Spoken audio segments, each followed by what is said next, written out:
Let's all go to the lobby. Let's all go to the lobby. Let's all go to the lobby to get ourselves a treat.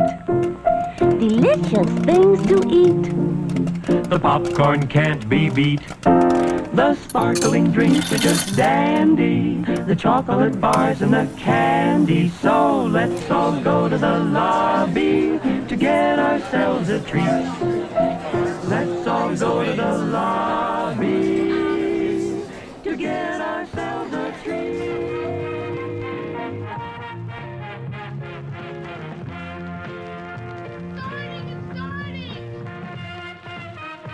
I'm a fan of classic movies.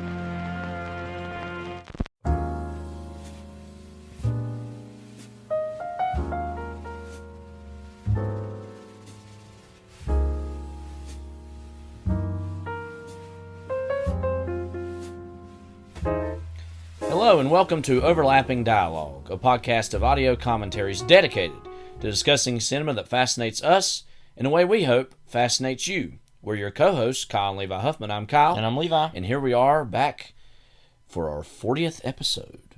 40th episode. This year's already almost coming to a close. Mm-hmm. We've still got a few more before the year's out, but we're already hitting 40. That's a landmark in its own way. Well, and I guess it's kind of weird for us that it'll be a year in January and February that we've been doing this. So yeah, we've taken a break here or there, but for the most part, we've been doing an episode a week. And this week's episode, to follow up last week's episode on Jackie, another, single-named film about one of the main characters of the movie, titular characters, the titular roles, if you will, as Lady Bird made famous. Carol from 2015, directed by Todd Haynes, starring Cate Blanchett and Rooney Mara. And so this is our first Todd Haynes movie we're doing. We're both big fans of Todd Haynes. There's still a few of his stuff that I haven't seen that you have. Mm-hmm. Neither one of us have yet to see his Mildred Pierce. Yeah, I think I've seen all of his stuff except for that documentary he made about Stephen Sondheim, Mildred Pierce, and Velvet Underground. His newest documentary. Thing. But I've seen What's that about again? I think it's Lou about. Reed, that guy? I think it's about the Velvet Revolution. Oh, okay. Or something. I don't know. Velvet Goldmine. I don't know. Yeah. But before, why is Velvet Goldmine called Velvet Goldmine? By the way. Yeah. Oh, I think that's like the name of a Bowie song, isn't it? I think or something? So. Yeah. I think that's what it is. Anyway, we figured it out. Well, look at that. Didn't even Google it. But do that maybe just to make sure. Yeah, I will. And while you're doing that, we just gotta dive into that Blue Plate special. Hi, Audrey. Norma, have a cup of coffee, please? Sure. I'll have what she's having. Hey! Who wanted a large pepperoni? Coming up!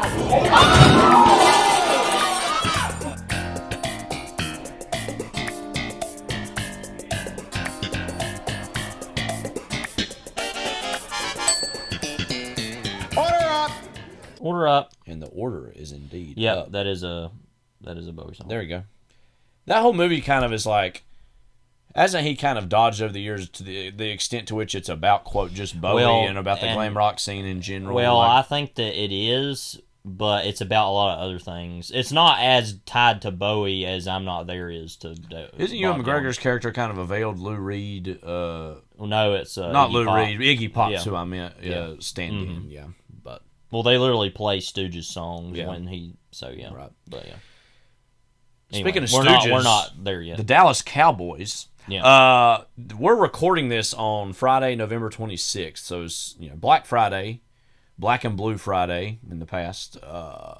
We talked about this last week that we don't never participate really in that. I think it's kind of useless now because it's just become Cyber Monday anyways. Yeah. So it used to be, like we said, Cyber Monday was like, oh, buy everything online, and now it's just well, even for in-store retailers, like they've just been doing deals before when they've been calling it Black Friday for like a month, and it's just like, oh, Black Friday, it's like whatever. I'm not that nostalgic. It's for like, the quote holiday. It's like it was, that, layaway used to be a bigger thing. And I think they brought that back a few years ago in certain places. But anytime I think of layaway, I think of Jingle All the Way, which hint hint. Who knows?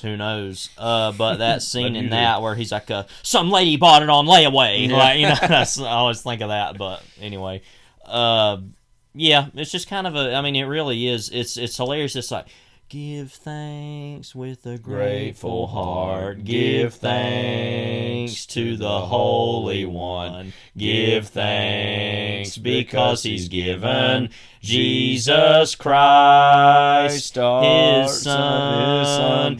And now let the weak say, I am strong.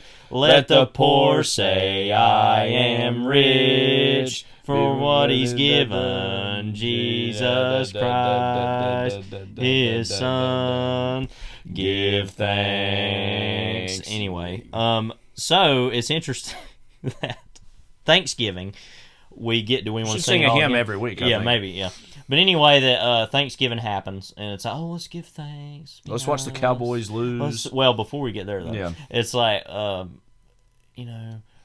let's all gather around the table, and then at midnight or even before now, let's rip each other's hearts out to get a TV. Yeah, it for many years has served as almost literally the crown jewel of America's hypocrisy. Is those two things following up one another? Is just, and even that would of course presage Christmas. Is that to prepare for Christmas we have to murder each other, and then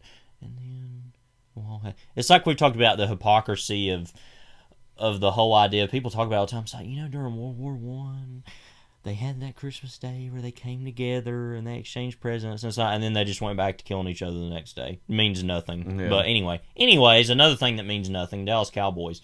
What's funny about them is it's like, all these years, how many times they've won on Thanksgiving or how many times they've lost on Thanksgiving. It's like, well, if they play every year, it kind of becomes useless about how many. Evens out over the years, yeah. We're big football fans. We're not in any way, shape, or form Dallas Cowboy fans. Yeah, it's interesting that this year it's like my favorite team and my least favorite team matched wits played each other. In Arlington of the Las Vegas Texas. Raiders. Levi and our dad are huge Raiders fans. Mm-hmm. I would say, above average casual Raiders fan. My Carolina Panthers are ultimately my number one team, but always love and root I'd for the Raiders. say it's the same for me with Carolina. That I'm a fan of them, but I'm a Raiders fan more than anything. But and it has been a strange 2 years. They're the Las Vegas Raiders. I just now casually still call them the Oakland Raiders a lot. Well, I saw an interview yesterday. Wasn't this year the first year?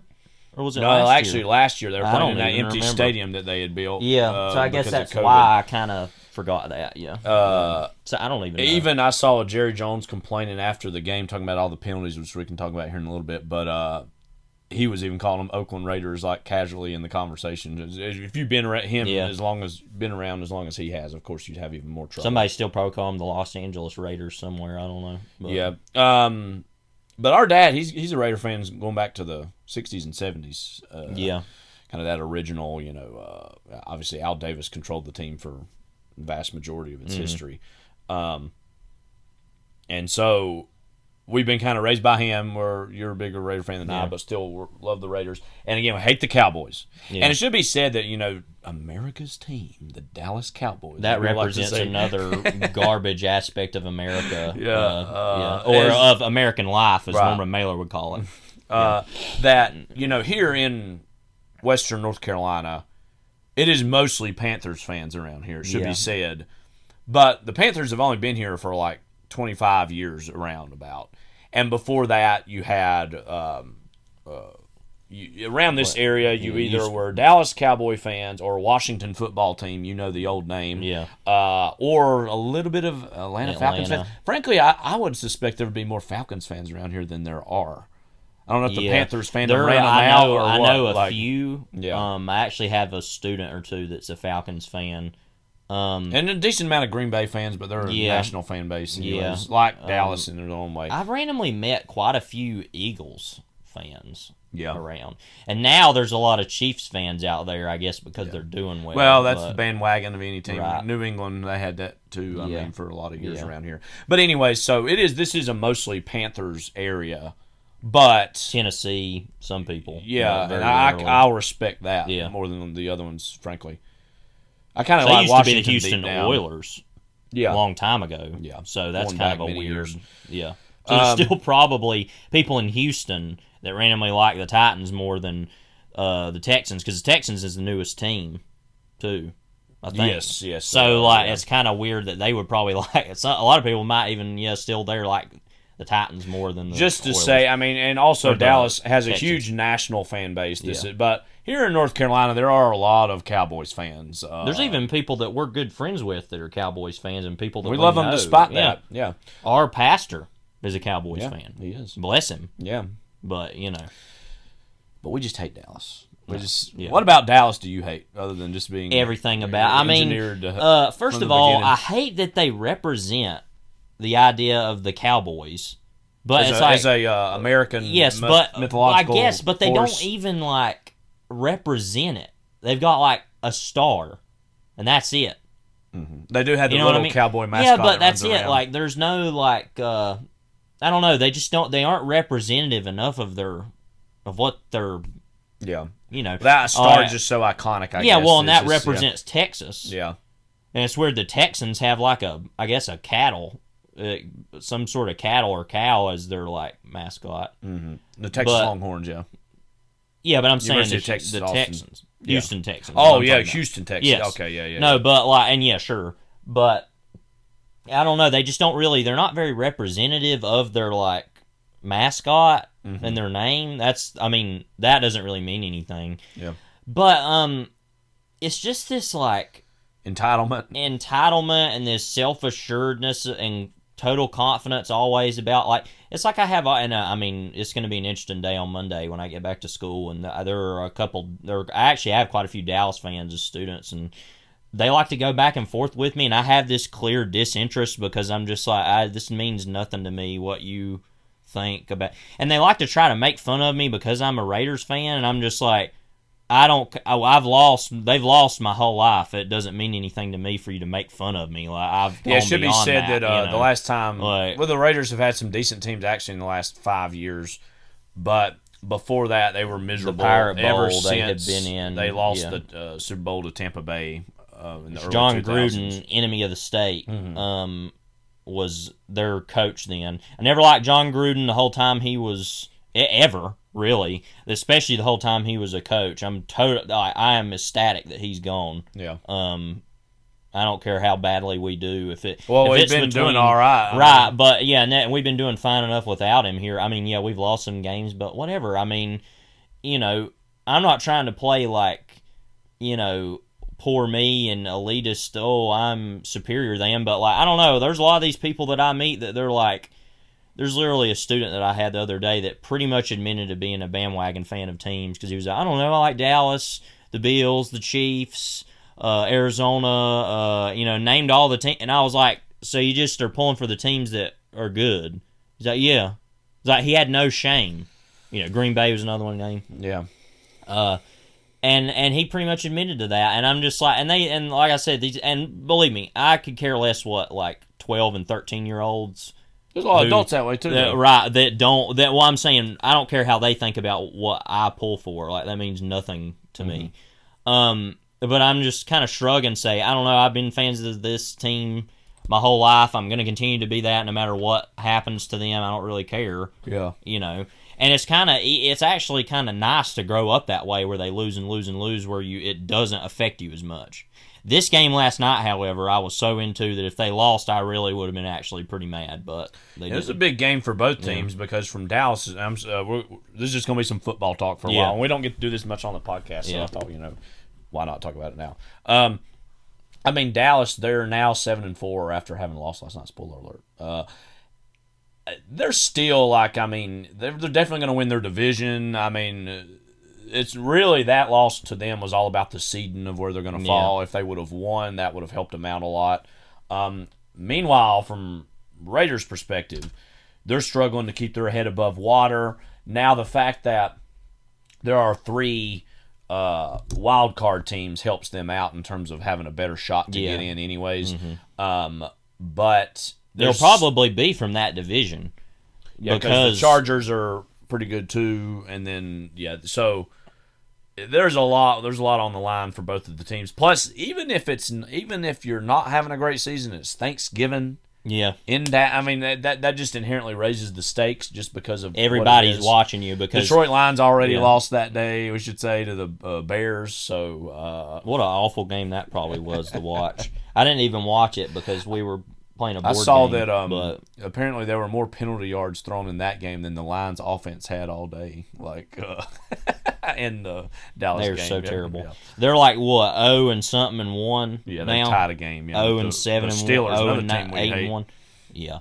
Yeah, there's a lot of Steelers fans around here too. I forgot about that. Yeah. Gosh, I know people that's the thing is like 2 of my best friends from around here are a Cowboys fan and a Steelers fan. And I just never understood that. Yeah. You know, I don't know. But whatever. One of them is a little bit more identified with that type of fan than the other, I think. But yeah. Oh, and then one of my best friends from college, he's a Steelers fan too. It's like, what the hell? Yeah. I remember when that person in particular, when Antonio Brown, who's a dumpster fire of a human being, totally hate him, when he got traded from the Steelers to the Raiders very briefly, he told me, he was like, yeah, you have him now, you deal with him or whatever. Yeah. Now he's at a team we can both totally hate, the Buccaneers, and has won a Super Bowl, shamefully. Yeah. In fact, you know, one of my favorite things about that whole brief tenure, my only favorite thing about his brief tenure at the Raiders, was that phone call video, recording. Let's drop some of that in here. John Gruden between John Gruden and Antonio Brown. One for the ages. Here it is. Iggy. Yep. Antonio, coach is on the line. Hey, B. Coach. Hello. Yo, what's up, coach? What the hell's going on, man? Just a villain all over the news, man. Is Antonio all right? He didn't behave like this before he started getting this money. There's something wrong with AB. Antonio Brown has been an absolute embarrassment. You're not a villain. You're the most misunderstood fucking human being in my entire life that I've ever met. I mean, I brought you here because you're my favorite guy. I've never seen a guy work hard. And I don't know where you are in your life right now, off the street. All I know is you got a lot of things going. There's a lot of people that have an opinion about you. And whether it be good or bad, you're in the spotlight all the time.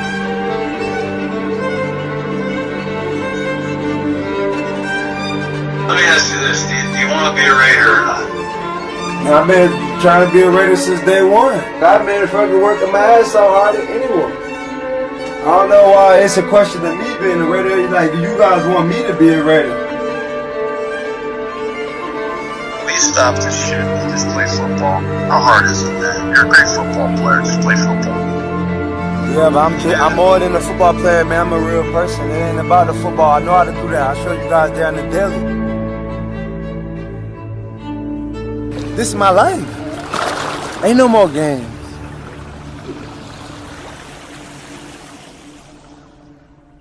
What the hell's going on, man? That's what I could have asked about John Gruden's whole existence, but I love how and he edited all that together and put it out on his own YouTube. Antonio Brown. There's so many things to say with this. I mean, you know, the fact that I'm having to take Gruden's side in anything is just frankly shameful because he's an idiot dumpster fire, like you said. Antonio Brown's just a serial narcissist, only cares about himself, like has yet to pay any consequences and for there's his like actions, the video which is a problem with a lot of NFL stars in the league in general. Same thing happened with Ray Rice. He did actually face consequences. Never enough, though. No. And then, like, I don't think this was as much of anything as other things, but there was the whole, oh gosh, his name just left me. Peterson used to run for the... Adrian Peterson. That I was going to say Antonio Peterson for some reason. I was still thinking Antonio Brown. Adrian Peterson had that whole thing about hitting his kid with a switch or something. He got out of the league for like a year. Yeah, and a few games anyway. Just different. And I mean, like what O.J. Simpson is represented to is in a whole other realm of just like, you can kind of get away with anything if you're a football player. He's retired, obviously. Right, but I mean, it's still the same. Like, and of course there have been instances where that hasn't, worked out. What's that guy's name that was with New England? That Aaron Hernandez. That whole thing, of course, was different. But for the most part, if you're a football player, you can kind of get away with whatever you want. The fact that Deshaun Watson is still signed by anyone is just a disgusting act. Yeah, he's upon got the dozens league. of sexual assault allegations against him. So I mean, Anyway, does that make let's just stop on this for a second. Like, does any of this make you feel weird or icky as a football fan to watch a sport that has produced so much controversy in recent years? I mean, also there's all the stuff associated with health and concussions that have been more in the news. I was going to say that's more what I worry about. Yeah, because I mean these same things happen, not as much, but the same things happen in other sports too. I mean, basketball, and So I mean, the whole thing about basketball, this doesn't have anything to do with any of that. But what's so shameful about those players is that they will just go to teams just so they can win. There's no salary cap. Yeah, they are the most entitled players in any sport, and they get paid the most money. The NFL is very slowly starting to resemble that, though, too, in terms of what's been going on with the Rams this year, a team that I casually root for depending on who they play. They've loaded up a lot of players this season, as well as the Bucks. So you can tell they're looking at the NBA and wanting to get more agency with where they go and trying that out.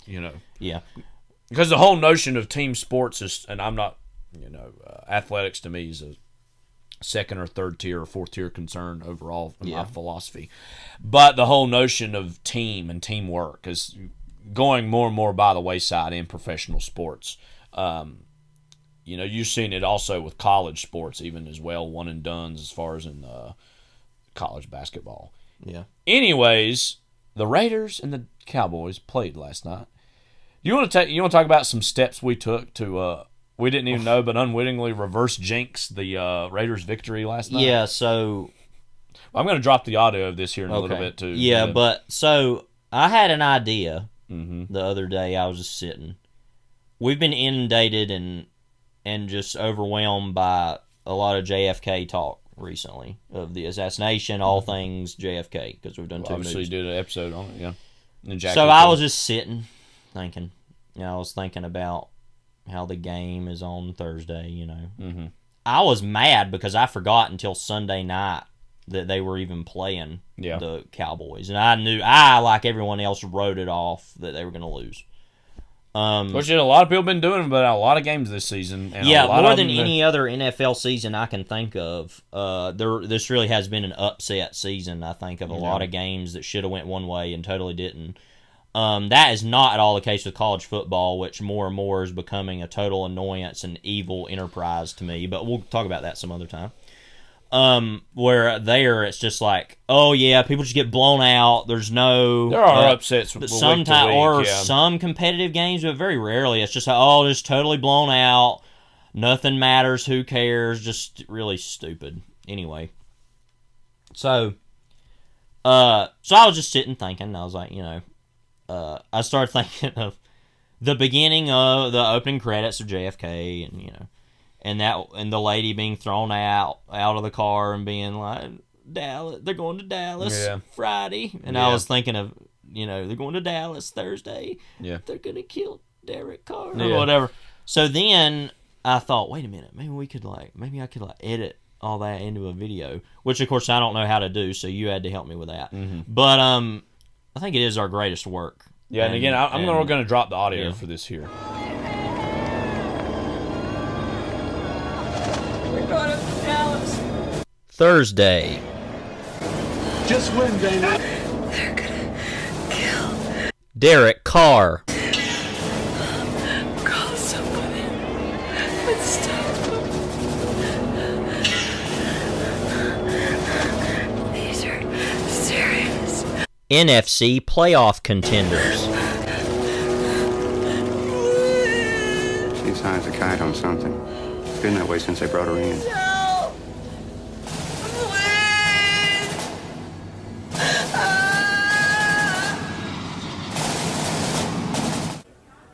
Miss me?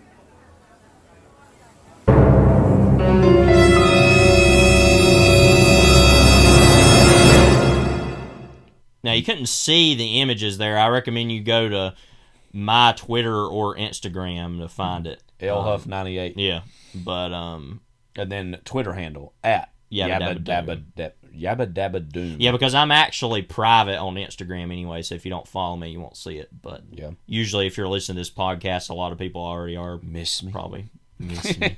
Yeah, we had to with Jason include Garrett at the very the end. dumpster fire that is Kevin Spacey and Jason Garrett. And of course you heard my voice in there. And what we loved about that was that Thursday, Derek Carr, NFL playoff contenders, NFC playoff contenders, or what did I say? NFC is all I meant.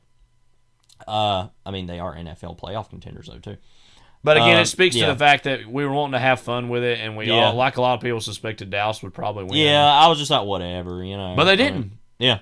The Las Vegas Raiders pulled off the upset on Turkey Day, of all days. The game will likely still be talked about in terms of the number of penalties that were thrown. I think it was a record-setting. It had been the most penalties since 2017 or 2018 in the game, I think.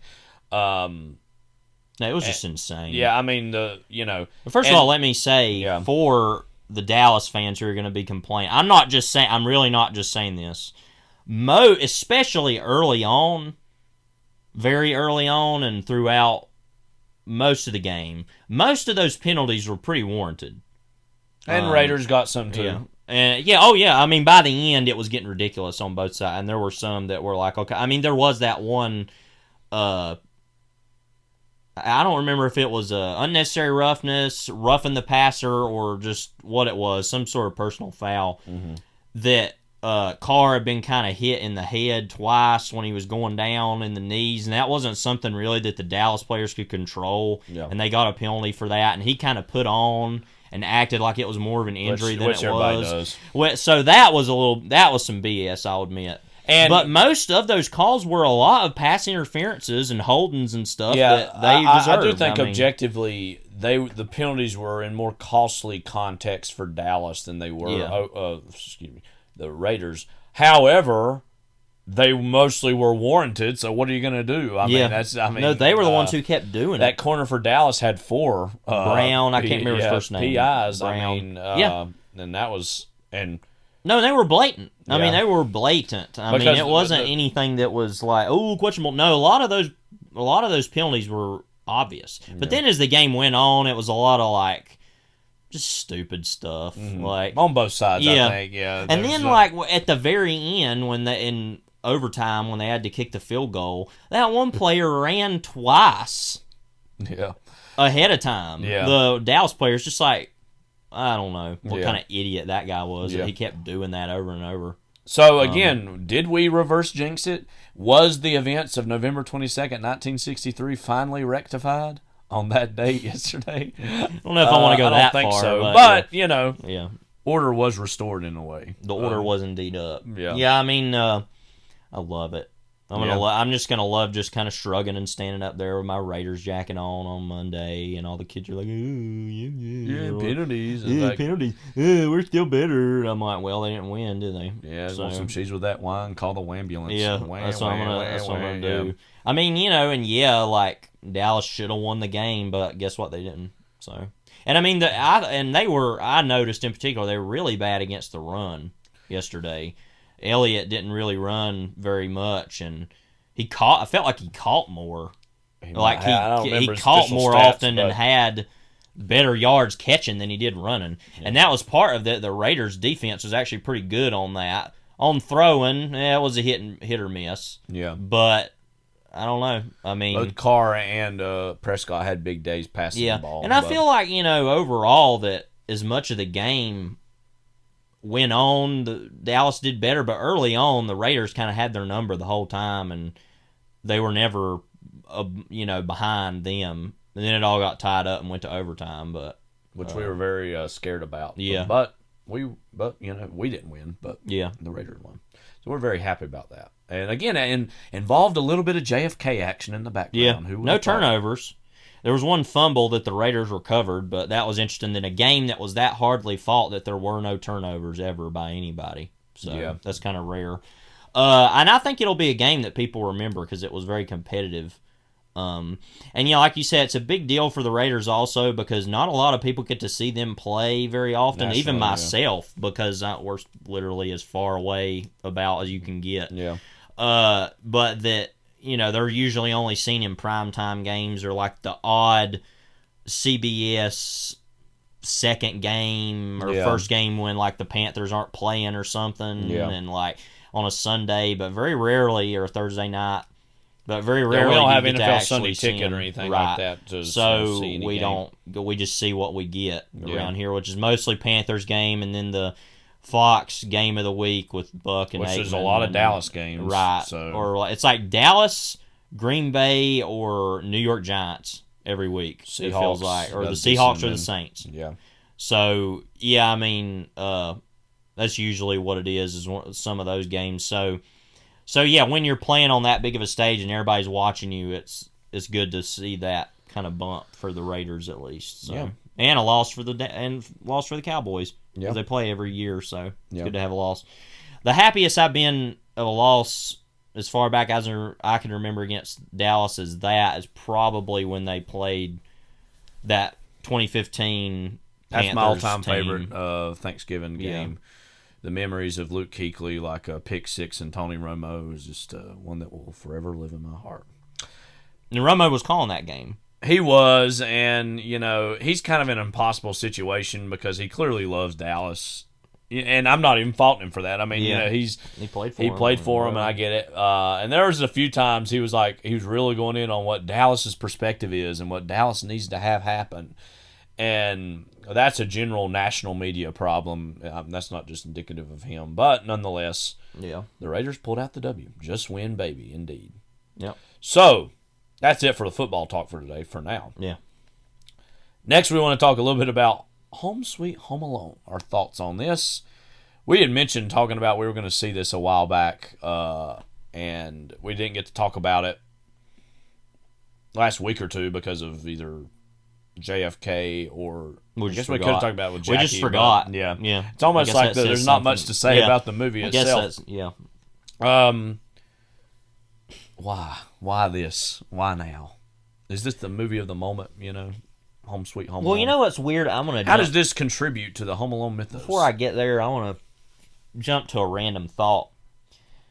It's almost encouraging in a way to see a movie, because this is just so weird to me, to see a movie where most of the MacGuffin of the movie is a really weird old doll. Yeah. That is just so not 2021. Yeah, right. Yeah. Nothing about that very is modern. 90s or 2000s Yeah. or It's something. like, oh my God, there's a doll that's weird. But it's worth a lot of money. We gotta have it. That's just, I've been thinking about that constantly. Yeah. That is just so strange. Yeah. That's just like, what? Like, that just doesn't feel at all 2021 to me, which I kind of like about it. It was one of the few things I liked about the movie, other than Rob Delaney and Ellie Kemper. Yeah. Which kind of won the movie. But should be said, like, they were like the new Harry and Marv. They were the ones breaking in to the house. They were kind of the main characters in a way. I mean, officially it was that kid. Archie Yates. Whatever his actual name was, I don't know. As the new, quote, Kevin. His name's not Kevin, but he's that role. Speaking of Kevin, we'll get to that in a little bit. Yeah. And Buzz even made an appearance himself. And we have a lot of deep thoughts on Buzz. Big old burrito. Nasty. Yeah. Anyway. That, there was, I don't even know if I said this to you, there's a part of me that wonders about this whole thing, like, this is going to sound laughable at first, but just go with me here. Like, that the way that the burglars were depicted on this compared to the original films, how much society has, quote, lost its edge. That, like, you look at who Harry and Marv were in the original movie, I think, okay, we're talking about is it PG or PG-13? PG Christmas comedy, okay, I get it.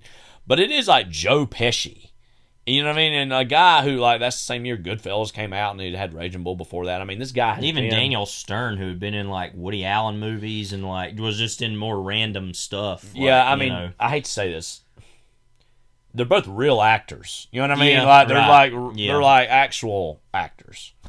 Rob Delaney and Ellie Kemper, who I really actually like both of, are comedians, actors. You know what I mean? And so... And there is a difference, by the way. I know a lot of people don't like it when people say these things. There's a difference between an actor and a comedian. Oh, yeah. Now, somebody like Jim Carrey was actually an actor also, or Robin Williams. Yeah. But, like, I mean... But they're the exception. Yeah, like, I mean, my favorite movie, Pee-wee's Big Adventure. Is Paul Rubens an actor? I don't really know about that. He's a comedian. He's funny. Mm-hmm. I don't really know if he acts. Like, yeah, maybe in, like, Dustin Matilda. Checks in. Yeah, in Matilda. Sure. Yeah. That one scene in Blues Brothers. I get it. Yeah. You know. But, like, you know, there's a lot of these people that, like, they are funny, but are they actors? Like, I've never really seen Will Ferrell. I mean, I love Will Ferrell. But I haven't seen that movie, Stranger Than Fiction, so maybe he does some acting in that. I don't know. Yeah. But, like, even in something like Elf, that whole character is so outsized and ridiculous. It's like you're not really acting exactly. Yeah. I mean, that's the thing with these two is that it's more about delivering bits, which are mostly funny on their part. But again, there's I don't know. There's an edge that Harry, and I know that might sound laughable though. Yeah. There's a certain edge Harry and Marv have that is a little bit lacking in these two, and I actually like these two. So, I think that is indicative of this whole thing in general. That this isn't even getting a theatrical release. It's going on Disney Plus. Don't have to leave the house. You can be just a slob, just sit on your couch, load up on the Doritos. I'm sure there's burritos. I'm sure there's a lot of people that watch this weekend. Oh yeah, because it's like Thanksgiving and people are just sitting around like, oh, let's put that on for the kids. It's not as good as the first one though either, and it's not. But it's just like it's almost like why do we even watch such a thing knowing that it's not as now? It should be said, me and you have a certain vested interest in knowing what this is because, as we mentioned in the past, we may or may not have our own Home Alone story. You say may or may not. We may. We do. Yeah. So we were genuinely curious about what this is and is going to be. Speaking of that, Buzz makes an appearance. Now, again, we have a lot of deep thoughts on Buzz as a quote character and the turns that he takes within our. Don't you know how to dial 911, Flimwad? What do you think of Buzz's brief appearance in this? Doesn't mean anything. I mean, you know, you could see that actor again. Oh yeah, well, he was in that movie. Speaking of The House, a couple years ago. With Will Ferrell. He was in that one, right? I get The House and Rough Night mixed up. Yeah. So I don't remember which one he was actually in, and I'm going to find that out right now. And there's probably like a third one, Rough House. No, the Rough House, as we remember from. He was that actor was also in Nebraska. I remember. Really? Yeah. Okay. Alexander Payne movie. He was in TikTok. Rough Night. Rough Night. That's what it was. Oh, okay. So, see, that's already the Christmas with the Cranks and Deck the Halls of this generation, and not even holiday movies, but just like, wait, is it this or that? You know? Speaking of, like, I've noticed Fred Claus has seen a big bump in which I film think Twitter is just hilarious because that used to be we saw that movie in theaters and we were like, oh, this is a dumb stupid We said that years ago too. Yeah, and then it was like, oh wait, people actually like this? Like, yeah. So Home Sweet Home Alone though, I mean it literally is, kid left home alone. He's gonna put these people through a torture chamber. But by the end they realize they really have more in common than they thought they did. Which is definitely not the vibe of Harry and Marv. They didn't get any revelations. Yeah. Other than we should have killed this kid. Like, that is their revelation. But yeah, it is interesting, of course, to see like, they don't really want to be doing it, but they're kind of gets out of hand. It's about class. Yeah. But you know what's funny is literally it was like screenplay by John Hughes. Yeah, they literally just like, we're not even gonna act like anybody else. Well, I mean, there were literally there was that scene where they're like whispering, they're like, we'll come back at 9 o'clock. I mean, there's literally some scenes are beat like, for beat, and it's just like off. exactly the same. Like, let's jump over real quickly. What did you think of Archie Yates as the Kevin? Fine enough, but again, you know, and I'm not saying he was like he was the next River Phoenix or something like that. His name was Max, by the way, in the movie. That, you know, Macaulay Culkin, he had a certain moment in time where he really had something in terms of as a child actor. Now, I think that did start to disappear by the time you get into Richie Rich and you got a little older. But he just did have this something. I mean, there's a reason why he was cast in a decent little number of stuff at the late 80s, early 90s. Archie Yates, fine enough. Might end up being a much better actor as he gets older than Macaulay Culkin was, but as of this point was very That blah. did not sound right. I mean, yeah, you know what was interesting is, like, it's weird because we know that the original Kevin was a SOB. Like that, we know that, right? Mm-hmm, yeah. But like I said, he had a charm about himself and this kind of wiliness that reminded me a lot of ourselves. A certain sad and soulfulness age. too of being alone. Right. And yeah. And but just the way we look, yes, we literally look a lot like when Kevin we were was, younger, like, especially. Yeah. Yeah. But yeah, it's like, I don't know. It's just like when you see this version of that character, I guess he's immediately just a SOB. Like, there's nothing to really like about. Like, he makes a big deal about going to their like open house and like wanting their like soft drink or whatever. Like, he can't get that at home, you know? Right. And then he's like, he's just immediately a really evil little child. Yeah. And like, I don't feel that there is any real sort of like, it tries to do this whole thing with the son of the Rob Delaney, Ellie Kemper characters, where they're at that church, and he's like, yeah, we might be losing my house. He's like, well, I lost my family. And it's like, oh, you know, that's a shame. And they try to do that whole little scene, kind of like that kid is a version of the old man in the original. Yeah. And it's just like, no. Well, another thing is, too, like, Kevin, if you remember the very beginning of that first movie, is in a position where he's clearly like a mischievous kid, but a good-hearted kid, and ultimately one that feels like the pace of this family vacation is getting out of hand and he's not being paid attention to. And it's not even like he's like, I need to be the center of attention. He's literally, it's a very kind of relatable kid problem is, I don't know what to pack. What do I pack? Who's going to help me? And everybody's like, shut up. And you it's do it on your not own. even that he's saying he wants to be the center of attention. He just wants attention. That's up because he's getting he's no a child. attention. I mean, you know, that's how children are. I mean, yeah, this one, it's just like immediately like, I mean, it's literally a fast food film buff version of it. You know, it's just like, it's literally expeditious.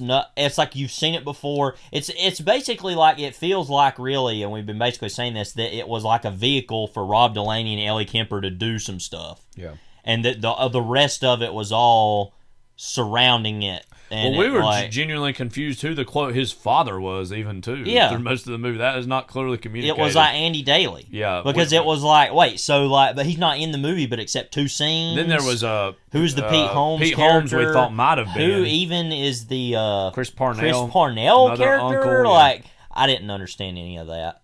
And no, that's honestly sloppy filmmaking. Yeah. It's like you're not even really clearly communicating who is who here. And you know what's amazing about that first movie is that you immediately know who everyone is. I mean, some of those kids probably kind of run together in your head. But no, I think that the kid, and that's another thing I was going to say, is that the kids in this, it's like you got another one that talks like this, and it's a girl or whatever. Yeah. And then you got all these, and it's like the kids didn't have any sort of like personality, because I would argue you're kind of right that, yeah, maybe it gets confused, but that even works in the movie of there's so many people. Right. In this, it's like it's just nothing. There's no one. And if you're, Home Alone aficionados like us, part of the joy of going back and rewatching that movie is just to finally really map out and understand. Hope you don't just pack crap, Jeff. Shut up, Lenny. Like, just all the. I mean, like. Again, we're truly making mountains out of molehills out of specific conversations that are had in that movie in a second or blown up into full-scale episode do you remember, ideas. This is just off topic, but do you remember that moment after don't you know how to knock flimwad? And like, Kevin is explaining like, oh, can I sleep in your room? He'll let and it like does that insert shot going back to Buzz just like looking at him while he's talking, and he's just like a look of total disgust and disinterest. He's just like, what? Like, it's just stuff like that we just think so funny, but it's like this movie had none of that. It's just like, whatever. It should be said, I mean, and we like Home Alone too, but that's not as good as the this laziest blanking thing ever is the bird lady in that movie. It's like, I am also strange and unusual. You know, it's just like I After don't the care. Snowplow Man or Yeah, Southman's no, Shovel Slayer no, or whatever. No, not the Snowplow Man. Right. Not Chris Elliott. No, Chris Elliott should have been in the Home Alone movies. Imagine him in a hypothetical third movie with you Kevin. You could have seen him as the French Stewart character in Holiday Heist. I feel like in its own way. Mm-hmm. You know. Yeah. Or was that Holiday Heist? Whatever that fourth one was. And as we said, and I won't go any further than this, but part of our whole story idea comes out of why didn't they just make other movies based with this family but in other parts of the year? Yeah. That actually would have been a really cool idea. No, let's just do the most basic thing. Yeah. You know, the almost most aggravating thing ever in a movie I've ever seen in its own way is that part in the second movie where like those two old people are looking at Kevin and he's kind of sitting there in the terminal area and he realizes that he's been forgotten again and he's just like, oh, well, here we go again. It's like a Brendan Fraser moment of like, here we go again, basically. It's just the dumbest thing ever. But so that's that, you know. Yeah, I mean, I don't really have much to say. Well, we didn't like it, but it was like... Actually, it was not some unpardonable sin. No, because I actually liked it more than I even sound like I do because I thought the Ellie Kemper stuff and Rob Delaney stuff was funny. I think their role in the movie is indicative of some of its problems, yet they're so likable and are genuinely funny in their own ways that... It's not, again, and the as Kenan awful Thompson as character, who we thought might have been a reverse villain, and that he was going to be revealed because to be it was the guy. actually that like, how were they even related to them? I don't even remember how was it that guy that's on Veep was related to them? Was that his brother? His brother-in-law, maybe, or wait a minute, was the wife, his wife, like Delaney or Kemper's sister, and he was the brother-in-law? I got the idea that wife was like a new addition to the family. No, maybe recently. the Delaney and him were brothers. Maybe. I think that's what it is. Okay. I don't know. Yeah. That's what I'm saying. Anyway, well, it's been nearly 2 weeks since we've seen this. It was that kid's. He stole it. Right. He stole it. Kind of accidentally. I mean, not with any malice, I guess. Yeah, I mean, like he just took it. I mean, he stole it. We threw in some Wild Bunch while Home Sweet Home Alone. Yeah, you know? I mean, that's what kids should really be watching. You know, the director's cut too, by the way, which I think is the only real available version. But anyway, yeah, that he had stolen. No, it should have been about stealing the original version, like original. Yeah, or about stealing the guns. Yeah.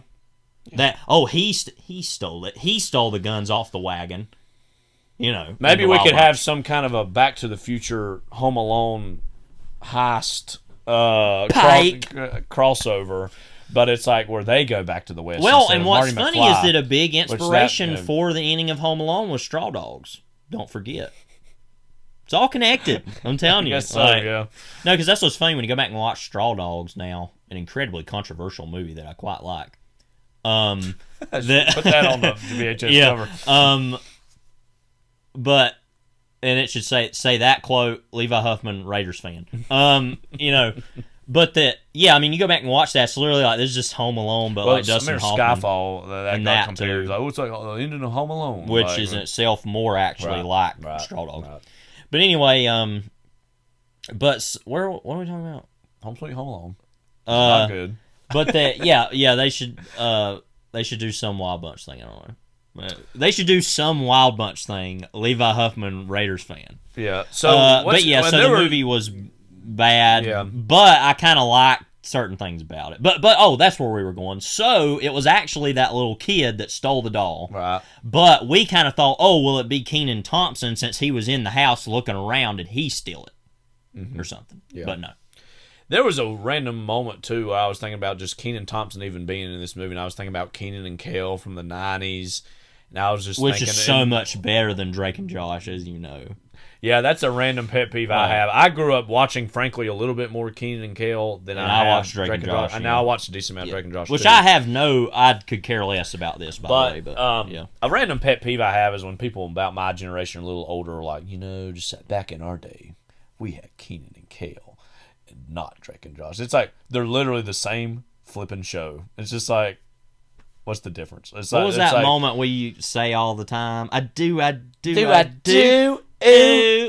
Was that from that or all that?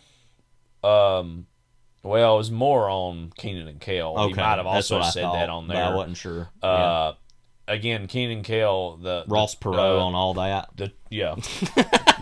Wow. Yeah. We need to do a whole bonus episode talking about all that. Sorry, I can't get to that. But I will say, in Bleeding Edge by Thomas Pynchon, the tuna scene, it was tuna from Keenan and Kel was referenced. So, the God Pynchon, found it in his heart to reference that. So he at least saw some Keenan and Kel in his life. Again, Kevin. Not in the movie. No, but it was like, but Mentioned, he owns a security business. which makes or sense whatever, of the sort, I guess. It's almost too cute. But it was almost like, well, again, we were sitting there like, that's not our Kevin, though. Yeah. We know Did what you really notice, happens though, to I just Kevin. now thought about this, the scene where Buzz is talking about that, he's eating that real big, nasty burrito or whatever it was he's eating. It's almost like that guy that's in, like, the Three Little Pigs, that was the Big Bad Wolf, and was like the fake Kramer in Seinfeld, where he's like, in that, and he's like, eating that donut, and it's like falling all over the place. In the original Home Alone, he's like, "You want us to go and check on him?" Yes, as the Queen. But let me transfer you. Oh, ma'am, it's you again. Yes, hi. My son. Yes. Yeah, hi, look. Yeah, hi, look. And he's like, "All right, we'll go send over someone in your house to check on your son." There's no one in the house. Pilgrim, like. So yeah, Anyway. Home Alone. I don't even know who should this movie be recommended to. I'm trying to figure it out. No one. People trying to just update the Home Alone Wikias. Yeah, I think that's the only thing. Listen, if you're listening to this and you're like, we got to put on some movie for the family this Christmas tide, go ahead, I get. But like, no, don't do that.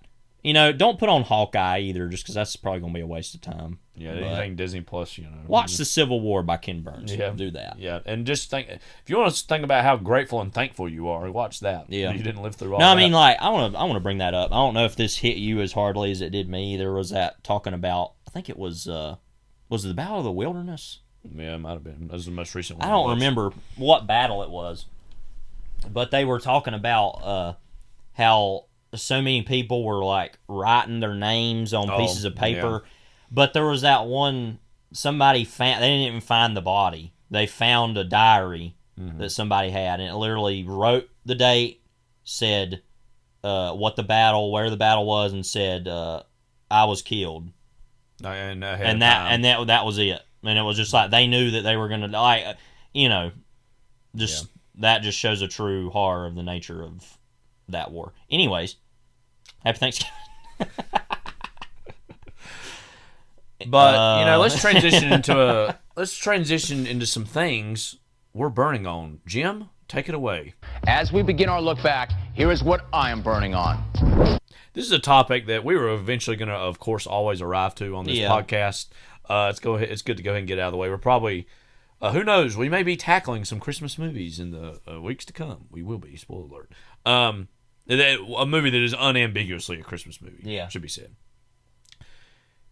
Okay, so around this time, anytime you go on Twitter or people do it Facebook, all year. All year, people think it's very clever and coy to just say such and such is a Christmas movie.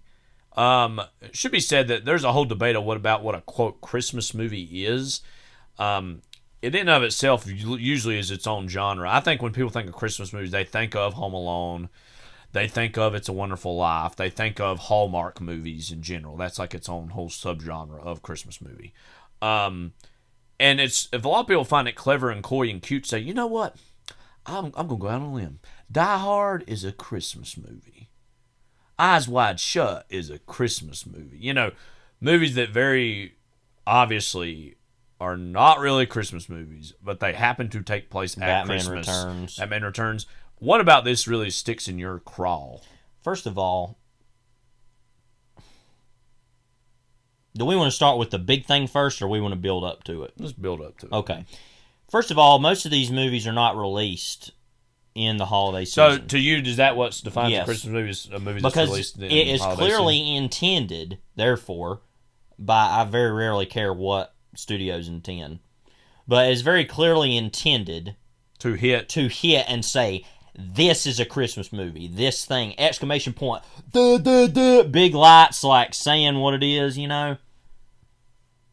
I can literally all those movies. Batman Returns, like June of 92. Die Hard, July of 88. Yeah. Eyes Wide Shut, July. June or July, yeah. Of 99. Yeah. Nope. All those X'd out. I don't care if they're in, just because you have a setting that is around that time does not make it a Christmas movie. Just because there is a moment in the movie when it's Christmas doesn't make it a Christmas movie. The Godfather. Mm-hmm. Big section in the middle of that movie, one of the most important sections of the movie, is all based around Christmas time. Yeah. It is not a Christmas movie.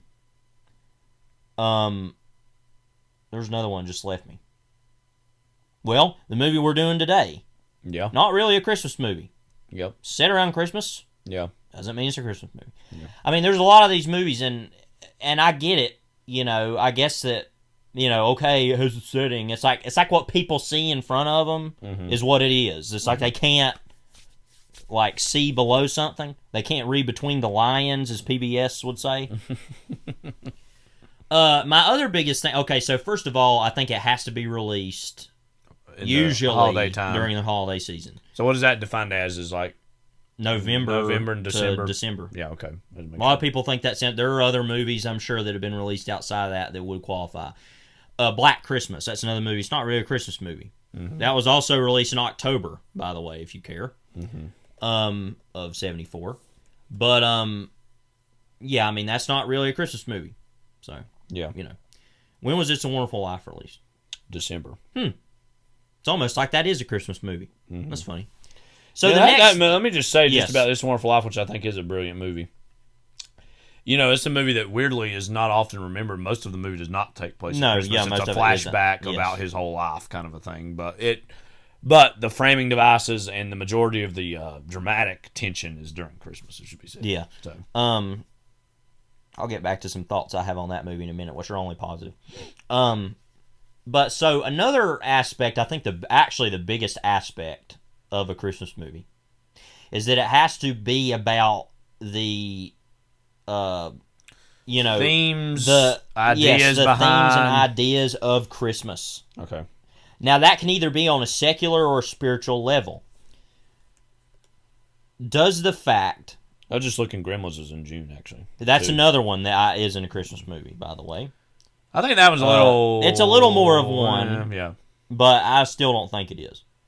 And part of that is this whole idea of let's release these Christmas-esque movies in the summer to get people prepped. Well, that's a whole other thing, Christmas in July. Christmas in July, which is literally only created to sell things, by the way. Yeah. Rudolph and Frosty, Christmas in July, which is a real special that exists. If you don't believe that, go look it up. I'm sure Dumbest thing ever. Yeah, I'm sure our believers... Our believers view that. Yeah. Yeah, our believers listeners have viewed that. Yeah. But so, yes, like, for example, a movie like, let's pick on a hard movie. Well, all right, we'll pick something easy first. A Christmas Carol. That is very clearly, every version of that is very clearly from the one in the 30s to the one in the 70s to Scrooged to Muppet Christmas Carol to the stupid Zemeckis movie. Which, whatever, fine. All of those are about the spirit of Christmas. Yeah. Very much about this person doesn't like Christmas, and over time they do. Yeah. Now that movie is positioning about charity itself and giving, in both a spiritual sense and literally not even a consumerist sense, because that was even a little bit before that. Mm-hmm. Because that movie's very anti-greed, or that whole story is very anti-greed. Yeah. It's very much, about, okay, this is about, giving and charity and what have you. Right. So that is itself a Christmas story. Let's move on to another one. This one's a tougher one. Nightmare Before Christmas. Yeah. That is kind of, a complicated thing, because it's a lot about Halloween, actually. Mm-hmm. It's kind of a lot about holidays in general, and about actually the fanaticism of holidays. Yeah. And And so that one's kind of complicated because it's kind of in between. But, and I've got people going back and forth on this because a lot of people view the movie and they say, you know, that it is about Halloween because it ultimately says, oh, but actually Halloween, there's the people say, I want to go back to Halloween, right? Yeah. But really what it's about is people recognizing the spirit of what Christmas is. Yeah. And saying, oh, it's not about Santa Claus and the presents and this and that. It's about that kind of what we will say the consumerist, vague version of charity and giving. Yeah. And that the people then say, okay, well, that's great. We're not going to handle that, but we're going to change what we do about our holiday too. Mm-hmm.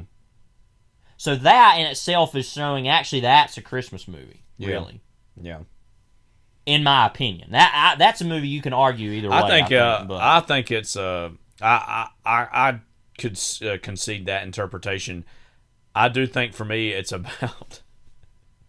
It's going to reveal something about me, I guess. About horror / Halloween people insisting that the rest of the year be about them and ruining it for any other time of the year for them. That's what I see it as a little bit. But yeah, I mean it's it's this general time of year in terms of October, November.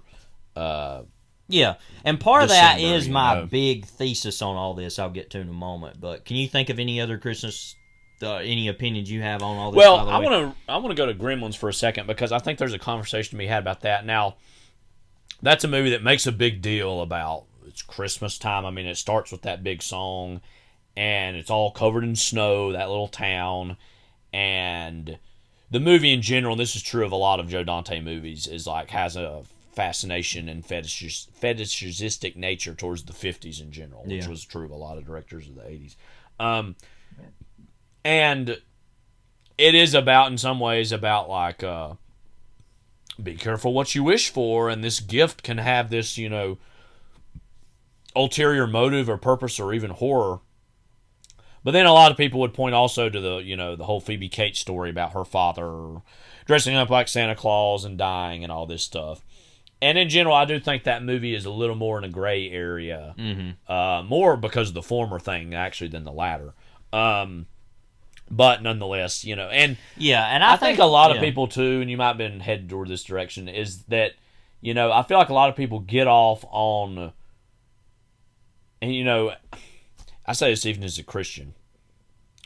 Christmas is a time that has been like greatly subverted by commercialism and by what it's not really about. And I sometimes roll my eyes at people like who are like bemoan this in a weird way, like it ain't about Jesus anymore, it's about this, that, or the other thing. Some of those people do get on my nerves, but there is a certain truth to that at the same time, that it is all about Santa Claus, and it's all about ho ho ho and all that stuff, and it's all about elves and reindeer and all that, whatever. Grandma got run over by a reindeer. And it is undeniable to me that a lot of people most redneck song get off on taking Christmas down a notch by like, what if this movie that's about terrorists taking over this skyscraper is really a Christmas movie? Or what about this movie about the sex lives of a man, husband and wife, is a Christmas movie, or this wing freak dressing up like fighting a penguin man, terrorizes, and a woman dressed up like a cat at Christmas time, and Christopher Walken like, I am a consumer, but I also make things like And let me just say, like, as far as Batman Returns and Eyes Wide Shut goes, it's good, good enough. It'll do the job. Y'all know who that was. I love both of those movies. Yeah. And that has my annoyance at this whole phenomenon has nothing to do with my love of those movies. I kind of put that in another category. Now, Die Hard I actually like and respect, but I'm frankly foundered on that movie for some years, and it'll probably be a while before I watch that again because of the culture's insistence on that all the time. Also, well, have we seen anything about Christmas Story yet?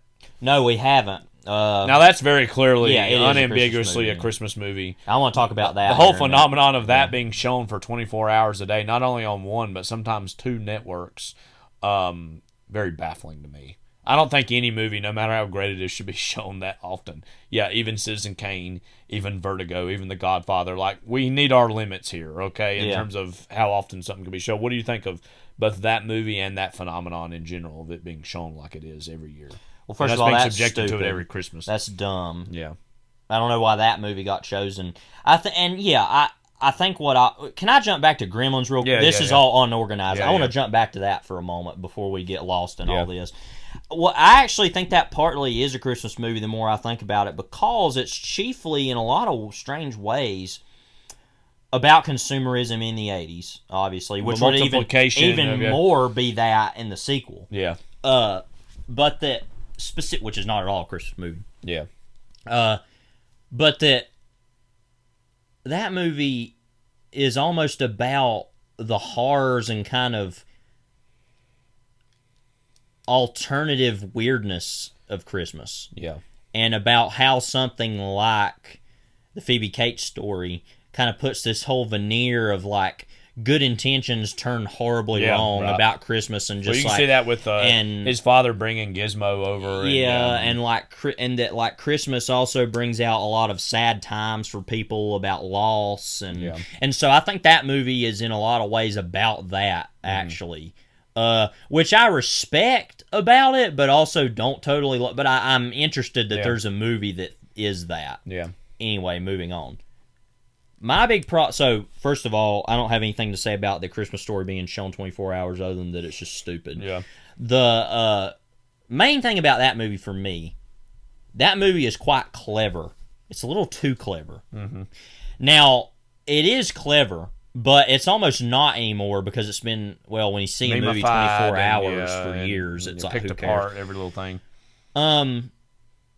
But that movie's big problem for me, it's kind of like what we're saying, and what you're right, I was going in that direction where people don't want to engage with what Christmas actually is, so therefore they want to be cynical about it and want to like things about it that are other and alternative. So that movie, therefore, is clever in the fact that it is very rarely ever about Jesus. Yeah. Almost never. It's all about... And it's kind of interesting. I actually kind of like a lot of things about the movie theoretically, what it actually is. And the movie itself, my ultimate opinion on it, it's fine.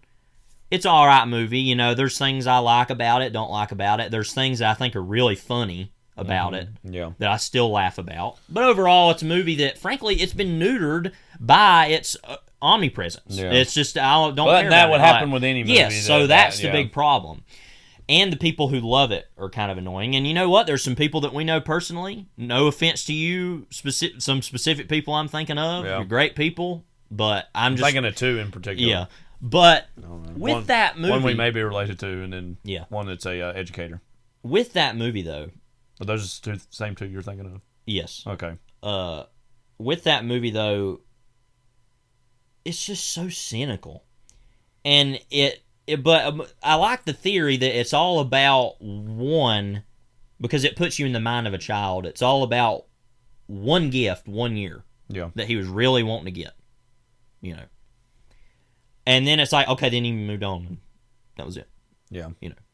And I find that interesting that you, like I said, to put you in the mind of a child, it's kind of like, okay, well, that's this one thing you really wanted, and then when you get older, you realize, oh, well, I guess I didn't really. I'm vaguely interested too how that movie depicts the 40s. Yeah, that it's almost just like this big swarm of late 40s-ness, and it's like you're not really sure when exactly it's taking place, and it's not making a big deal about being like a historical drama or anything like that. But like, it's all just kind of this imaginary, based in reality, but pastiche of the 40s. And it's like it's like a post-war. Yeah. Ultra, like right before the 50s, kind of the growth of capitalism. I mean, capitalism is already a thing, clearly, but that kind of new capitalism almost post-war in America.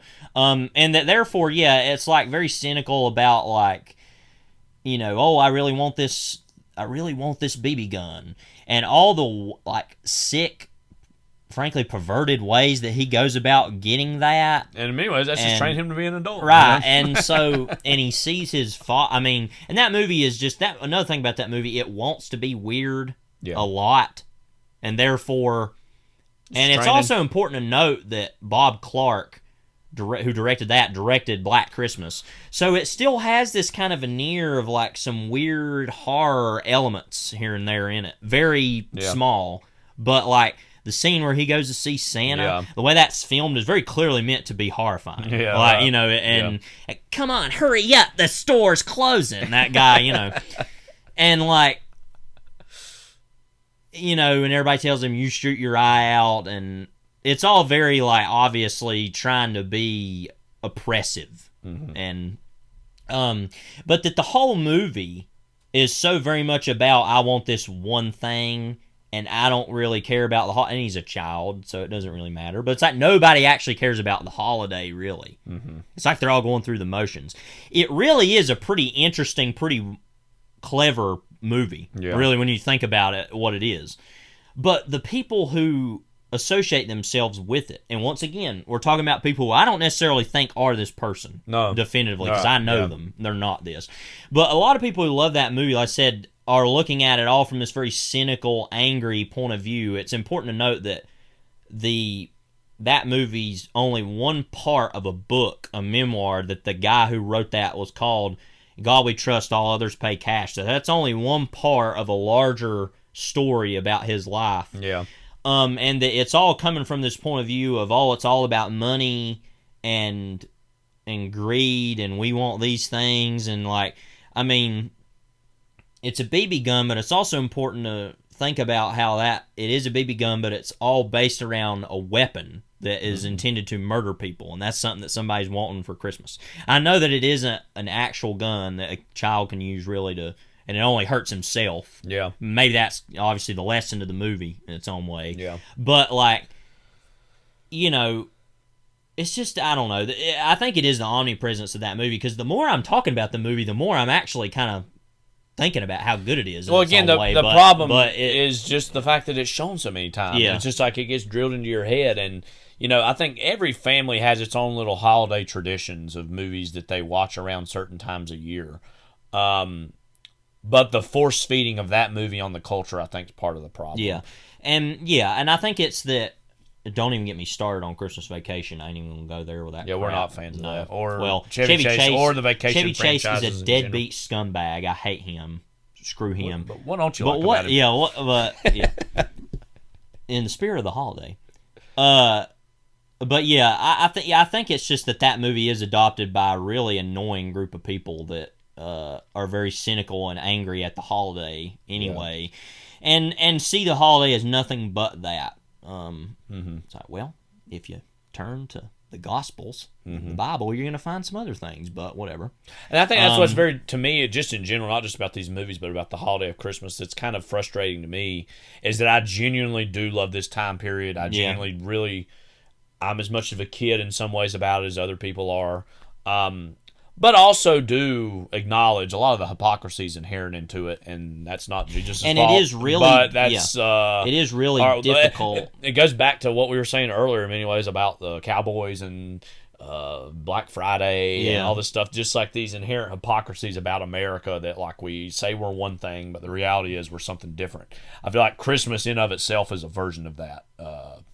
And so, and when you add cinema into the mix, that certainly in Christmas in itself, a lot of the, and I'm not trying to blame this on other countries, but Christmas in itself, a lot of it's pagan traditions that come out of a lot of stuff from Germany and other places in Europe, that we have morphed and perverted into its own thing. But I mean, it is really difficult to separate the Jesus from the greed in the holiday, and I find myself always at a constant effort around this time of year to do that. For myself, it's not easy. But there are people who are outright out to get the holiday, or to outright just revel in the BS of the holiday, that want to say this is a Christmas movie, that's a Christmas movie, because they don't want to actually deal with the actual holiday. It's interesting to think that there aren't really very many Christmas movies that are just about Jesus, because even a movie like Ben-Hur, which isn't really, it is about Jesus in the end, but isn't, even that is actually more of a Easter movie. because it's about the crucifixion. Most Jesus movies are actually about the crucifixion in a lot of ways.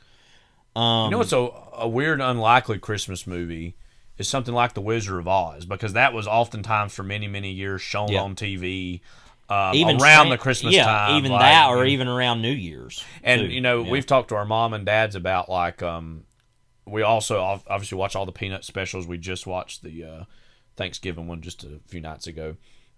That we always watch the Christmas one, and that's really one of the most heartfelt. I think, the most heartfelt of those. Because three, interestingly about that, it kind of hits everything you want about a Christmas special or movie or whatever, because it's about the hustle and bustle of the holiday, the inherent expectations, and like the inherent just evil about a lot of the holiday, that it's all about. You have to have a Christmas play. You have to have the tree. You have to have this. And then when you get something that's lesser than, it's seen as, the heck with you. You didn't do what you needed to do. You're lame. Yeah. And then the movie, though, not only decries the Especially, greed and the expectations, it says, it quite literally has the moment in it where Linus gets up in front of everybody and reads the Gospel of Luke, basically out loud, and says, that's what Christmas is all about, Charlie Brown. So that really is actually probably the best exemplification of what a Christmas product should be, because it pretty much gets at everything it is. Yeah, really. And that was in the 60s. Yeah. So the LBJ era.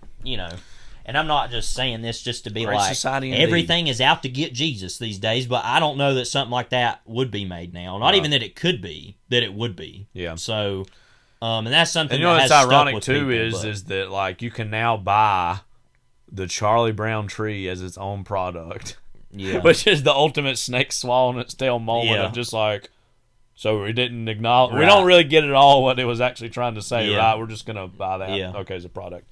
But again, something like Wizard of Oz, and what I was going at earlier talking about these specials is that there used to be a day before we were long around, that the only time you saw certain things were that one time a year, and if you missed the Wizard of Oz this year, well, you wasn't going to probably be able to see it until the next year, so...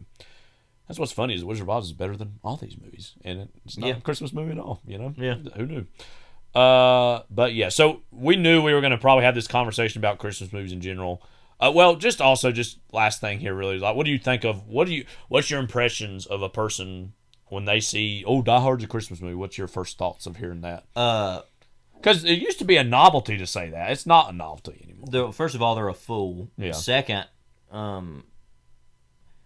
so first of all, they are a fool. Second, they're either just a fool, or they are also at their core a very cynical, banal human being who only wants to revel in things that are anti-humanist. Yeah. That's just, and wants to just be cynical all the time and be the different person, and I'm cool because you're not cool. Everybody says that now. So there you go. So again, there you go, Jake Tapper. No offense, but I know he does this all the time. I know, every year he does this whole thing on Twitter, and then people say, and I remember he's like, glad you're part of the club now, or whatever. It's like, everybody thinks this. Get over yourself. Right. Yeah. It's like the way Jackie Brown used to be cool to say, Jackie Brown is actually his best movie. My favorite. Or King of Comedy is actually really good. It's like everybody thinks that. Mm-hmm. Move on. Yeah. In a weird way, I can't, because just this book I've been recommending to anyone and that I'm in proximity to over the last month or so, Crossroads, the new book from Jonathan Franzen, principally takes place around Christmas time of 1971. There's some stuff before and after that, but that combined with his book The Corrections, which is also kind of about a family gathering together for, quote, one last Christmas as the father is slowly kind of dying of Alzheimer's. Both of those to me, this represents, I think, where we're at in general with the holiday spirit, is just the whole concept of this new sincerity that, you know what, actually the cool thing is just to really embrace it for what it is and try to, despite the irony, despite the whininess, despite the smugness and the entitlement, to actually go, you know what? Some of these criticisms you may say about the holiday are true, but this is still what I find meaning of it in and what I want it to represent. So that's our take on Christmas movies. Speaking of Christmas-adjacent material, Carol from 2015, which again is our movie of the week. Levi, hit us up with the deets on Carol. So Carol is a 2015 romantic drama period film. Love all that. Romantic drama period film. Directed by Todd Haynes. Screenplay by Phyllis Nagy, based on the 1952 romance novel The Price of Salt by Patricia Highsmith, which was then republished as Carol in 1990. I didn't know that. So. Okay. And it wasn't until a long time later that she actually came out that was her, because I think she wrote under a pseudonym. Right. The film stars Cate Blanchett, Rooney Mara. Well, we'll talk about all that in a minute. All those folks. Set in New York City during the early 1950s. I think it's like late 1952. Yeah. Carol tells the story of a forbidden affair between an aspiring female photographer and an older woman going through a difficult divorce. It actually, I'll go ahead and say now, it made $42 million on $11 million. So it actually was a little bit of a success, which is kind of surprising for a movie like this. But anyway, of course, it was released in November of 2015, but I remember we saw it in like January of 2016. Yeah. Funny enough, I remember we went to see that, and we planned on... Do you want to admit to a crime? No comment. No comment. Okay. We were going to sneak into... No, okay. Yes, this is fine. We were going to sneak into 13 Hours. Oh, that's right. Yeah. And I remember we went in... Yeah. And sat down, because we went and saw Carol. Then we were like, okay, we'll go see 13 Hours, the Michael Bay film. We do that a lot. You can't do this now. Sorry, I made that sound like, something really bad we did, but... Yeah. That we used to pay for a movie that we really wanted to see and knew needed the money more and needed the business and was ethically needed our money more. And then we'd sneak into something that's like, well, we kind of want to see that, but a little less. And so we did that a lot. Yeah. And, we paid for Carol like good little boys. Yeah. And then we're going to go sneak in 13 Hours. And then we sat down and we were like, nah. Because we came out of this movie, we were like, that's just too good to follow up with this. Right. But we later went and saw 13 Hours and actually paid for it. Yeah. So, and it was actually all right for a Michael Bay movie. Yeah. But I remember that about this movie. Now, his new one, Ambulance, I actually quite want to see. What, the Wambulance? Yeah. Yeah. Anyways, just want to put that out there. I forgot that was this. Yeah. Sorry, I made that sound like you can't do that really anymore bad, because no. You got to reserve seats. And... I was never the biggest fan of doing that, anyways, and the main reason, just the laziness of me, was that I was like, I don't know that I want to go see 2 movies in a row. Yep. We one of the time we didn't do that too often, personally, me, but I remember we did that with Fruitvale Station and the Wolverine. We paid for Fruitvale Station, went and saw Wolverine. I think, did we do that for Rules Don't Apply and Allied, or did we pay for that? I think we paid for both those, didn't we? I think we did, yeah. Yeah. I think we paid for 2 movies that have been totally forgotten. Well, I think Fruitvale Station and Wolverine are even more forgotten for me than those other 2 are. Well, but I'm saying in the... For everybody else, is what I'm saying. I guess so, yeah. No, because Fruitvale Station, remember, because of Ryan Coogler, and the Wolverines, remember, just because it was a superhero movie. Those other 2... No. Wolverine fell even more by the wayside after Logan came out. This was what that was trying to be. Good. Okay. That was also a situation where we saw Fruitvale Station. It was like, wow. And then you go and see Wolverine. Like, what the hell is any of this crap? Yeah. It was just. But anyway, Wolverine did survive Hiroshima or Nagasaki. One of those. I don't know. It showed that in that. Didn't remember he got fried basically, and he's like because. He held that thing up to protect that Japanese guy, and part of it burned through, and that was a scar he had the rest of his life. And then he was literally burned all of his hair off. Yeah, because every single can adamantium really stand up to that? By the way, probably not. No. Well, he didn't even have adamantium then, though, did he? No, that's just had the healing just factor. had the right. Adamantium was installed later on. I'm sorry, I had forgotten that the healing factor wasn't part. No, the whole reason he was picked to have adamantium put into his... Because he would live. Right. That was the whole Yes. Okay. point. I'm sorry. Anyways, yeah. Carol... Anyway, well, hang on. Before we get to that, though, I love that Hugh Jackman in all those movies is always basically just has some moment or scene where he does that, yeah. One of my favorites of those was in X-Men Origins Wolverine, which is one of the worst movies ever made. And all likelihood, for some reason, one point we very well may do on but here. that moment where he comes out of the water with the adamantium, and he's like, a big moment. It's so dumb. Anyway, remember the opening credits of that movie was like him and Sabretooth, played by the Lee Saint Schreiber, were like in the Civil War. Yeah, and they were like, it was like showing them going through all these different wars or whatever. Yeah, so dumb. But it's trying to be like a whole like near dark situation where like that oh Lord, what's that guy's name? Bill Pullman? No. Bill Paxton? No. The guy that was in Aliens as the robot guy.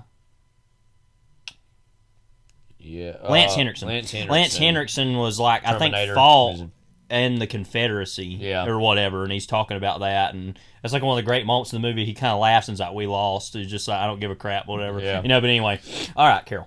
The cast: Cate Blanchett. She's been banned by the Chets. Gino. Cate Blanchett as Carol Aird. So I'm really gonna try to work to like transition what we've talked about. Okay, You know, even an actress as great as Cate Blanchett, even she's got to lick the boot heels of the superhero machine now, because she was in Thor Ragnarok as the villain. Yeah, that's right. And she's really truly one of our great actresses. I think you would agree. She won an Academy Award for Blue Jasmine, which was a pretty good little Woody Allen movie from a few years ago, and she was really good in it. She has, come to typify, I think, what this generations of style and class on the red carpet kind of looks like. I think in a lot of ways is, say, Cate Blanchett, someone who I don't think she's actually all that concerned with any of that stuff. She really obviously wants to be known more as an actress. She's Australian, right? I could remember she's that or British. Again, she's been in a great many things. We mentioned Aviator a little bit. Yeah, she won for that. I mean, she's totally amazing. That's really one of the best examples I've ever seen of someone playing someone who's already this iconic figure in Katharine Hepburn, and actually bringing her own life and wit and spontaneity to that, and was amazing as her. I love that scene in that movie where they're flying in the plane, and he like lets her take over or whatever, and he's like got the milk, he's like drinking the milk, and they have a whole romantic moment. Yeah, there's that funny. It's such a Scorsese moment. It's like there's a shot of the plane flying, and there's this piano jazz, and it's very like, I don't know how to explain it, but something about that scene is just so both hilarious and genuinely great to me. But anyway, I don't know. And I love Cate Blanchett. I feel like she had a little bit of a reputation that Tilda Swinton has kind of come up from under her, and like, I don't know if stolen's the word, but just like she stole it. Tilda Swinton is now considered, I think if you look back at the body of work Tilda Swinton's done the last like dozen plus years, is pretty unparalleled in terms of the number of movies she's been in, because the number Cate of talent she Blanchett recently has been a little. You're right in that. I think that Cate Blanchett is still great. Yeah, but she's been in Ocean's 8. She's been in Thor. Yeah. Just stuff like that. That's very just like, or Thor Ragnarok. Rather. Yeah. She was in that Cinderella movie. I forgot about that. Oh yeah, she was like the wicked stepmother. Oh, and then of course she's like the villain in Kingdom of the Crystal Skull. Yeah, which is kind of playing like a Soviet Russian. Probably the first thing I've ever seen her in. Maybe. Or no. I would have seen her in the Lord of the Rings movies. Benjamin Button. Also Lord of the Rings. Yeah, she's obviously Galadriel in that. So beautiful and elegant, but then those scenes where she turns on Frodo to tell the prophecy or whatever. Mock me and despair. Yeah, and she's like, blah, blah, blah, blah. There's a kid that genuinely scared me. I remember in the theaters. Yeah. It's like, wow. Things that are, and some things that will not come to pass. One of my favorite moments in any movie actually comes by way of her at the beginning of Fellowship of the Ring. When have we talked about this on here about that moment where she's like talking about Gollum, and she's like, for 500 years it poisoned his mind. We quote that all the time. In fact, can we just put that in here? For 500 years it poisoned his mind. What a line reading, Poisoned his mind. Go through her filmography and just see some other things that maybe we're not remembering. offhand. But in general, she's one of those actors that you see if she's in something, you're like, oh, okay. Like, you know, like, go down there a little bit. There's a link. Go down on the screen and stage. There's a whole link that goes to her filmography. Where? Most actors now on Wikipedia have their own Yes. filmographies. Yeah, that's easier, I guess.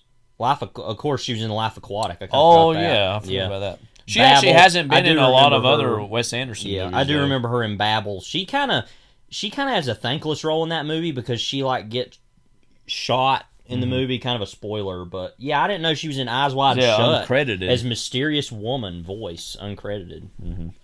Anyway, but yeah, that she gets shot. It's not really a spoiler because it's early in the movie. She gets shot in Babel, and most of the movie's her being shot, and it's kind of just like. I recently saw Coffee and Cigarettes, and I'm just remembered that was actually one of my favorite segments of that movie, the Jim Jarmusch anthology movie, where she actually plays herself and a cousin.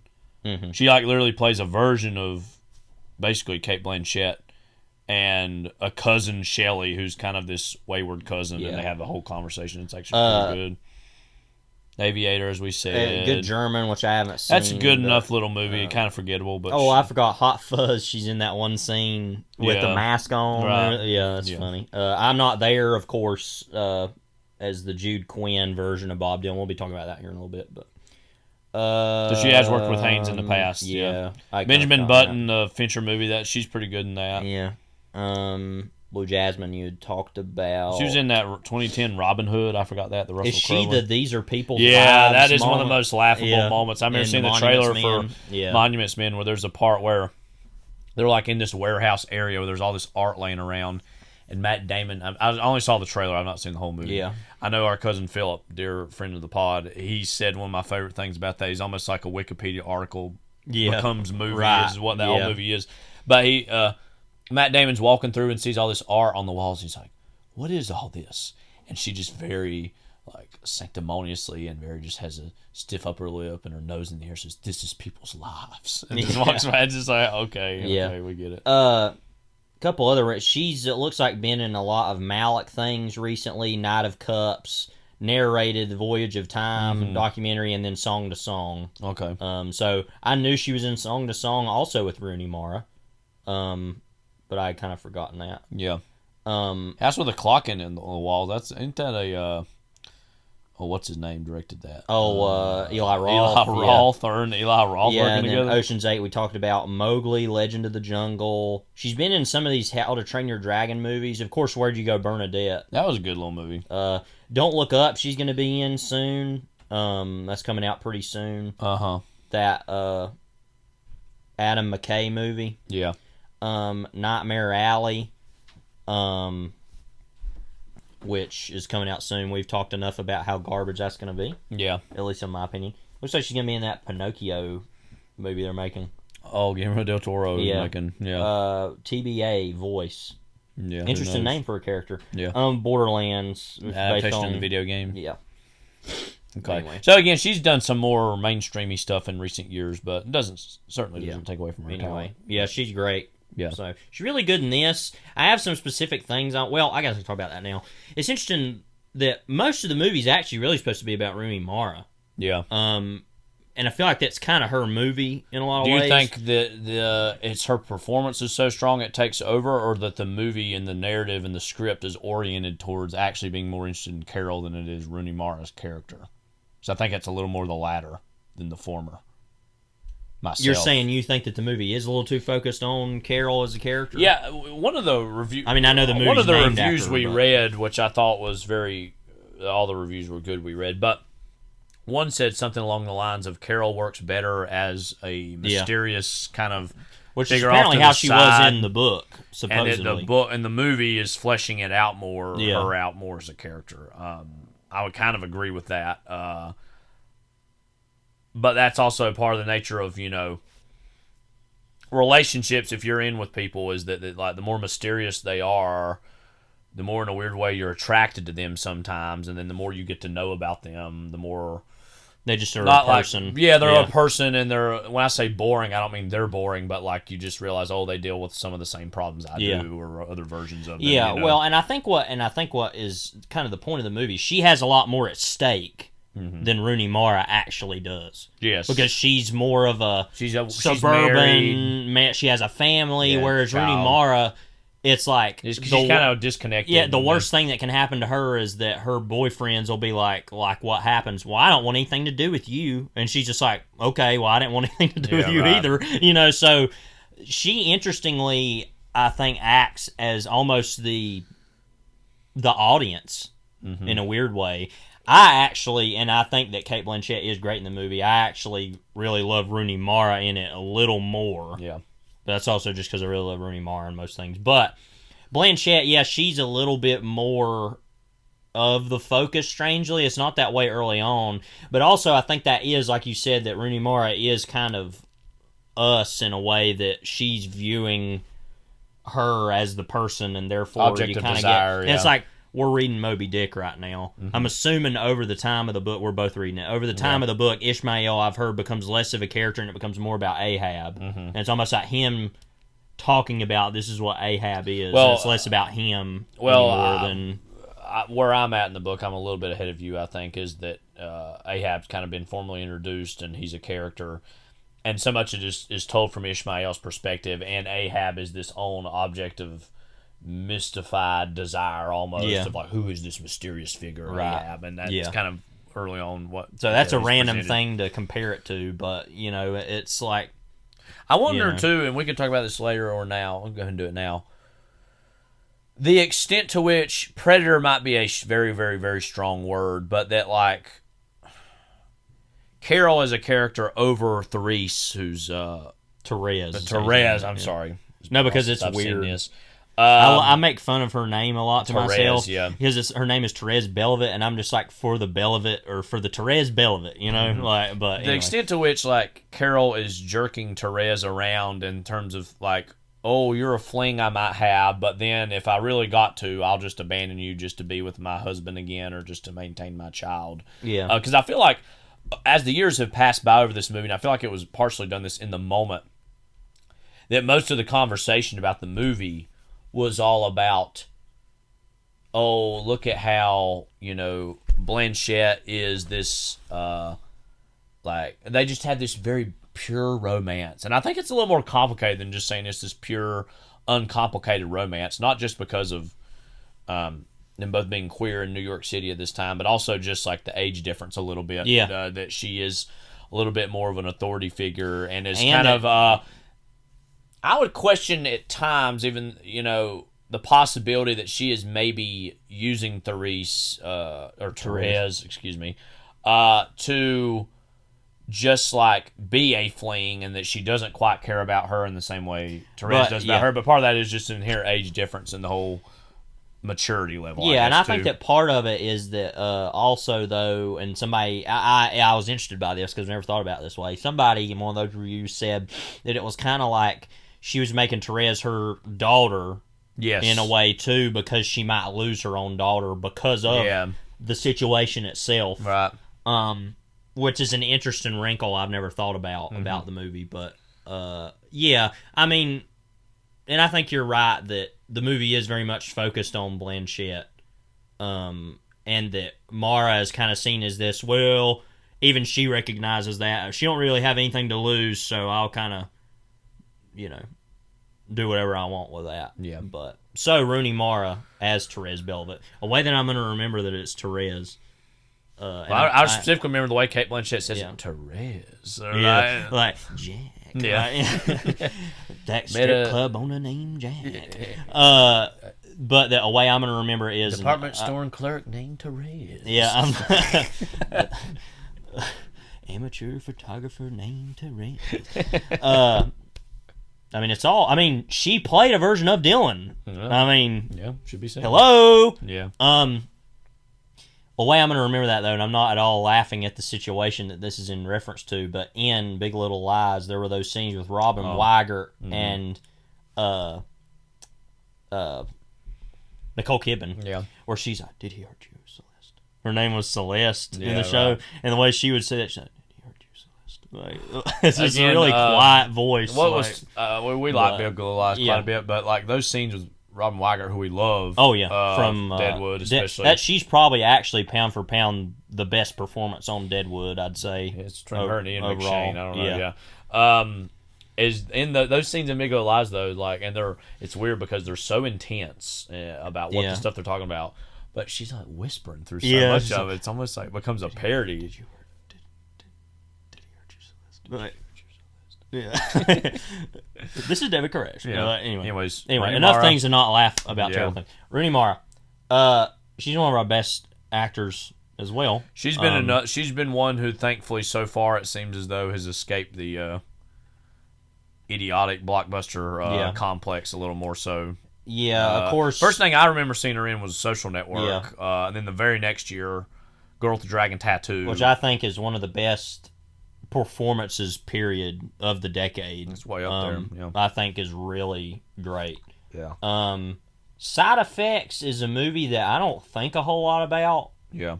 But I remember her being good in.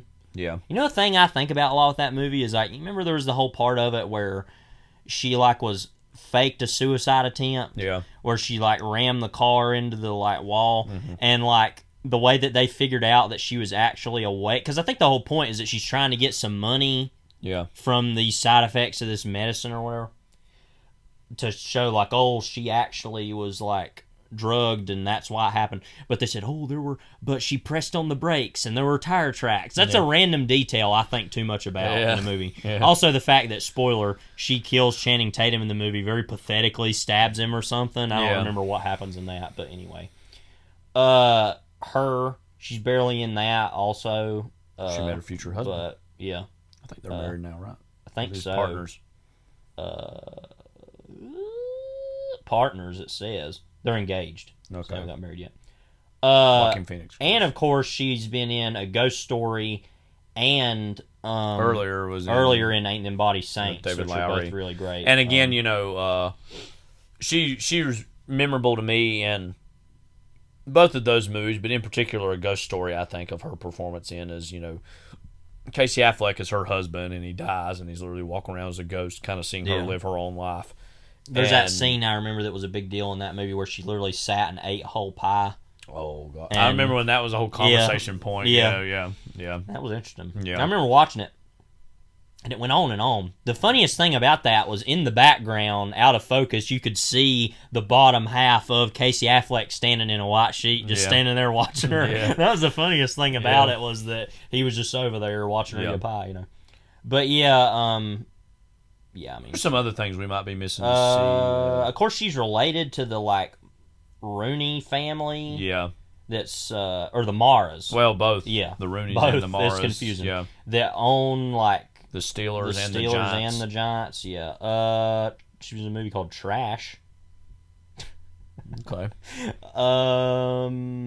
She had been in that A Nightmare on Elm Street remake. I've not seen that. That was just before Social Network.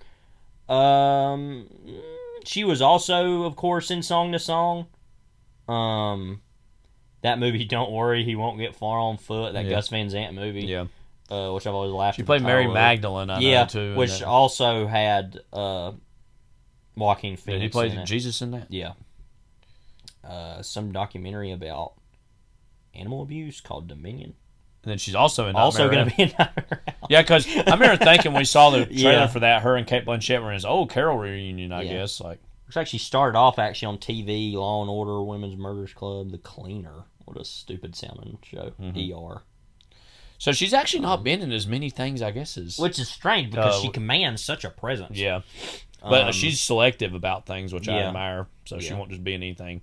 What do you think her performance contributes to this? I think, her character is one also of, in that like... Pan movie, that Joe Wright movie. Oh, is she Tinkerbell or... Tiger Lily. Tiger Lily. Oh, that was a whole controversy, I remember, the fact that she was playing her and all that.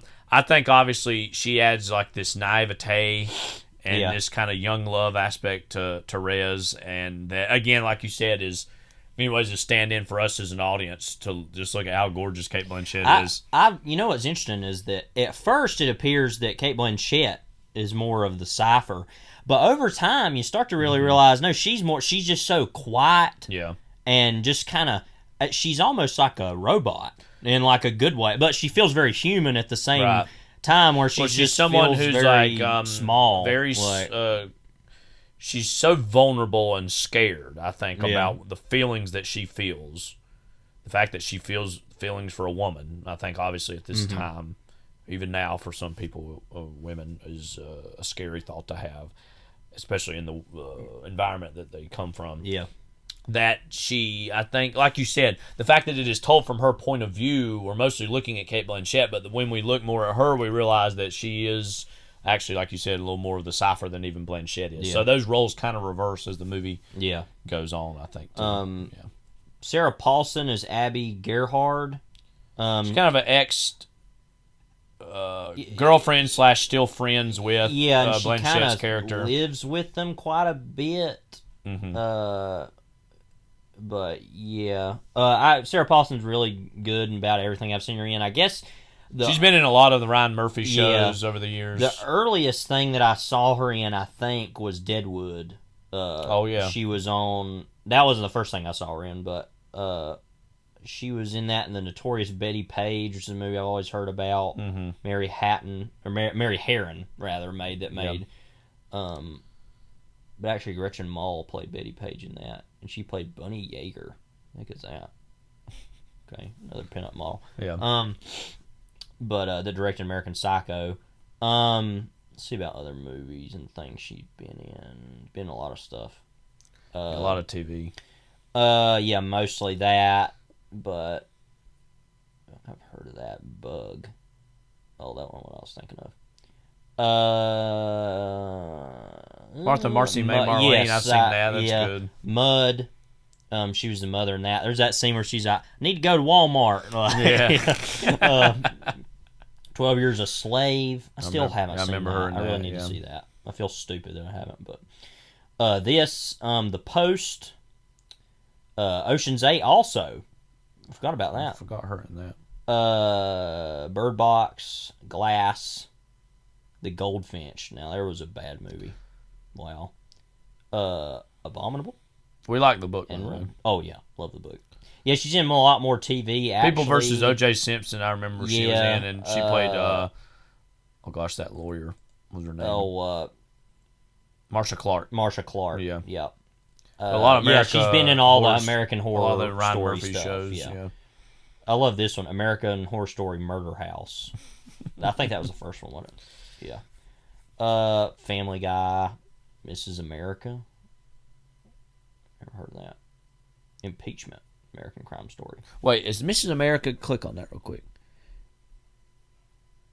Yeah, that's that. No, Cate Blanchett's in that. Yeah, too? it's about Phyllis Schlafly, the kind of anti-feminist woman. Yeah. Also has Rose Byrne, Elizabeth Banks, Uzo Aduba, John Slattery. Tracy Ullman. Yeah. And Sarah Paulson. Yeah. Look at that. But yeah, she's good in pretty much everything. I actually haven't seen her now I think about it in as many things as I thought either, because a lot of TV stuff. But yeah, she's kind of in the movie. She has this really weird role where she's kind of like a live-in, not even maid, but like help raising the daughter a little bit. Yeah. And that like Kyle Chandler's character clearly resents that, but then allows it. I guess allows is a strange word, but still allows it to happen or whatever. Yeah. But yeah, Jake Lacey as Richard Simcoe. I gave him the last name and all. He is like the kind of main boyfriend of Therese. Early on. He's wanting to get married to her and take her to France or something, and she's like, I don't know about all that. Yeah. He clearly, over the movie, gets mad and is like, why are you going on this trip with this woman? And like kind of figures out what's going on. Yeah. I don't think I've really seen him in I think he was in that recent show version of... The White Lotus he was in. And I'm Dying Up Here. You remember when I'm Dying Up Here was a thing? Yeah. That was dumb. Yeah. High Fidelity, that new show version of that. That's what I was thinking with, of. With Zoe Kravitz. Zoe Kravitz, her name escaped me. Girls, he was on, too. I just know that was a big deal. Yeah. Michael J. Fox show. I knew that was a thing. The Office. 21 Who's on part of episodes. that? Royal Pains, Better With You. Guiding Light. Started on the Guiding Light. Wow. Episode 15,546 he was on. What a memorable... But anyway, yeah, he left. he plays a kind of thankless role in the movie of having to be that, like, angry guy, you know? Yeah. Love the Coopers he was in. I'd be angry if I was in that. That was after this, though. Rampage. One of my favorite movies I never saw. That trailer had that... Despite all my rage, it kept starting over and over, you know? Anyway. Yeah, I mean, he's just that kind of... He seems like a nice enough guy, actually, and he seems like he means well. He's going to be in that Being Ricardo's as Bob Carroll Jr. But he's just clearly... He's the guy that I think most people would like, if they were looking at Therese, go, oh, you should be with him, but that's just not who she wants to be with. Yeah. Because she's not straight, so... Yep. John Magaro, who's randomly one of the best random actors around. Like, he's been in a lot of good stuff. He played Seal in the Many Saints and Newark. Yeah, he was in Not Fade Away. I think he was the lead of that. I still haven't seen that. I need to see that. Because you've always told me it has one of the most abrupt endings to any movie. Yeah, and it's I really want to know what it is. He was in that Unbroken. You remember that? Barely. I don't remember him in it, but I remember the movie. The Big Short. I don't remember him in that. Finest Hours. War Machine. I remember there was a few days where like, let's watch War Machine, and then we never did. Yeah, I think it's on Netflix too. As well. Marshall. Was that a movie about Thurgood Marshall? Yeah. Overlord. I remember when that movie was kind of a thing too. Yeah. First Cow. I know that was kind of one of the last big things. Yeah, he was good in that. That's the Kelly Reichardt movie. The Birthday Cake. What was that? Sylvie's Love. Oh, that came out recently. Yeah. That movie that looked a lot like Melodrama from that time. Yeah. Was he in a Meyer Lansky movie? Yeah. Looks like it. He was a young Meyer Lansky. Oh, there you go. Harvey Keitel, Sam Worthington. What? I didn't even know this existed. All that has and then, Many Saints in Newark. Yeah, he's really good in anything. I mean, Many Saints in Newark, I think we talked about this, had some moments that were making fun of his hair. Seal's like hairpiece. He's like, it's real stupid looking. Yeah, I think in this movie, he's kind of just like another guy that's interested in her. He's somebody who's a little more sensitive to her, and he is interested in her, but kind of realizes that she's different. Yeah, and is kind of at least the way I remember it, kind of encouraging her to be her own person a little more so than the other guy was. Corey Michael Smith is Tommy Tucker. He's the guy that's like the what a name, by the way, Tommy Tucker. He's the guy that's like the private investigator working for Kyle Chandler in the movie. He like follows him around. Yeah. He was the Riddler on Gotham, supposedly. Oh, okay, good Looks for kind of him. like he would be, I guess. Yeah. He hasn't really been in anything. First Man he was in. I thought I had seen him something else. Oh, and then he was also in Wonderstruck. That's what I was thinking of. The other Todd Haynes movie. He's in that. Yeah. Through parts of it. Okay. First Man, I see it. He does. Is it him that has the very memorable Foley sound? Yes. In this movie, we'll talk about that. We're not going to talk about till we get there. I'm just going to mention two more people. Carrie Brownstein, who of course is a kind of comedian, actress, and mostly known really for being in Slater-Kinney. Yeah, that's what most people know her from. Yeah. She was also kind of the co-creator of Portlandia with Fred Armisen, which I haven't seen in a while, but I think is absolutely hilarious. And I'd like to watch more of. I don't totally remember exactly who she is in this. I remember she just her plays in this. She's barely in it towards the end as a woman who I think knows or can tell that Therese is lesbian and is interested in pursuing a relationship with her. Very brief, not much of anything. Not so and then Kyle Chandler is Harge Aird. What a name, Harge. Kyle Chandler. I feel like to call him an underrated actor at this point is kind of it's like what we were talking about earlier. If everybody says it, it's not exactly true anymore. He just is a good actor. Yeah, I think it's safe to say he's one of our most reliable. Yes, like, I mean anything he's in, it's like immediately. To go back to that lame, annoying meme, but it's true in this case. He just always understands the assignment. I know I've still never seen Friday Night Lights. I know he was the lead of that, and that's what a lot of people know him from and love him from. I think he's from Texas too, or he lives there, and it just fits him a lot to be in that type of movie. He's from Buffalo, New York, but I think he lives in Texas. But the way he looks, I've said this for forever, it's a shame that we cannot get some project together where him and Tom Cruise play brothers. Yeah. Because I think they look visually a lot alike, and frankly, I'd like to see Tom Cruise do more of a dramatic kind of a movie anyways, and Kyle Chandler's an excellent actor too. So why can't we make that happen? Let's do that at some point. I think the first thing, I'll run quickly through some of his movies here. I think the first thing I ever saw him in was King Kong. Yeah, that would have been Which is one of the... when I think about that movie, one of the first things I remember is him and that stupid mustache. Or like he's standing in the mirror, like trying the mustache on, looking at himself. Yeah, like, it's really dumb. But yeah, and then Day the Earth Stood Still, that remake. Super 8, I don't remember him in that. He's the dad, main dad. Argo... Don't remember anything about that movie. Zero Dark 30, I do remember him in that. Yeah. Wolf of Wall Street, of course. Yeah. He's got a memorable... Yeah. Memorable F Jordan. Or whatever, yeah. Manchester by the Sea, he's the dead dad in that. Yeah, Casey Affleck's brother. Casey Affleck, yeah. Game Night, I don't remember him in that. I barely do, but I don't remember where exactly. I don't either. First Man, of course, I do remember that. I know he's been in those Godzilla movies as of late. Yeah. Then he's in that new show that just came out, Mayor of Kingstown, which is so confusing to me because it's Mayor of Easttown. Mayor of Easttown, Mayor of Kingstown. Yeah, because Mayor of Easttown is M-A-R-E. Right, like a horse. And then this is like a mayor of a city, M-A-Y-O-R. Then I know he was on that show Bloodline. I think our mom watched, and she kind of liked that. I kind of always wanted to watch that. But I heard good things about it. I always remember him, though, a lot.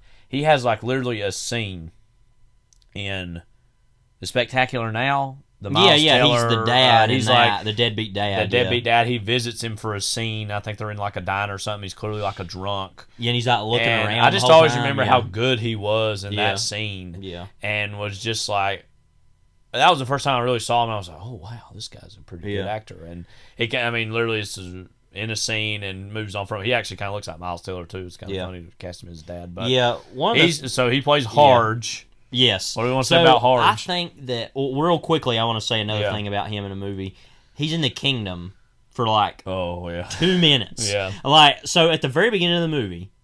Now, I knew who Kyle Chandler sort of was by the time I saw that movie. This would have been early in his career. He wouldn't have been in a whole lot. He would have been in King Kong before then. And he had been on Friday Night Lights. So, actually, he was more known for Friday Night Lights at that time. Because it's basically, he comes in as an FBI agent. It's stupid because in the movie, the whole plan, I think the terrorist plan was to blow up, cause an explosion, that would then draw the FBI in to then blow them up. Yeah. It's just really dumb. Yeah. So he comes in there, and he's in the movie for like 2 minutes, literally. It's like 2 or 3 minutes. And he's like looking around. It's like, oh, Kyle Chandler's here. It's like I can see they're trading in on the fact that he had been. Also, Peter Berg directed that, who had directed the original Friday Night Lights movie. So it's all connected to that. Yeah. Where it's trading on his idea of, oh, he's the coach from Friday Night Lights. He's going to get to the bottom of it. And then they blow him up. Yeah. And he dies. And I remember seeing that movie the few times I've seen it in Model United Nations class, that I was always like, why would they kill off Kyle Chandler in this movie? Yeah. And I was like, I'm done. I'm pissed off. I'm done with this movie. Yeah. So anyway. Yeah. Him in this movie, I think he plays so perfectly the most faux superior, pathetic man I've ever seen. To me, it's a distillation of that scene in Mad Men where Roger Sterling is talking to Peggy. Yeah. And he says, I order you to bring him in. Yeah. And then he's like, come on, please, though. Like, it's just like, he asserts this authority that is not at all reciprocated, and you realize that he is withholding Carol from living the life that she wants to lead. That much is certain. But it's out of a genuine sadness on his part. It is this genuine, like, I love this woman and I wish she loved me back. Yeah. And she has decided to live this alternative lifestyle that I don't understand at all. And if I have to take her to court, so be it. But it's really just because I want to be with her and I love her. And so, by virtue of the story, he is like the quote villain. But, like, it's a very it's not tragic clean. story. It's not a clean break. We should be more sad, obviously, for Therese and Carol, especially this time period of being as hated and loathed as that lifestyle was. But you still can't help but also feel for him in the midst of all this. No, it's not. It's very complicated, and that's what I think's so great about this movie. It's kind of like a an alternative version of Dennis Quaid in Far From Heaven, Which I've not who seen. is You've the seen, gay yeah. husband, Yeah. who is like mad that his wife is having anything to do with a black man because he's racist, but he's also gay. He's gay, Yeah. and so it's like it's kind of like an opposite sort of where like he's mad at his wife for being gay, but then at the same time, yeah, right. But in this, I'm saying, Yeah, but right, at the right. same time, he feels helpless, Right. about like, oh, but I am in love with this woman and I'm frustrated about it. Yeah. So it is now that character in that movie is far more contemptible in his own way than. That's why I get disqualified. Well, right, which is strange for Todd Haynes to paint somebody in that light and make them also queer. Yeah. But that's a very interesting movie. It's very. But I can talk about that in a minute. But anyway, yeah, it's kind of he's I think one of the most interesting characters in the movie, because he is Kyle Chandler, but then also because of the actual role he has to play. We're gonna laugh about it, but that shot later, when she closes the door and he's still you looking see him in through the glass, and then she turns the lights off and he's standing there. I mean, that's literally the image that represents him in the movies. He's always shut trying out. to get in, Yeah. but he is, I think, a tragic character in his own way, which is interesting for that type of role in the movie, which in any other movie would be, and even that you would think Todd Haynes would paint him as just Haynes, what is so fascinating about Haynes, and maybe we can transition to talk about him now, is that he would rather do that. He never makes than- the easy option, no, and that's why yeah. he's such a compelling filmmaker. Is that he is the kind of godfather in many ways of kind of the modern queer cinema, really ever since He and Gus Van Sant. It's really since the mid '80s onward. Him and Van Sant have been kind of the big standard bearers of that. I would say, Van Sant probably made some earlier headlines than him with something like My Private Idaho. Yeah. But overall, the course of his body of work of Haynes's is there's still some I'm making a movie like Van Elephant Sant movies I or- need to see. But yeah. on the whole, Good Will it seems Hunting. as though Haynes's Yeah. movie have stood the test of time a little Yeah. more so. What about you for Todd Haynes? I know he's one of your very favorite Yeah. directors. Why? Well, it's hard to say because I kind of just love everything about him. I think what I love about him so much is the unpredictability of himself, is that he makes a lot of movies that are about the same things, but none of them are really that similar when you actually think about them. Obviously, Velvet Goldmine and I'm Not There are kind of, and Superstar are all kind of about music similar. Yeah. But then you have Far From Heaven and this are kind of similar. Yeah. But then you have something like Safe, which is in its own way like a woman's film and kind of a melodrama of that type, but it's still very different. And then you have something like Wonderstruck, which is like totally on its own, a kid's movie. Dark Waters is its own thing. I'm forgetting a movie in there somewhere. No, maybe that's it. I'm trying to think of all his bigger stuff. Oh, and then Poison. Yeah. Poison, I think, it's not even like one of my big favorites of his, but that movie I just continually think about as being one of the most shocking, interesting movies. I mean, that was kind of his breakthrough on the independent, realm. Yeah. Just the idea that you're going to take, split a movie up into kind of three parts and put them all together. It's kind of like doing Pulp Fiction in a way, but about totally different things. Yeah. And to kind of take that whole first part of that movie is sort of like Superstar, where it's filmed in the same way about like being, very kind of like tabloid journalism type, like, oh, this boy that jumped out a window and flew away. And like, then you have my favorite section of the movie, which is like taking, basically it's an AIDS allegory about like a sex drive that this guy makes and making it into like a 50s B monster movie, and just that's just such a shrewd, I think one of the most interesting things of his whole career, to take that and do that with it. And then the last one is a little bit more of a general kind of just queer and obviously love story, again he's obviously part of the movie. Gay, and that all his films have queer readings. Some are more obvious than others. Like, it didn't really take me till halfway through Safe, which I think is one of his strongest films, for me to realize that whole movie's about Julianne Moore contracting this incredibly rare, is it a skin disease or like what is it exactly? It is I forgot what it's called. It's like a hypersensitivity to allergies. Yeah, right. and it's like she can't be around most things. It's like a chemical sensitivity. Yeah. That is actually, well, it's weird. I think in recent years that was kind of a thing then, but I think in recent years it's been more and more seen as like a definite possibility that such a thing exists, but it's kind of argued in the medical community, I know, about whether some or not. of it might be psychosomatic and psychological, brought on by some of that stuff. Yeah. But that is kind of a big AIDS allegory. And it's never heavy-handed. No. It's never over the top. But to know when it takes place, of course, in the 80s, and it was made in the 90s, that's just a very subtle, powerful movie. And again, that's, I just, there's certain moments of his career I think a lot about. I mean, one that really jumps out to me that I've thought about ever since I saw it, and it's very simple, but scene in Velvet Goldmine where Christian Bale's character is kind of sitting with his parents and watching on TV like this glam rock act, and he just jumps up and shouts, "That's me!" Yeah. And then it immediately cuts back to you realizing him just imagining having done that, and this sense of disconnection and loneliness he feels as he watches this, and his parents are kind of repulsed and confused by what they see. Very tragic moment to me. And again, that whole movie is a movie within a movie within a movie almost, like in terms of the layers of it. And one thing that I think sets Haynes apart is, while he is very much this kind of queer artist, queer cinema, he does have this certain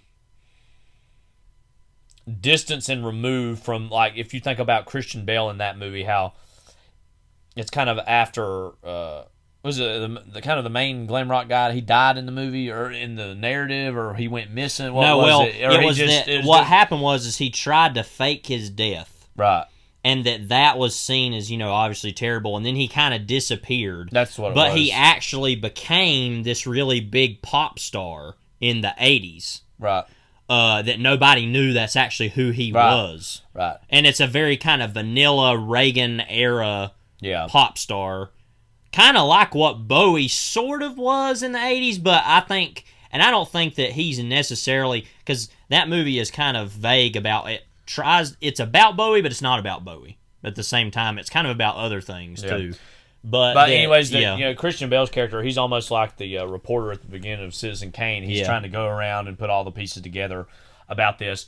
And the Bale of those scenes is one that's older, that's a little wiser, that's not as caught up in the ephemera as he was when you see the Bale of earlier years. Yeah. Because I feel like that distance and that removed is indicative of how Haynes tries to depict queerness in his movies as someone who's coming after, and as someone who is, a lot of his stuff is period. Yeah. Of how he's looking back on past eras of queerness in some ways. Yeah. And what's interesting about Velvet Goldmine is that they're like, oh, well, you were into all that whole thing. Plus he's British, so they're like, and he's in America. And he's kind of like, it's interesting because then he reflects on what did that really mean to me, and and that's a really good movie. It's very complex in what it. And actually I feel like Christian Bale's performance kind of falls through the cracks of that. A lot of other things people talk about, but him in that is one I think a lot about. Yeah, and then the fact that movie has this whole other subplot about aliens. Yeah, that brought a ring that was Oscar Wilde's ring, and Oscar Wilde was an alien. Yeah. And that inspired glam rock. Yeah. And it's just like, what? And that's what I love about Haynes is like, he can just do that randomly in a movie. Like the fact that just the whole idea in I'm Not There, that you have that whole movie. But then also it's like, oh yeah, and then Richard Gere represents the Pat Garrett and Billy the Kid character. Mm-hmm. And it's like, was that really a big part of the whole Bowie phenomenon? Because I don't, and then it's its own thing, and it's we were talking. Weird. We mentioned I'm Not There a little bit last week in reference to Jackie and how certain historical figures are depicted in fiction and whatnot, and about sometimes our frustration that sometimes you don't have more bats at the cracks at the bat with certain historical figures. Yeah, that's his attempt to do Bob Dylan, and I think he succeeds. I mean, I think it's a brilliant movie. I think it's one of his best, and it's him trying to do all these little snapshots of the various personas of Dylan. Yeah. And for me also, when I look back on knowing who it is and contextualizing it with all these other movies he's made, actually throwing Bob Dylan into the realm of queerness a little bit, which is not a place I normally think of him as, but of course Haynes as a gay person would. Yeah. And so I just find that to be fascinating that it almost makes perfect sense to put Bob Dylan through that sort of a microscope to say, what about all these variations of Dylan? Yeah. Who is the real Dylan? Does the real Dylan ever exist? And again, as we say, Cate Blanchett very memorably plays one of those Dylan, the most confrontational stage of Dylan that you see mostly in Don't Look Back. Yeah, that kind of version of Dylan. In his career, I think that, I guess, to kind of wrap up talking about Haynes in general, I guess what I think about when I think of his movies is, I guess they're about two things. They're about one thing, really. I guess it's like the interplay between humans and, I guess, oppressive society, or just society in general, and how, that sounds very vague, but his movies are about actually a lot of different things. Yeah. And I feel like with a movie like, because usually this sounds weird to say this because I love his movies and love him as an artist. When I hear his name and think about his movies, I get this kind of weird feeling of like claustrophobia, like this feeling of this like I'm trying to think, it's like synthetic oppressiveness. Yeah, I know what you mean. And it's like a weird thing, I guess, from like a movie like Safe. Yeah, you feel that way. I feel like that's his most indicative movie about what his whole vibe is. But which is strange because a movie like this doesn't really fit into that totally. But at the same time, there's a suspense to this movie, which is very strange for a melodrama. And a woman's movie. Yeah. But that he finds a way to do that, I think, in every movie that he makes. And then something like Dark Waters too, being about the environment, because he makes a lot of movies about sort of the environment and what that. Safe also, I feel like it's kind of about the environment, right? And then even, but then you say that was partially also even inspired by White Noise from Don DeLillo's. Yes, and also even a movie like Superstar. Interestingly, being about, food disorders, and that sort of, there's a lot of shots in that movie of like supermarket shelves, and it just feels everything's very synthetic and very 80s consumerist, just very bland. Yeah. And even being made with Barbie dolls. Yeah. Is such a weird image. It's like it's not real. It's like very, it feels very other. And I know that movie was, I think, kind of hard to find and banned for a long time by the Barbie Corporation because, and I think by the Carpenters too, because they were just like, what is it? And it used Carpenter's music in it, and that's just a really brilliant movie. Yeah. I remember seeing that for the first time in college and being like, what is this? Yeah, and it feels a lot like his other stuff, and it's not necessarily one of my favorites of his stuff because he's gone on to do bigger and better things. I feel like Poison is very much an extension of that and is a little better. Was there a segment of Poison? Maybe I'm imagining this. Yeah, it's like at the guy beginning. Getting mad about his son playing with Barbie dolls or something. Am I imagining No, that? it's at the very beginning of the movie, the opening credits, there's like that boy messing with like women's clothes or women's jewelry, and the parents like are like, wait, it's like, and it's like real like in your face, that's what it was. Yeah. Okay. But yeah, there's a lot of things that are similar between those two movies because they're very close together. But yeah, so I guess that's kind of what his movies are about, and what they mean to me is that I feel like he's seen as, like you said, the queer cinema filmmaker, which he is, but he actually makes movies that are about even more than that. Yeah. More even than some other artists that not even just related to queer cinema, but even other, insular subgenres of cinema aren't always as instrumental in doing other things and being interested in other things. Sometimes. And again, we love the movie Mildred Pierce. Never read the book.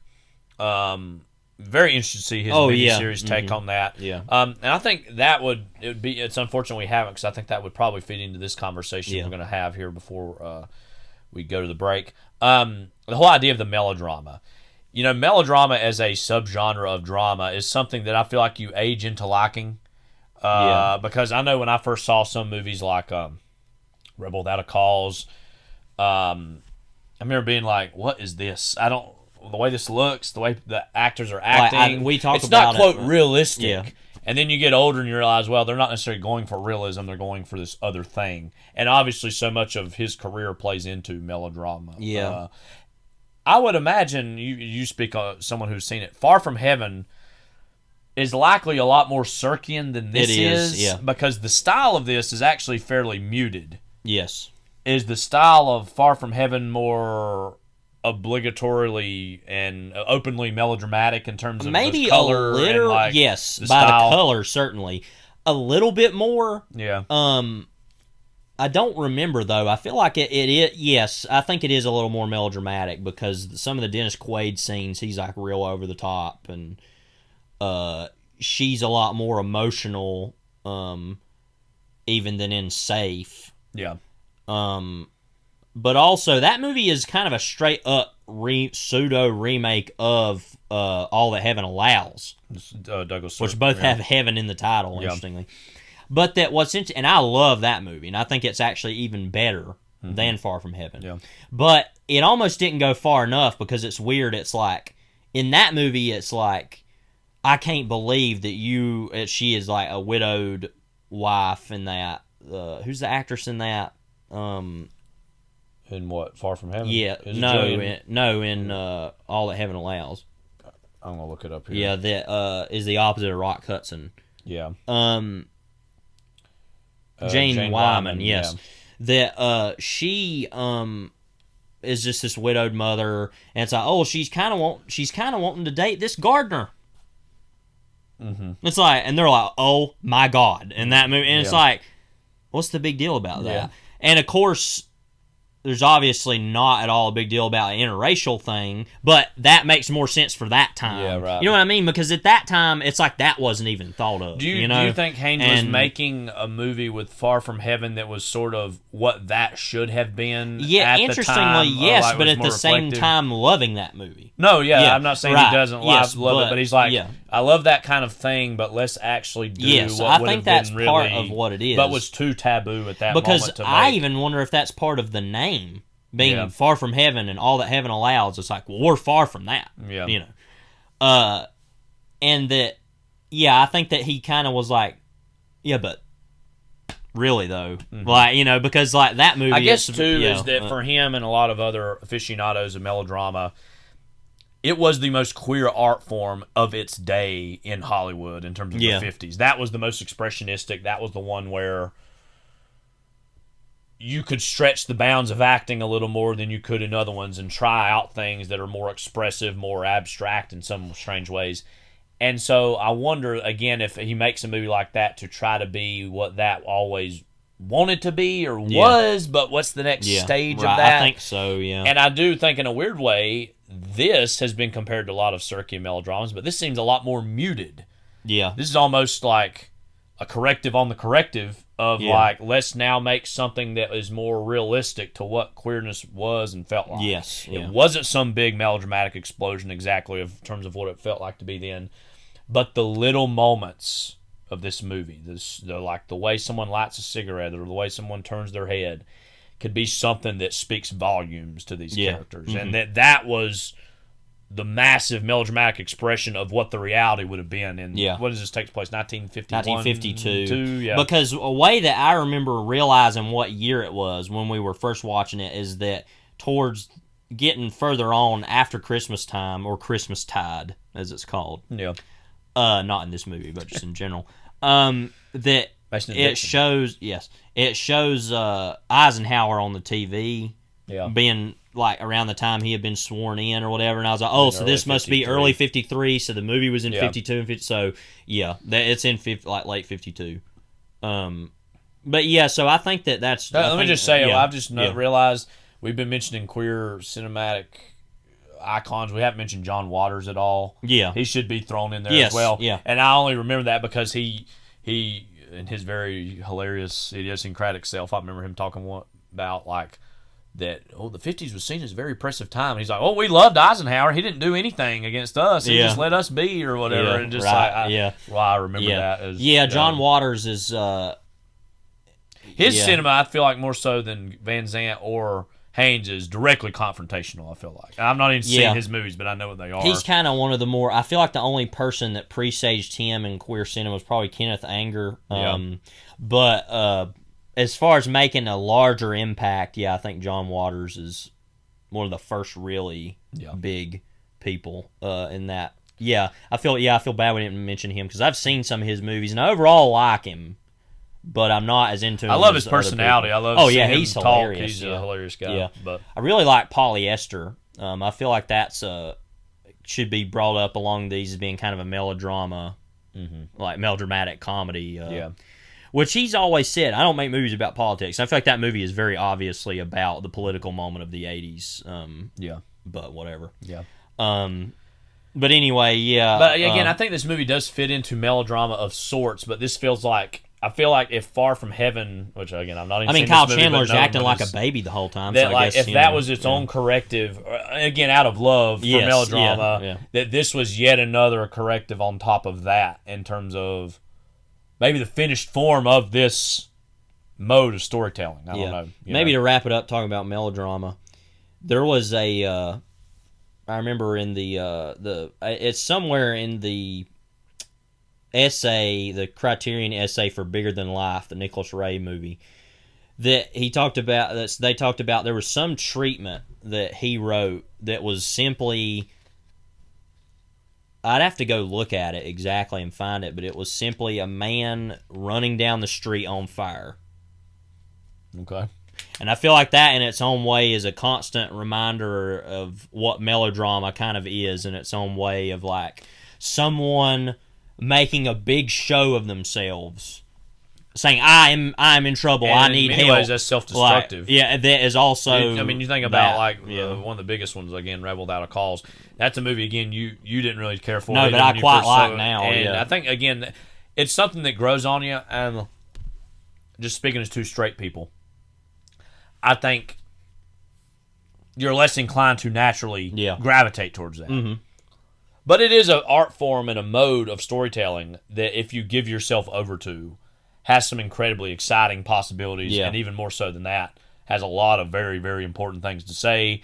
And again, that's one of those subgenres that I think is important to actually to disconnect yourself from the whole idea that realism is paramount at all times. Yeah. That art should always be about realism. That what if art sometimes is more just about expressing the your inner mind or your inner heart in a very big, big way. That in its own way tells the realism of the soul in many ways. So, we're going to take a brief break. You're going to hear the trailer for Carol. Then we're going to dive right into the movie. Dearest, there are no accidents, and no explanation I offer will satisfy you. I like the hat. You seek resolutions because you're young. But you will understand this one day.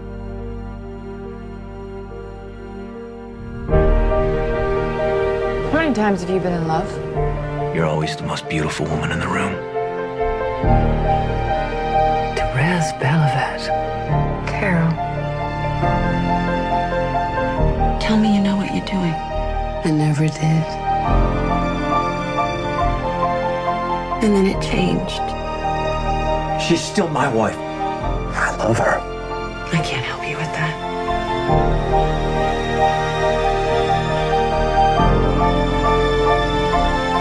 It shouldn't be like this. I know. If he can't have me, I can't see my daughter.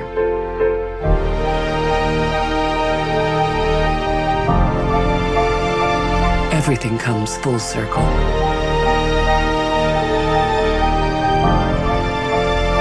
We gave each other the most breathtaking of gifts.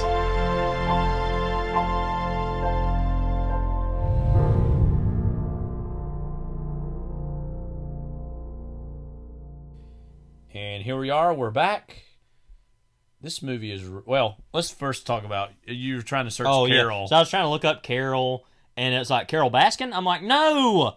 I don't want anything to do with that. There's like some new Tiger King thing coming out, and there's a lot of people like, we don't care anymore. It's see? It shows how useless the whole thing really like, was. Well, I could have told you that back in the day. But. I could have told you that, as Dan Licata once said. MPAA rated, or the MPA, as it's now called, I think. R.I.P. Jack Valenti. Remember, Jack Valenti. And I am sorry, sir. F off, Jack. Jack. Rated R for a scene of sexuality / nudity and brief language. There you go. So, yeah. So, we're watching this off the Blu-ray, put out by the Weinstein Company. Whoops. Hit and play in 5, 4, 3, 2, 1. I love to hear Todd Haynes' opinions on Harvey Weinstein, because he always has this smile on his face, Todd Haynes. Yeah. He'd be like, oh, I think he's a scumbag. You know? Just, I don't know. And we mentioned got earlier, a smile on his face. First Cal. Obviously, he's kind of was a friend and mentor to Kelly Reichardt, who she's not really a queer cinema filmmaker, but has made a lot of really great independent dramas over the last 20 plus years. Train rumbling.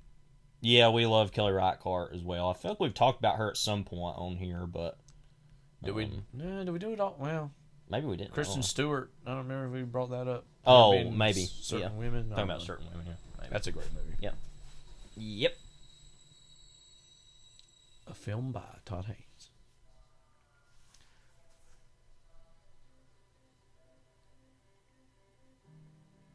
Carter Burwell score. Oh yeah, I forgot that he does a lot of Coen Brothers movies. Mm-hmm.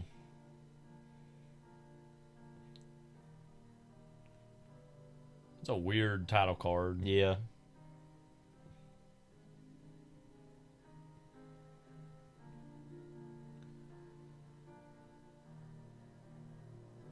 Where again, just talk about Haynes a little bit. Where's he from in the country? Washington State. Oh, so he is from Pacific Northwest. I think so. Well, he lives there. I know that. Oh, okay. I'm not sure if he's from there. Let me look. I think he's actually from L.A. Oh, I think it is, because I think you mentioned that in the safe stuff. Yeah. He grew yeah, up he's from L.A., but he lives in Oregon, I think. Which is Reichardt country. So. Let me look about that one. Yep, Portland. Well, the reviews say that like Cleveland was a stand-in for some of those New York City Cincinnati. stuff. Oh no, Cincinnati it was. Yeah. It was Ohio. Of course, the opening of this movie, a lot of people have said, is basically homage to Brief Encounter, which is a really great movie. Yeah. That it starts with two lovers being interrupted by somebody that one of them knows, and then the whole movie goes back and is like a flashback. Yeah. And this movie is only made for $11 million, which is surprising for how good it looks. I mean, the biggest thing with that is Blanchett would have probably taken a pay cut to be in this. Mm-hmm. So. And the filmmakers just know what they're doing. Yeah, well, that too.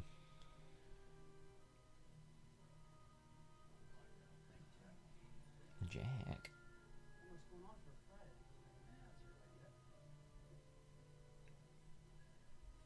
Little Sigmund Freud sitting there. Yeah.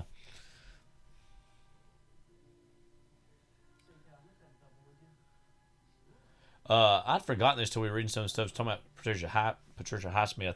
I'd forgotten she actually wrote Strangers on a Train, which of course famously Hitchcock and made the Talented Mr. Ripley, all those Tom Ripley books. Yeah. Which I've read that first one, and that's pretty good. Mm-hmm. The Matt Damon Jude Law movie is also pretty good, actually. Yeah. The American Friend. Now, American Friend is one of our favorite movies, but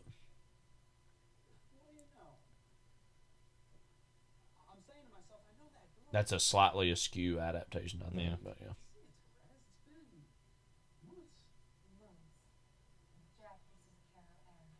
Aired. Harge aired. I mean, come on.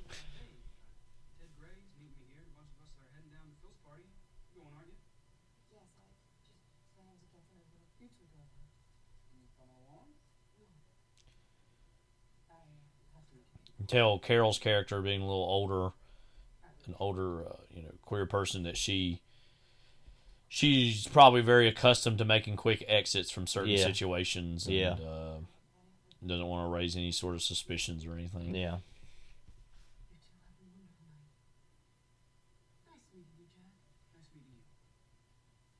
This movie just looks like amazing. Yeah. Looks like $1 million. Actually, $16 million. Yeah. The loaf.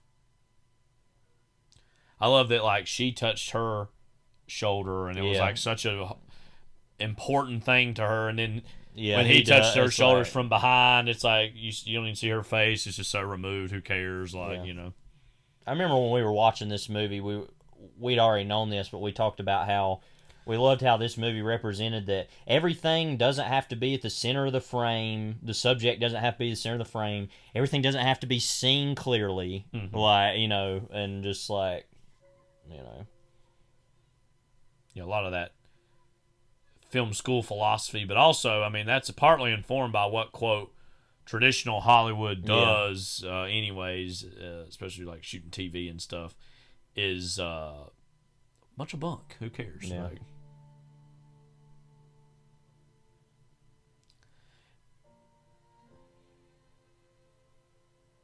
this movie would actually be a good double feature, I think, with The Master. Yeah.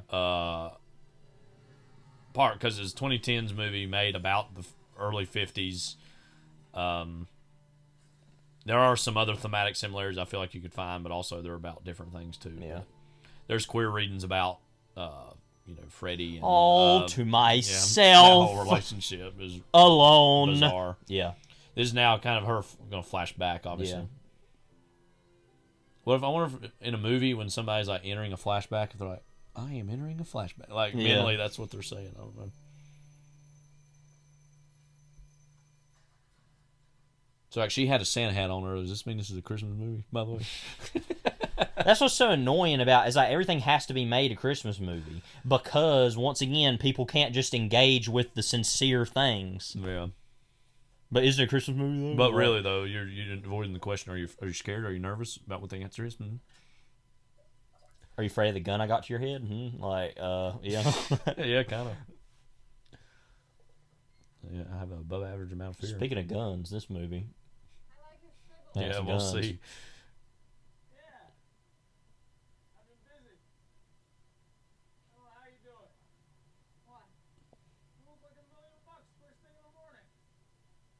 $6 million? 16 million? 16 million. And again, that's the thing about her boyfriend. He seems like a nice enough guy, but ultimately he's just, That hat.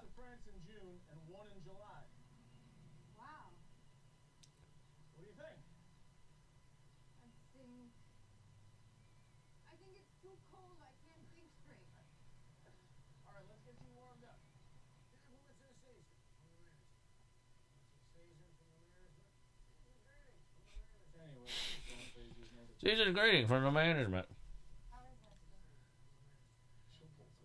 Wouldn't you love to have that job? Management.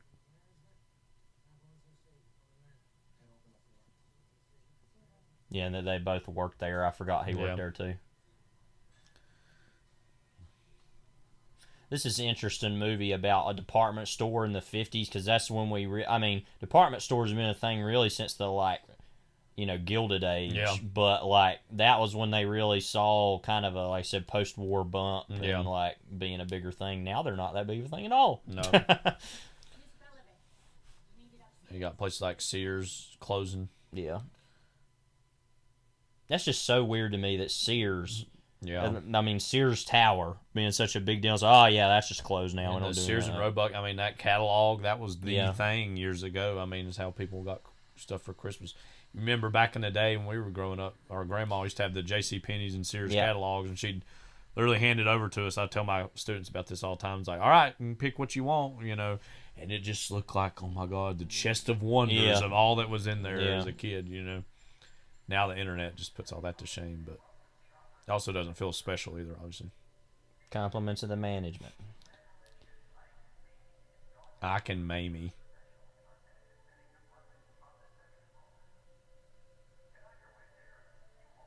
I guess that's referring to the president, right? remember what his wife's name is. Let's see. Mamie Eisenhower, wasn't it? That might have been her name. Yeah, it was. Yeah. So yeah, they're talking about inaugural or early birthday. Yeah. So that would have been just around the time they would have been voted in. Yeah. In 52. I guess Truman ran again, right? Yeah, in 52. Yeah. Because I know in 48. I think he thought about running again in 56, but I was like, eh. Yeah. Which he essentially served 8 years anyways. Yeah. By that point, I mean because Roosevelt died very quickly into his 4th term, so he basically served the length of Roosevelt's term and then was reelected.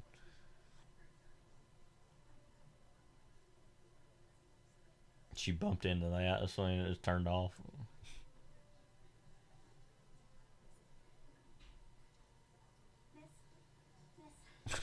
What an amazing shot. You know.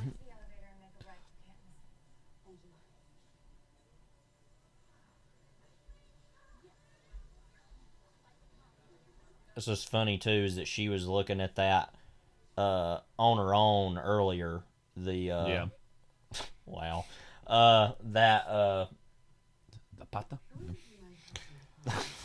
That train set, and then all that's things she wanted. Yeah. And wets the child wets itself, the baby doll. Right.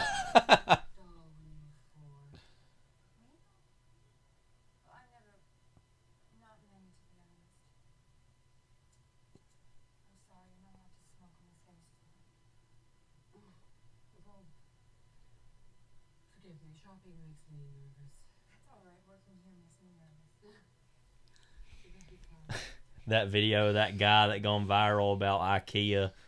Oh, that he's like saying, is that talking about stupid things that customers say, and his response is like, "Do you hear yourself?" Like, and the music, like, but he's like, "Talk to the manager, please. Have you ever worked anywhere before? They don't know what's going on." Like, I was happy.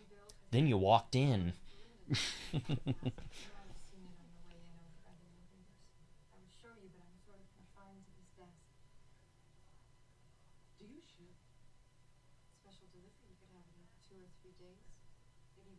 Yeah, I just put it in and did the math. I was curious. The age difference between these two characters or the actors is 16 years. Which is a common thing you hear about not only in like queer fiction but also in obviously real homosexual relationships, is an older person and sometimes a younger person being together, and that's quite common, the age gaps like that, a little more so. Somehow you wind up overcooking the turkey anyway.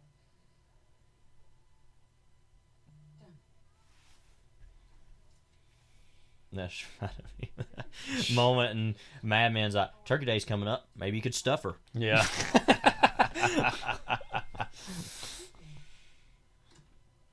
Yeah, another Mad Men reference to do. It's almost like that's a great show. Yeah. And reminiscent of this movie, too, in terms of the general-esque time period. That's about 10 years after this, but...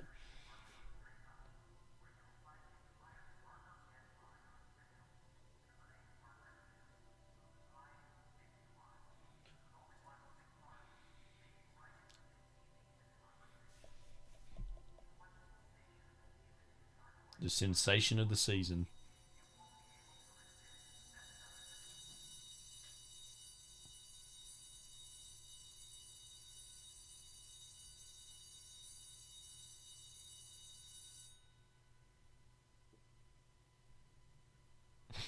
I was wondering what that moment meant, that she just sits in the bale and waits, like, please. Sunset Boulevard. Yeah. Move over.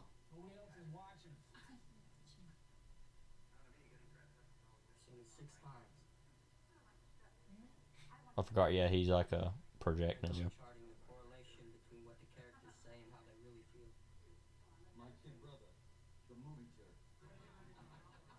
My kid brother. The movie. My joke. brother. Everything else makes me want to vomit.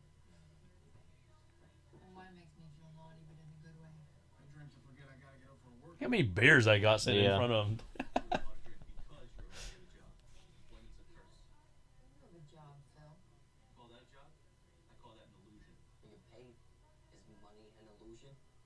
My kid brother, the jerk philosopher. And where do you work? And you know, Danny works the New York Times. No kidding. It's a job. What I really want to do is write. That's why I watch movies. Everybody's alright. Oh, say, Therese, before I get too drunk, remember. You did it. It's fixed. He said it was a cinch. No sweat. Oh, thank you, Phil. I was missing it. So you take pictures? Wow. More excited about some chintzy camera. I think in the book it said she was a theater set decorator or something. Yeah,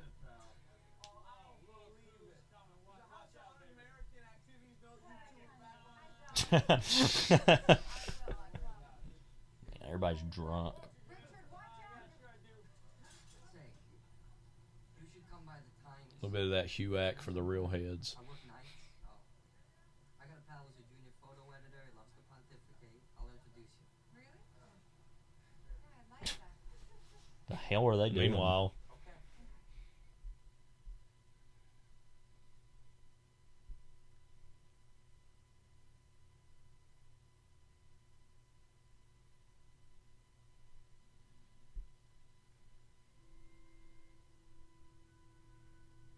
very conveniently left those gloves there, obviously. Yeah. Trying to get her to come out to our house. I've always wondered, you know, in urban environments, because I look at coming home from work and coming home from school in a totally different way about, like, in a rural environment. Yeah.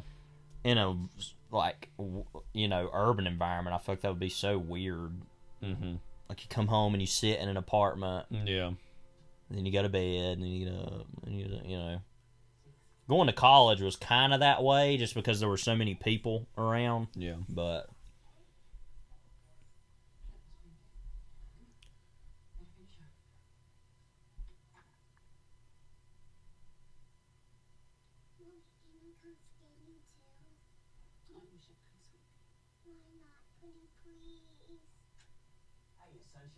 love it calls him aired, not hard. Yeah. Oh. Why? How could you not go with Yeah. hard? Just like, who dropped the ball on that? He's like, he is. He's like, here's your crap. His hair's like 50s man, you Yeah. know, just the way he looks. But that was a real, like, male kind of, here's your crap. Like, I know she'd love to see you there.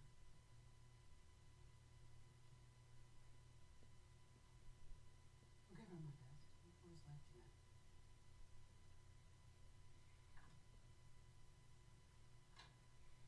I'd like you to be there. Are they talking about his sister? I think. Like, Been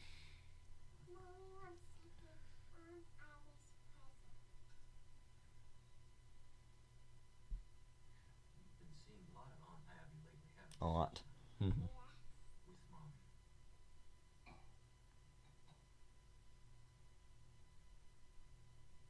Bet you she's got some stories. Yeah. Living maid. Whatever.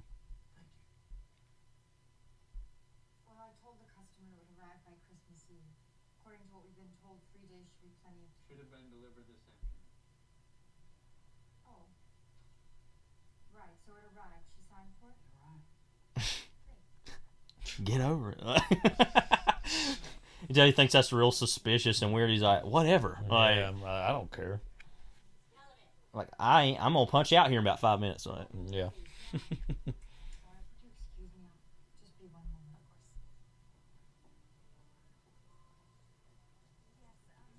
this lady reminds me of somebody. Looks like a bossy, saucy librarian. Yeah. You know? Bossy and saucy. So, was you?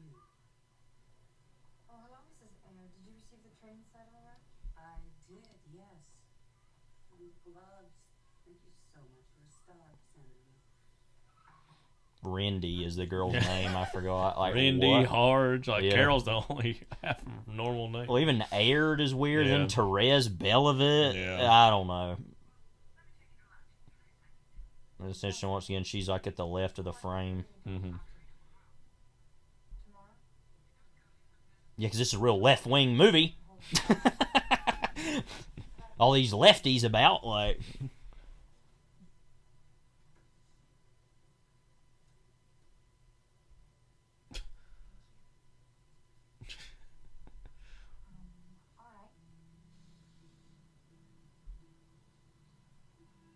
All the outfits in this movie. Oh, yeah.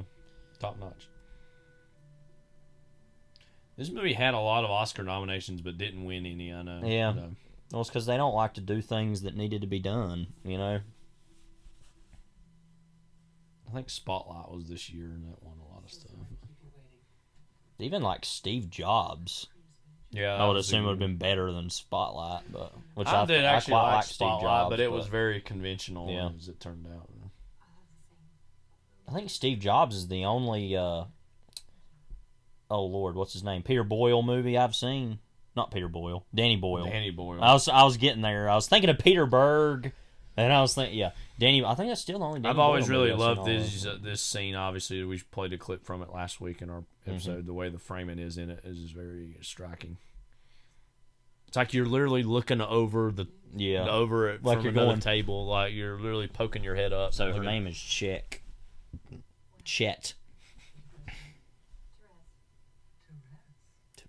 And like on this angle too, it's like you're voyeuristically looking over. Shop clerk owner name Therese. Not owner, but whatever. But in spirit. Yeah. I quite like Danny Boyle, what I've seen though. Yeah. I like the Train Spotting movies. I know I would. I just haven't seen any of his stuff. But looks like Phil Collins. Yeah. More hair. But,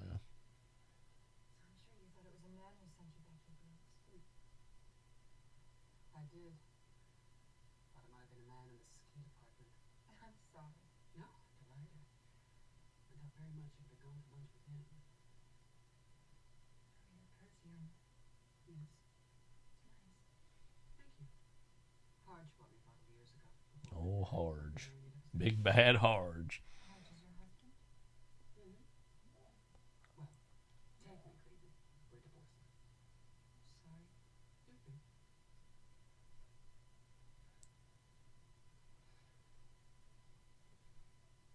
And you live alone, Therese Velvet? I do. Well, there's Richard. He'd like to live with me. Oh, no, it's nothing like that. I mean, he'd like to marry me. I see. And would you like to marry him? Well, I barely even know what to order for lunch.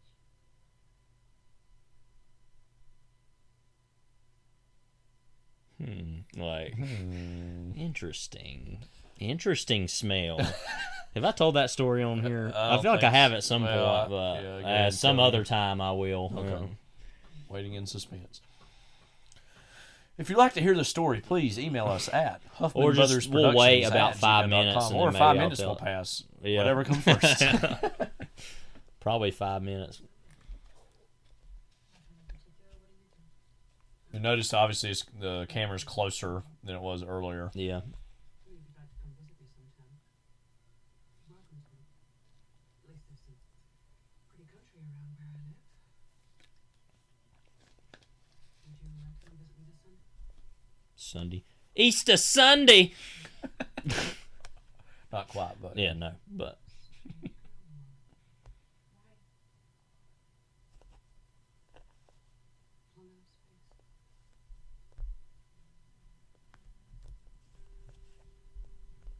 It's like, well, you're the one who kind of like invited me out of nowhere to do all this. And you Yeah. called me the strange one, but whatever. On Easter Sunday of all days. Again, it's like the mystery of like, who is this? Yeah, like, you know, yeah. just so far, like taking her away.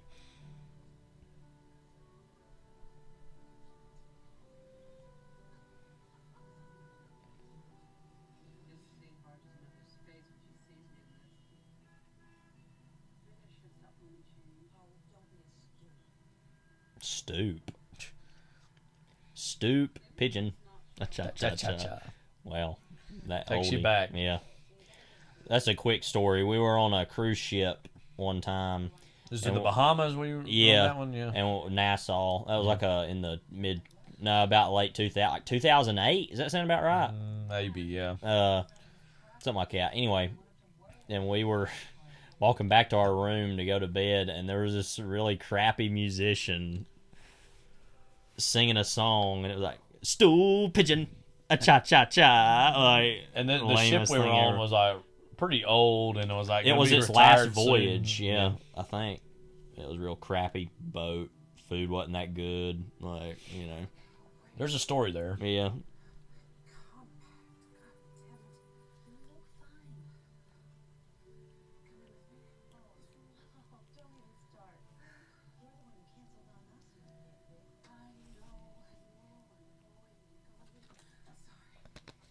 Laughter, chatter nearby.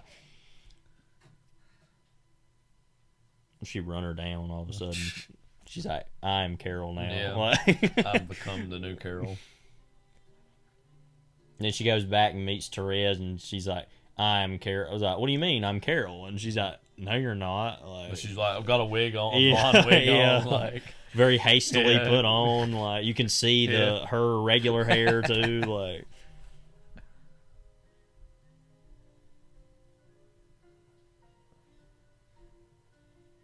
Harge's mother. Love it's like she had to be seen with him so that mommy wouldn't think he's a lame little boy, like, you know.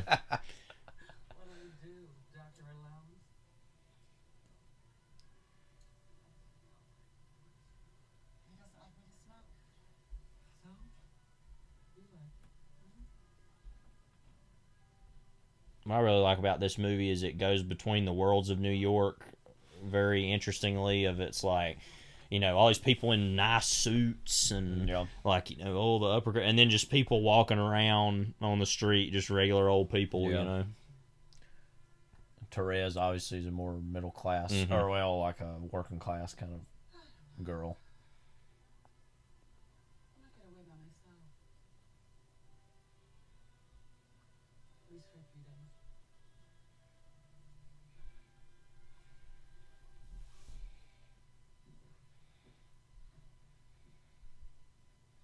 Meanwhile,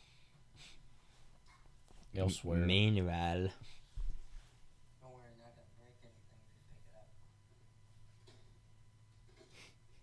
Well, she probably could, but What are your pictures like? Oh, I don't know, not very good. No, I mean, what do you take pictures of? Birds, trees, windows, anything really. What do you write about?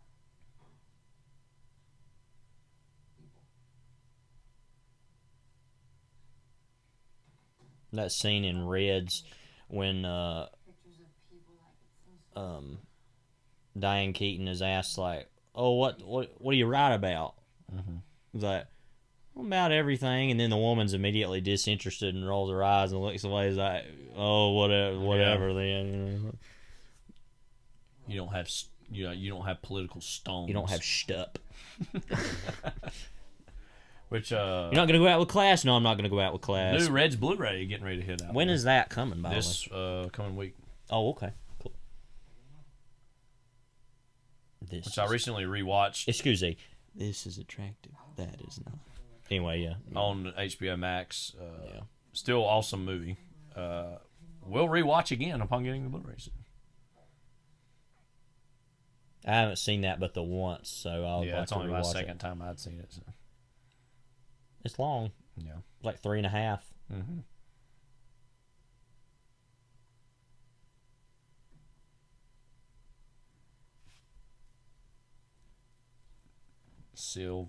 Seal Dante himself. Yeah. You know?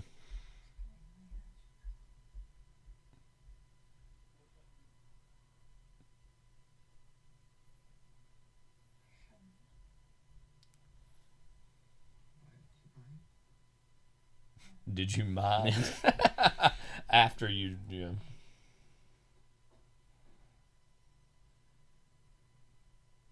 Come back tomorrow?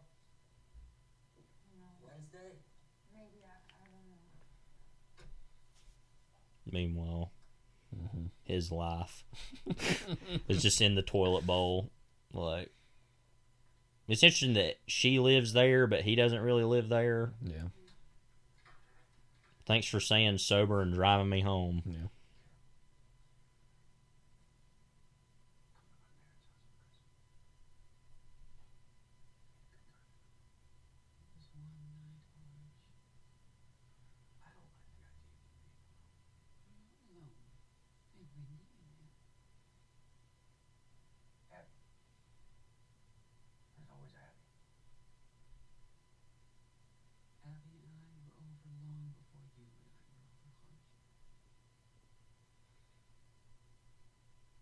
Somebody, I love, like, you see this and somebody in the back would be like, ooh, like, yeah, ooh. It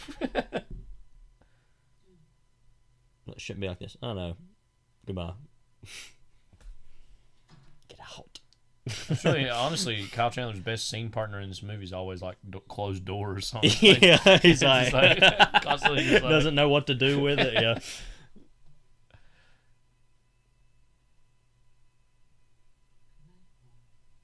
Bye, Florence. Bye, Felicia. Yeah, it's like, and she's like, I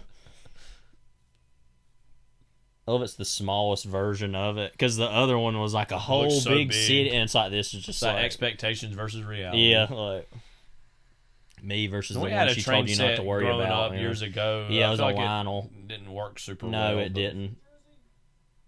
Call Neil Young, blame him. You know, he owns a part of the Lionel Train Company. Does he really? He's real into model trains, yeah. I could believe that. Yeah.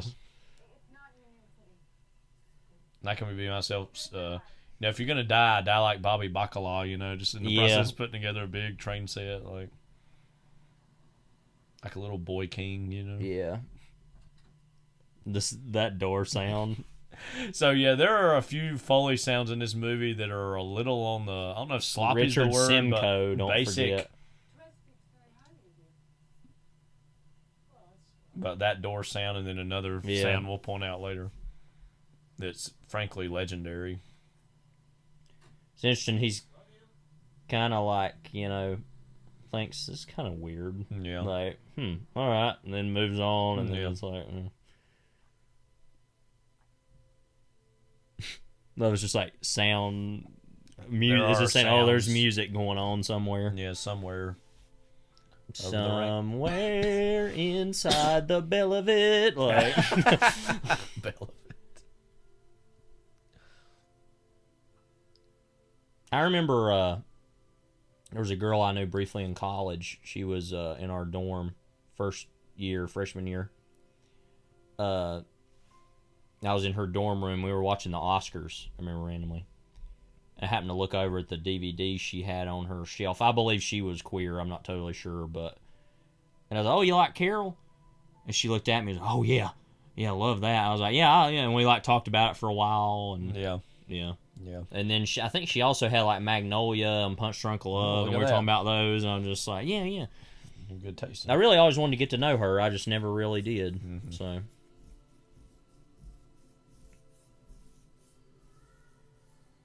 I think she went to NYU or something. I never heard anything more about her. I didn't know her that well. There are other people I know that. Was she transferred out of Wilmington? I think to go there, so. or? Yeah, I'm pretty sure. Went to New York. New York. Remember, she also had like a. It's random giving all these details about this person, but she had a little pin on her backpack that was of like a Twin Peaks thing. I was like, "Oh, you like Twin Peaks?" And it's like, "Yeah." It's like, wow. Yep. Oh well. Those people you never get to know, you know. Yeah. But you wish you would have. I've got a few of them myself.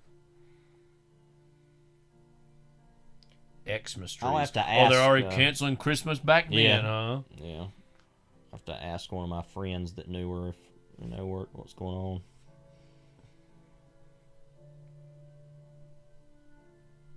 And they'd be like, I don't know. Like, I was like, why are you asking? Like, It'll be either that or she's actually now the, lead secretary of the Housing and Urban Development. Yeah.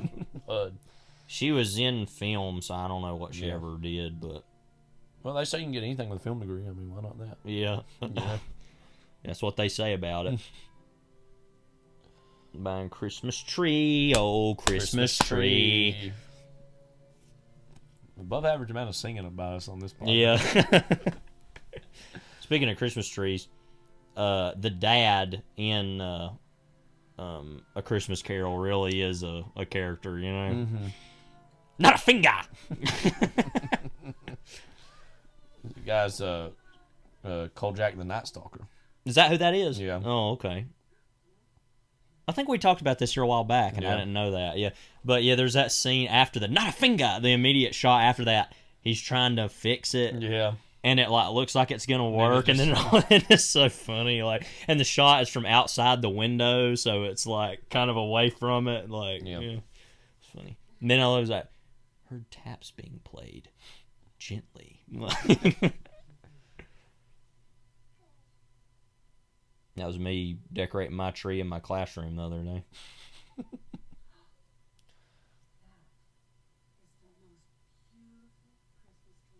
Other than Mr. Huffman's.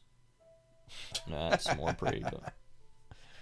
Trying to wrap that train set reminds me of something we were trying to wrap yesterday. Oh my God. It's near impossible. Pissed me off. Yeah. I was getting tired of doing it. We finally got it. Yeah. But it was a very oddly shaped package for our dad for this Christmas.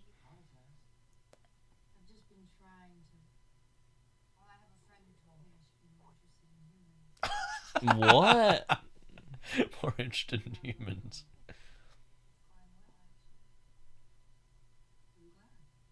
Oh, that's what John McGarrow told her, I guess.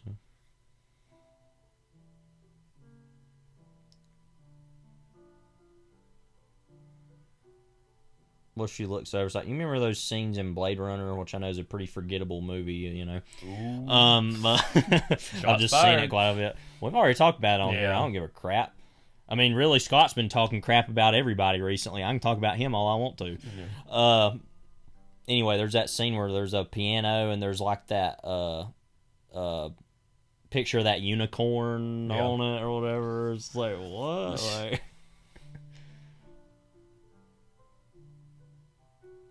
It's like, oh, there's a unicorn. Like, why? You know? Yeah.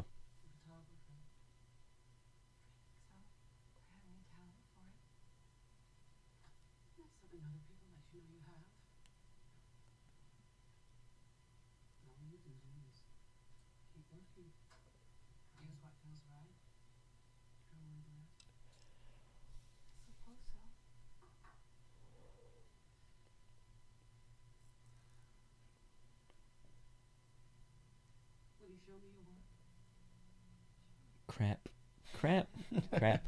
Ah, now that's good work. The skulls, the bodies, give it all such glow. I don't know if it's art, but I like it.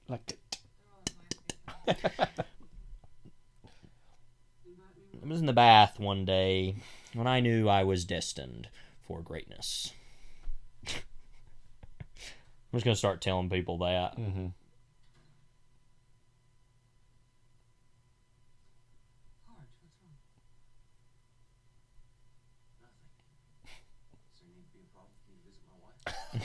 I love that. Oh, I see. Oh, yeah, another strumpet you're bringing in. Yeah, a stup, like.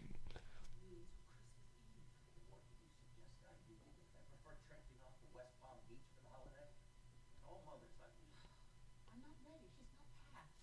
She's asleep upstairs in bed. What about my Christmas with that daughter? Sorry, Carol. It can't be helped. I'll flex in the morning. Oh, he's fixing the sink. Like in old movies from the 40s and into the 50s too, how many times like Palm Beach is mentioned as a destination spot? Like, it must have been booming back then or something. Oh, here we go. Palm Beach Story, obviously.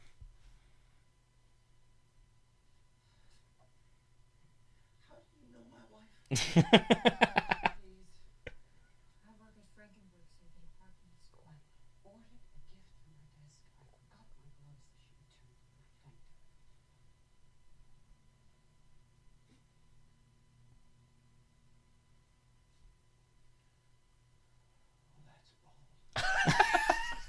That's bold. I love that's the whole scene. Yep. How do you know my wife? Yeah, but I love he's fixing the sink. Like, he really has to do that right then. Yeah. Like,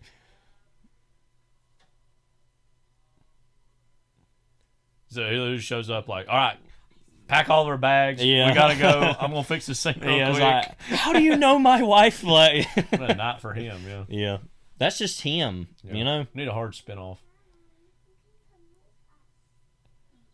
that's such a Todd Haynes moment in the scene. Those I gotta fix the sink. Like, In the middle of all this. yeah, like,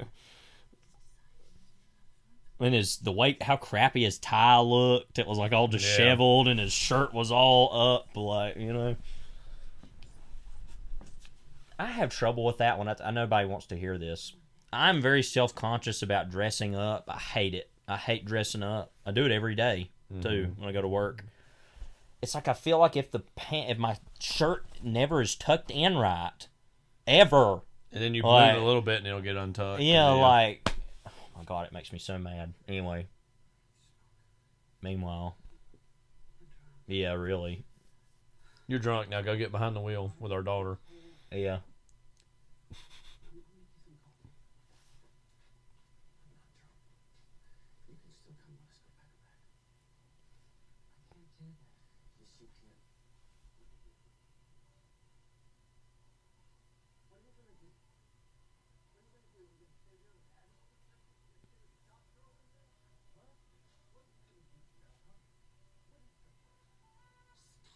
It's interesting that instead of wanting to listen to it, she turned it up where she wouldn't hear it. That seems like the opposite of what a normal person would do. Yeah. Which feels more realistic. Yeah. Like, If you don't get in that car with us right now, then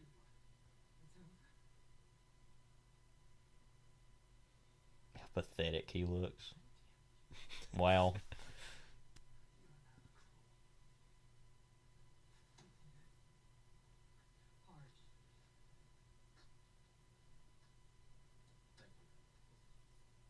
Meanwhile, Hellman. The man. Oh yeah, he wasn't gonna drive, so at least okay. that. Well, yeah. See, he cares. He's always a little better than you think he might be. He's firm, but he's fair. You know. How do you know my wife?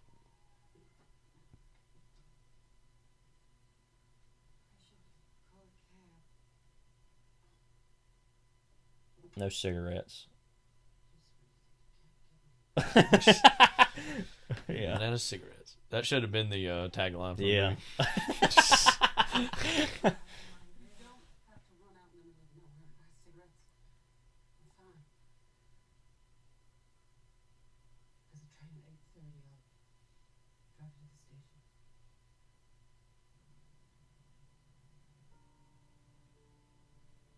It's interesting, like every one of their little meetings they've had have been interrupted, or it's never gone ideally, you know. How do you know my wife? Yeah, that should have been the tagline. Just when you think it can't get any worse, you run out of cigarettes. Carol. Imagine that on the letterbox page, like, you know, underneath everything. Yeah, let me see actually what the tagline for the movie even is. Probably like find yourself or something. Some people change your life forever. Like, what? Yeah, again, ours is better. So. Yeah.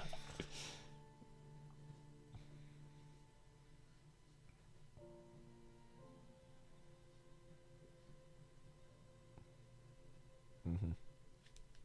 It'd be easy from, you know, Teresa's perspective, thinking, oh, this is totally over. If I'm going to get in the way of this woman's marriage and family, there's no reason she'd ever want to be with me again.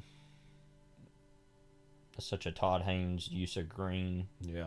Likes to use green a lot. Because he's a big fan of Batman Forever, as we know. I don't know. There were random aspects of Velvet Goldmine that I found reminiscent of like Batman Forever and even Batman and Robin. Yeah. Those kind of big statuesque, like, I think, things. Yeah. And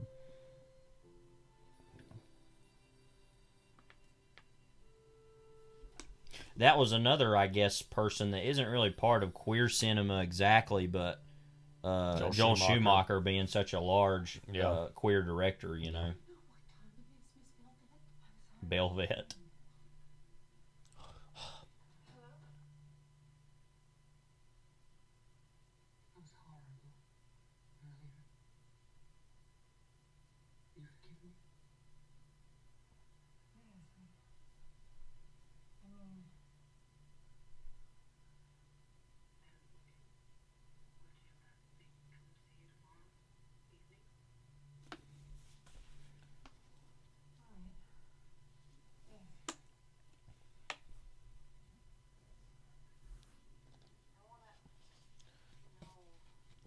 Back in the days of all these apartment buildings, you know, that had a shared phone in the hallway, it'd been awful having to deal with all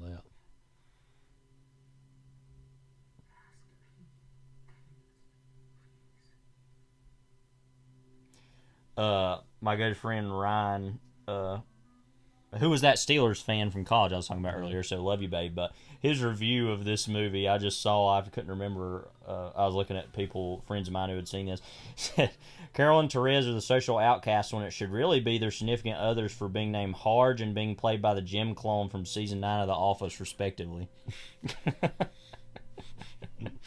So, yeah, all power to you, Mr. Davies. But, yeah, like, Harge, like, come on. Don't bull S me.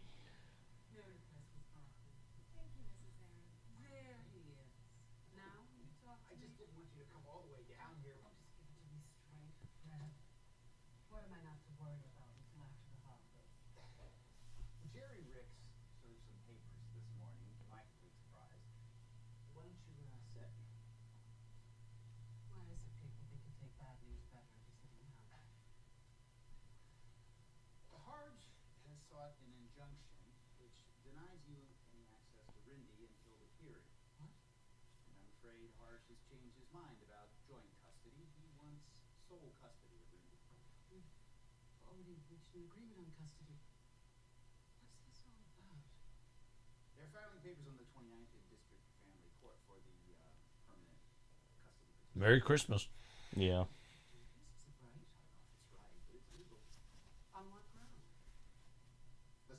That could be another tagline. I On don't know if what it's right, ground? but it's legal. Yeah. Yeah. I wonder what that really means in the relation of that, though. Like, I won't mince words. Abby Gerhardt? Also, they're suggesting similar Which, if it's not clear already, we are Southern Baptists who would also define ourselves, I believe, as LGBTQ friendly and allies. I mean, so yeah. And usually those two communities don't really mix, No. but you know. You know, if you're a kind enough person, you know. It seems quite natural, but yeah. It's hard to say with the holidays and the backlog. Your best guess, Fred.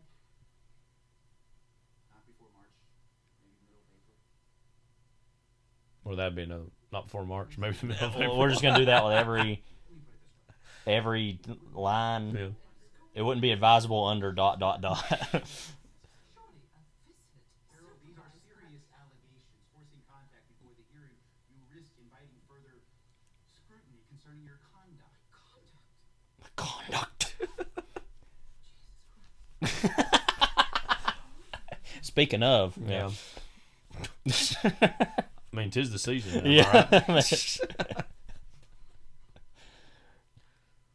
It is crazy, you know, that there are certain things like that, just like a morality clause, like. Yeah, what does isn't that this even the season mean? of Santa Claus? Yeah. Like,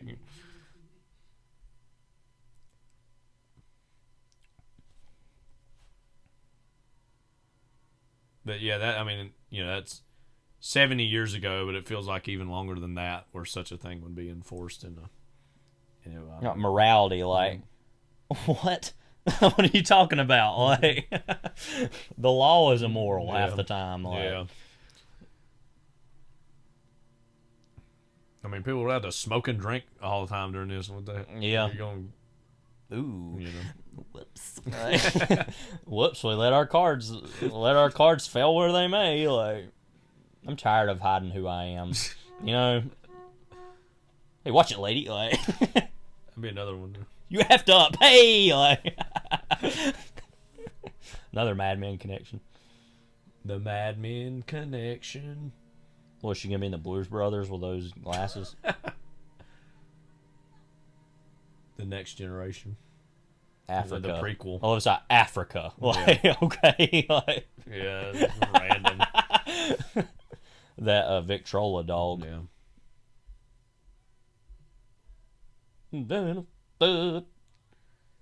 You ever think about most music just like, you know? Verbatim, that's yeah.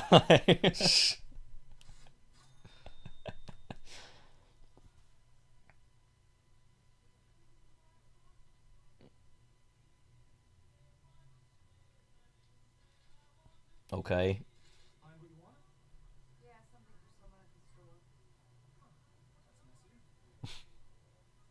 You should stop by on Christmas sometime.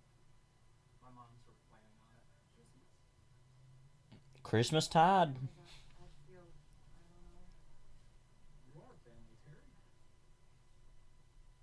That guy's smoking. Yeah. What's going on in his He's life? in a bad way. Yeah. He's in a bad blanking way, Yeah. as they would say.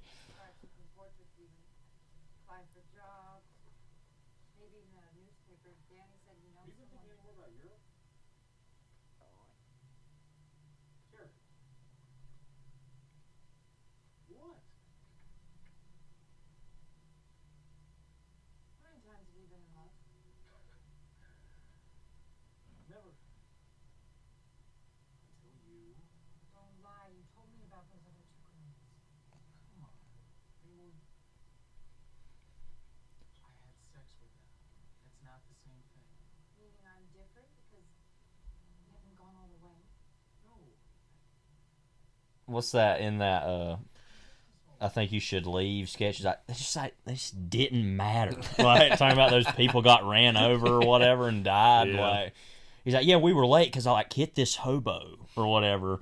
And then the lie gets bigger and bigger, and he's like, but they just like, no, don't worry, they just like didn't matter. Like, so bad. Like, it's probably unfortunately a good amount of people. Yeah, I know. They're watching Yeah. that like didn't even laugh. They're like, yeah.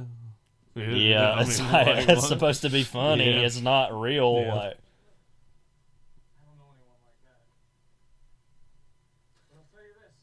I'll tell you this.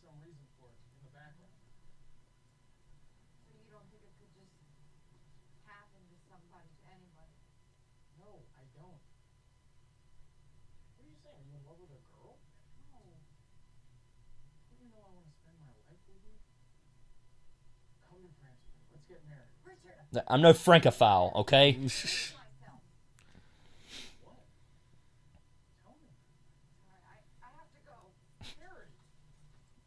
What?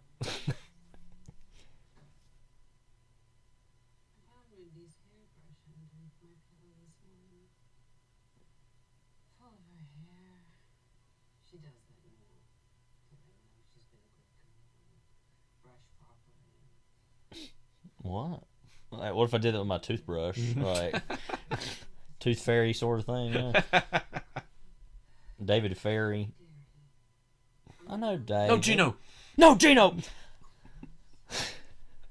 It's probably maybe last words. Yeah, like among his last so many. I know anyways. David. Strange sort of character.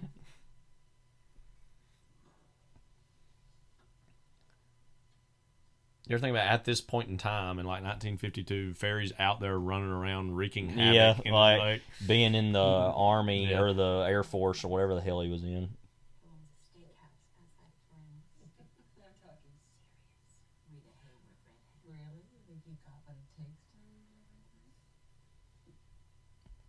It's interesting. This is the first scene to just openly discuss what that they are homosexuals, Yeah. like, you know.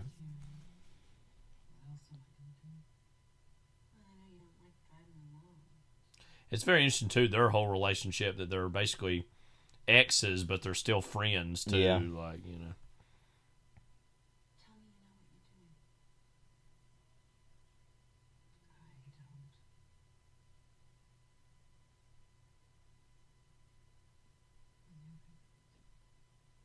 As Norm Macdonald once said, don't care for him, never did. Like, R.I.P.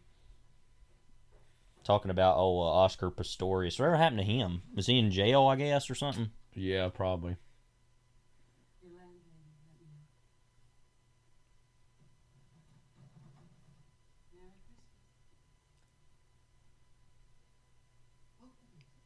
It's interesting. It's like Oscar Leonard Carl Pistorius is a South African former professional sprinter and convicted murderer. It's like, okay. Convicted murderer came second, though. You know? Yeah. He won gold in Paralympics.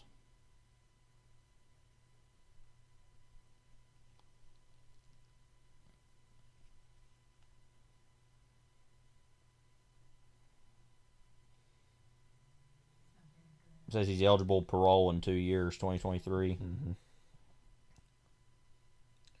Too bad Norm ain't around to speak on his behalf to help him. Yeah, I know. Yeah, he really would help him out, you know. Do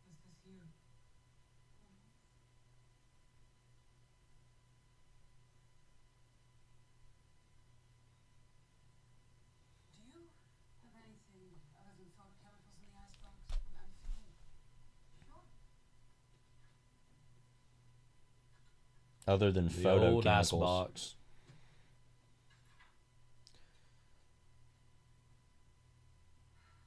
I remember there was in the New Yorker 50s anthology book, which is really good. It's got New Yorker articles from the 50s in it. There was a whole little article they had published back then about like, you can take these new night classes for how to use these freezers of how to freeze things. It's just like very bizarre that was such a new thing back then that people thought they had to take classes for that.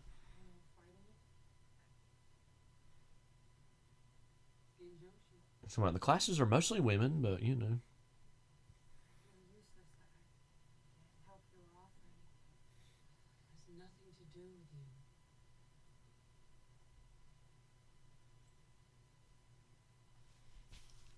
I'm going away for a while. Where? Wherever my car will take me. West.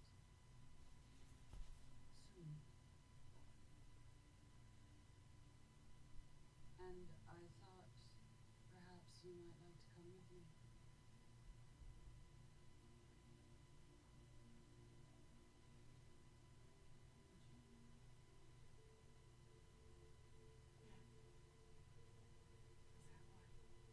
And of course, it's funny that it's like, you go to France with me? No. And it's like in June. Yeah. And it's like, will you go with me right now? Yeah. Yeah, it's definitely shows obviously, no hesitation. Right. Yes. Like. Couldn't forward any of my mail to Chicago General Post. I paid rent for February. I had a little extra. Money saved. We're on a trip. Yeah. Our trip, Terry. And now Are you lying? No. Are you a liar? Yes. I can't believe this is happening. We need a sequel where Carol and Therese meet Freddie Quayle crossover event, you know. I mean, again, the Weinstein cinematic universe, I mean, it's all there. You know what I think? What do you think? I think 2 weeks Yeah. you're going to be wishing that That. he's going to get tired of you, and you're going to wish that he would never. You don't understand. Oh, I do. I understand completely. You're in a trance. I'm wide awake. I've never. I'm wide awake. Why don't you leave me alone? Are we over? Is that what this is? Say that, but why should I want to be with you when all you do is argue about this? To say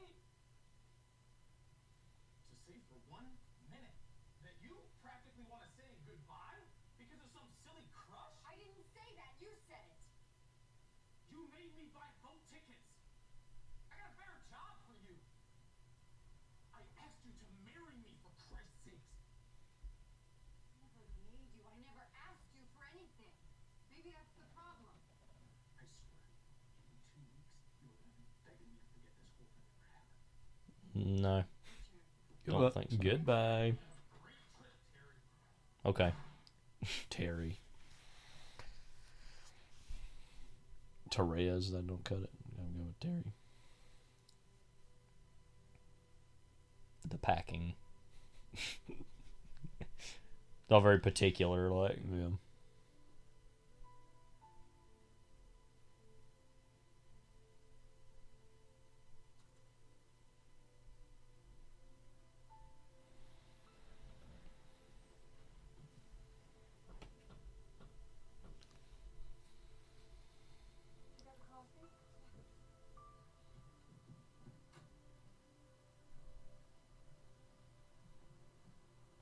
Road trip. Just like now the movie's like we're going on a trip. It's like okay.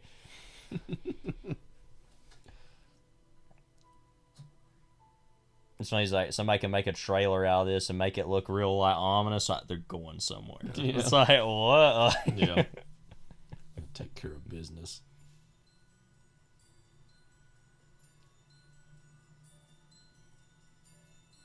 I never forget the Godfather modern trailer. Yeah.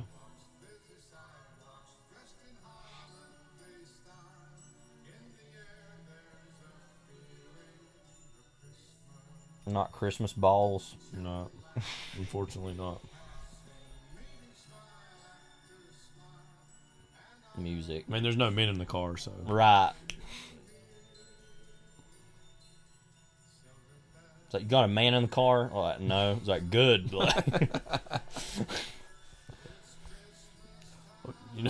You see, like, famously Woody Guthrie had like a. This machine kills fascists. Yeah, like have that on your car. Yeah. Run somebody over. Yeah. People have that on Do their that if you ever computers. see like a KKK rally or something. Yeah, like, just drive through them. Yeah. Let me see how they like it. Yeah. Anyway, got randomly politically charged all of a sudden.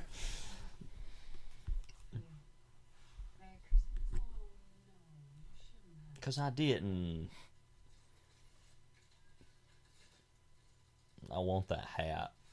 Well, her hat. Yeah, just to wear. It looks like the state of Maryland flag almost. Yeah. Like.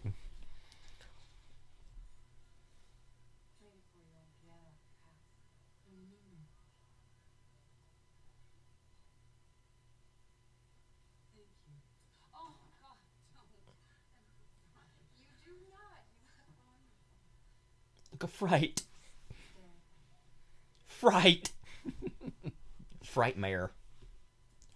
This is before the Instagram days. Frightmare of Easttown. Had to actually develop the film. You know?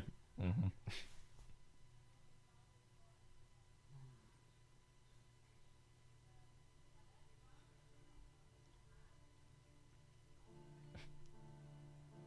Now it's all ominous. Home.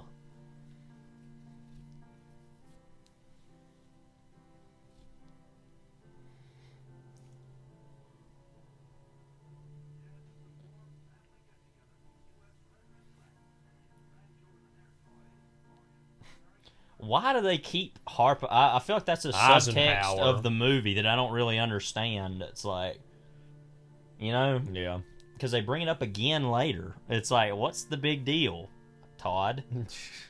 Do you not like Ike? Yeah. Or do you like Ike? Yeah. It's like, which one is it?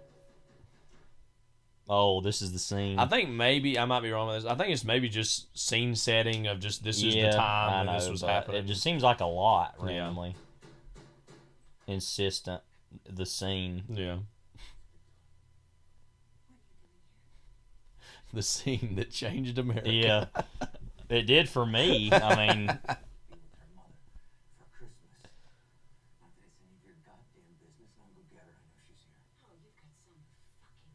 oh my God, gosh. what? Jack Valenti would be rolling over in his grave.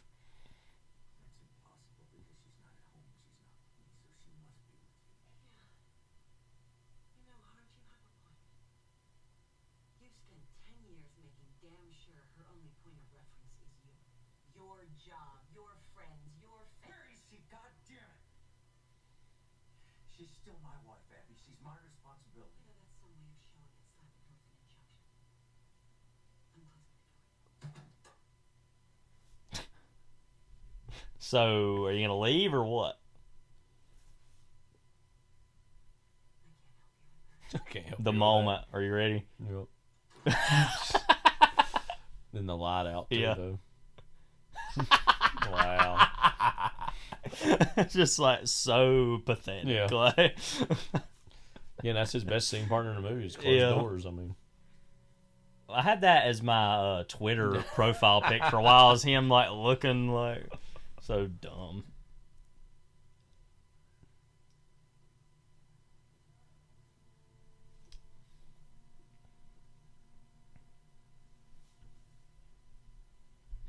This is a section of the movie where some kind of goofy stuff happens that's like, what? Mm-hmm. But, you know.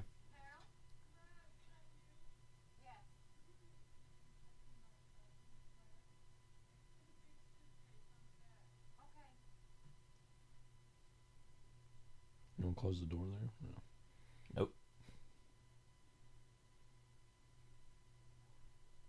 It's a real open door policy around here. On China, you know. Know what I mean? Not yet. Well, it was before then. Well, back in, the in 1800s. the... Oh, whoops.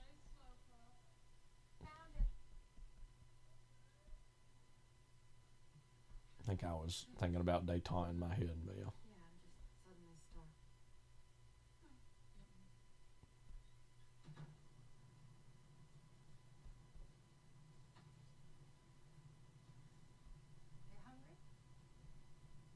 Yeah, all the fits in this movie, I mean, they were just built different back then.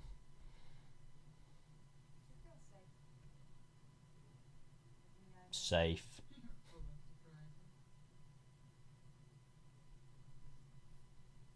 So is that a yes or no?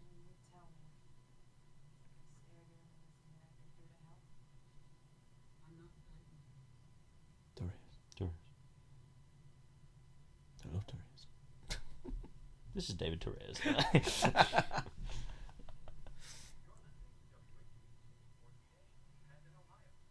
Canton, Ohio. Canton, Ohio.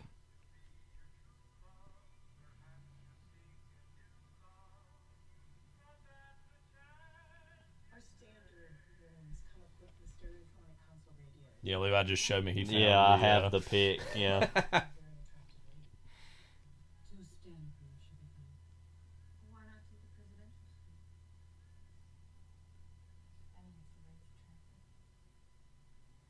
Much of a random little hotel like this has a presidential suite. It's like McKinley once stayed here, like for 5 minutes. Then he said it's crap and left. This guy, yeah, it's creepy. Popped up out of nowhere. That could be, Ethan Cruise's better half or something. Yeah, not even Tom Cruise, like.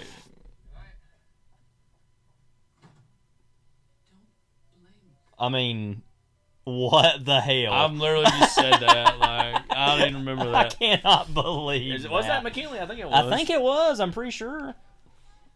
Wow. Holy crap. Like. I'll Google this, see if it comes up.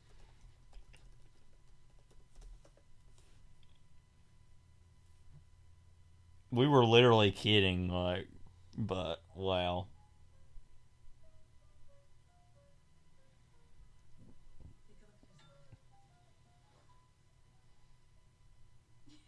Yeah, it says here they toast to President McKinley. I don't remember that. I'll be honest, I don't remember that. So that's weird. Maybe deep down, my brain remembered that. Yeah, I'm open to that idea. I don't know. That was just the most random one I could think of. Yeah. You always got to go to that, you know. Mm-hmm.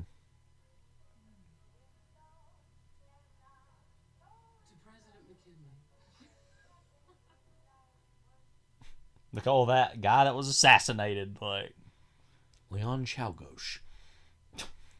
That's the men who built America. Yeah. They talk about that. The narration, like, Leon Czolgosz. Czolgosz. He's like an anarchist. He comes from a very good family. It's a pity he's a thief. It's a pity he's Leon Czolgosz. Yeah. It's a pity he's a friend of Leon Czolgosz, a conspirator.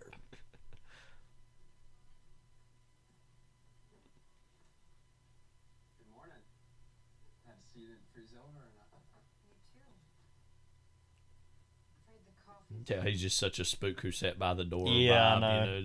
That's what's funny about this character too, is that she actually has some kind of interest in him, but then that turns out to have been like a problem in the long run. These other men she's not really interested in, and then one man she's like, oh, and then he's evil. It turns out. Like. Tommy Tucker. And she's like, who the hell is this? Like. Mr. Tucker sells lotions. Sometimes I have a great one, Says it appeals to women. Do you have any lipsticks? No, but I do have a sewing kit. You don't need a sewing kit. I can tell. I think we can leave Chicago by 5 or 6 if we're non-stop. That is where I'm headed. There's a shortcut across the interstate, knocks 2 hours off the drive. 2 hours, that's something. Something that's amazing. I have Field and Stream, National Geographic. Popular photography?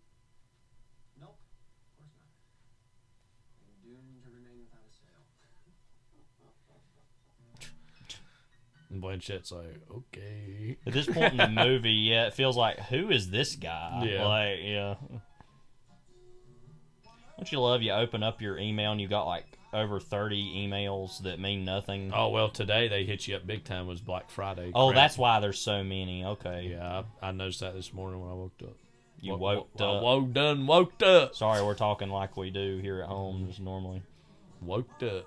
But yeah, I woke up and I saw so many, and a lot of them were Black Friday. Woke This up deal, this that deal. morning and got yourself inundated with a bunch of Black Friday stuff. Right?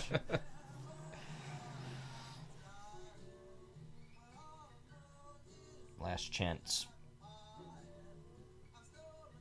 Criterion sale ends before y'all will hear this pod, so yeah, on the 29th. Is there anything I need? Let me hit it up. Like, listen, when you got over like when we got as many Criterions as we got in the house, you're like, hang on, let me see if there's anything I need. Like, well, I could use some Now Voyager, but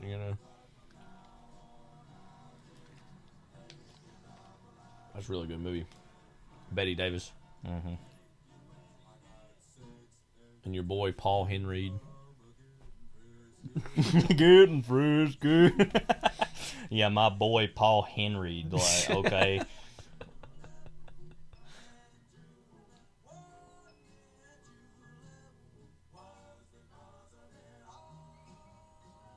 This guy's outfit, just classic bellboy. But when will he be a bellman? But what was he like as a bellman?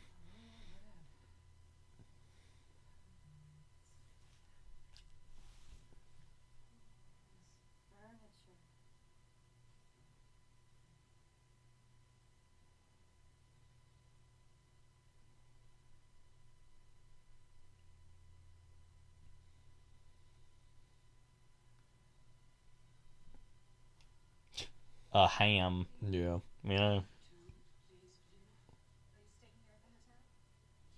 No. Oh,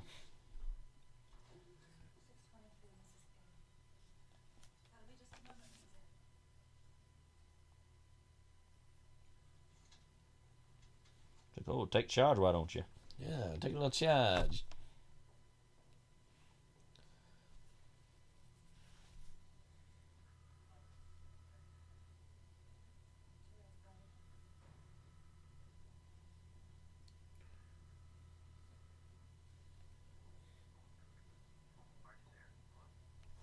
Hargis aired.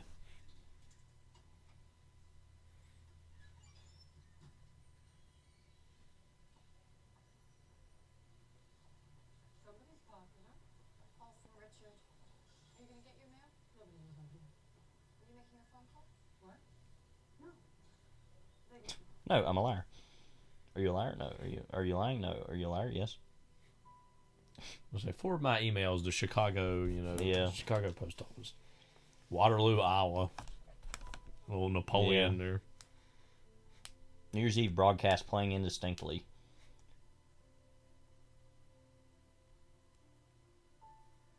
The Christmas tide is over.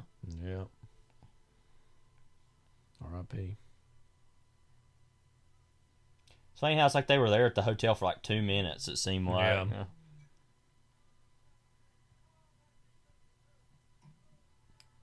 Goodbye 1952. Like, I'm like a total idiot. Like, Harge and I never spent New Year's Eve together. Always business function. As clans turned to team. I always spend New Year's alone. In crowds. Old Lang Syne. Mm-hmm. An old favorite.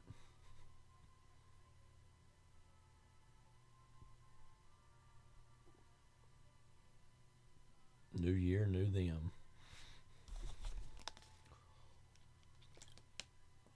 We gotta take the cap off the bottle. You're gonna drink the bottle? I mean, she's a tall the drink of water. That's yeah.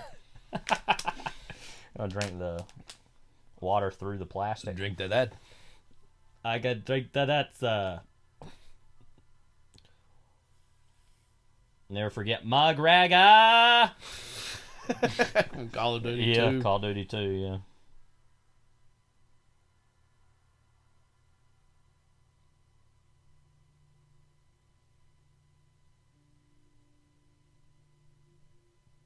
Wait a minute, they're not married. Yeah, whoa.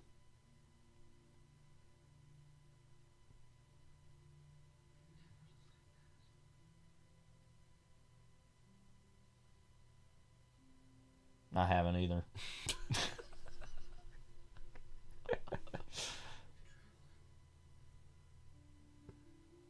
Same says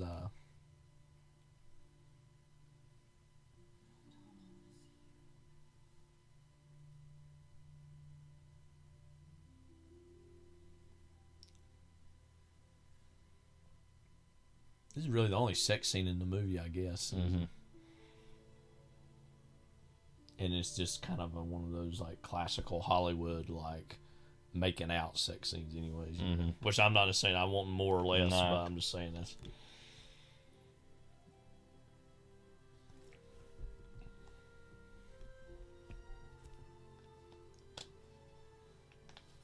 That you see on film Twitter all the time. I think we're talking about this all the time. People are like, oh, you need to take sex scenes out of movies that, you know, don't add to the story or whatever. Yeah. It's just like, it's two people who love each other. That's the story, any story about. So, I mean. Yeah, I don't really think it matters. Yeah. And also, there's actually not that many, even in American films anyways, so. Also, it's like, well, you're watching the wrong movies if you think that's a problem, so. Yeah.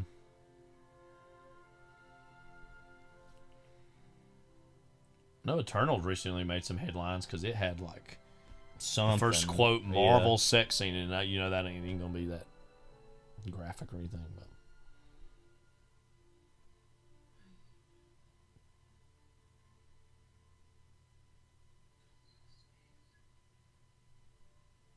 it's such a Todd Haynes line, flung out of space. Yeah. Like, well, it might have been. Yeah, it probably was. That, what was the woman who wrote it? Patricia Highsmith. No, but Phyllis Nagy. Nagy, yeah. Phyllis Schlafly. No, that's her. Yeah. What? No, that was Sarah Paulson. Passionate Breathing. Or no, that was Cate Blanchett. Who knows? No, Blanchett was the one who played her in that. Right.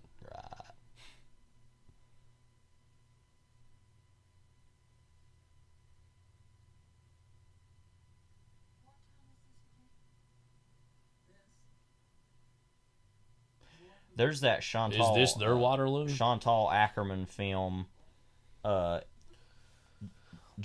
Ill L. Yeah. That pretty much has a straight up real sex scene in it. Mm-hmm. And it's just kind of like, oh, okay. Unsimulated. Like, yeah, at least that's what it seemed. You folks at 42? We're checking out.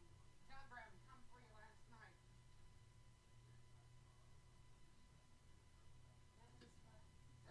night. Who died? I don't know if it's Ted Williams. They're talking about Williams. No, Ted Williams used to be a big baseball player.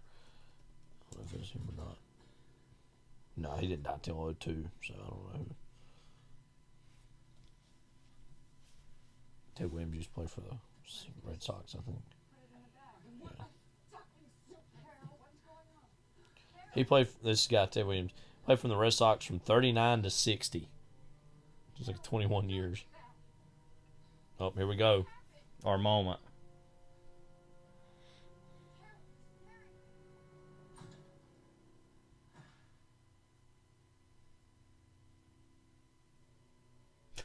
Why is he standing like that? Random.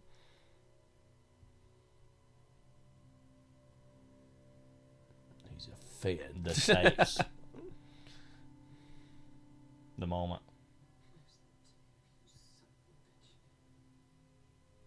Do it. Do it. Whatever you want. I wish I could oblige you, man, but the tapes have already been sent to your husband. They can't be right. My reputation rests on my efficiency. The moment.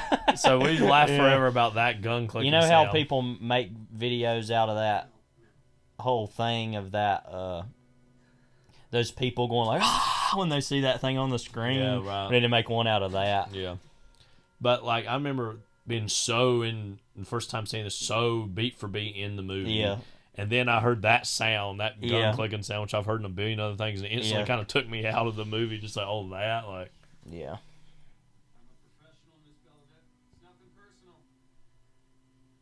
Quite literally is, but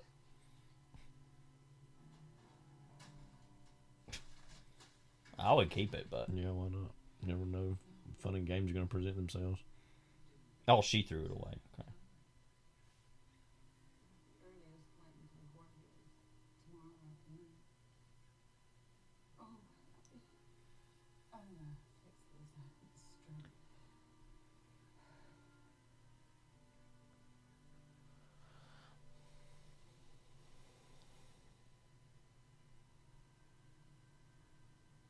So she's having to do a big about face now. You You know.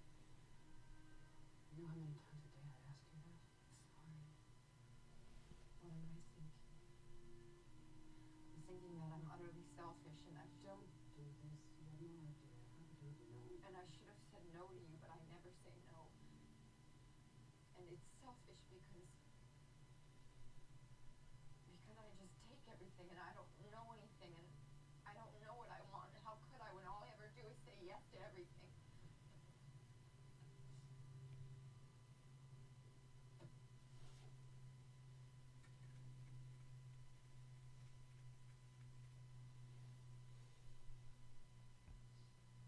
Is this the downtime of the movie? I'd say so, yeah. No. Just checking.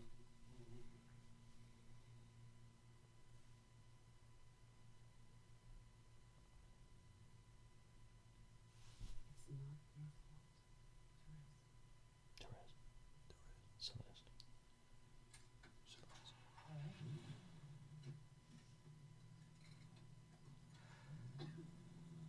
Well, that smoking won't get you anywhere. Yeah, not a good idea. Plus, those cars were unhealthy back then, too. Living back then wasn't a good idea. People did it anyway. But they did it anyway. Yeah. How selfish of them. Yeah.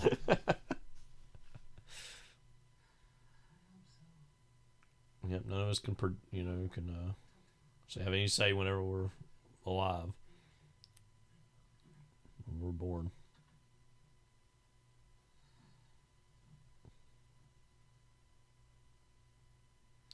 Every era is filled with its own existential terrors, though. Yeah.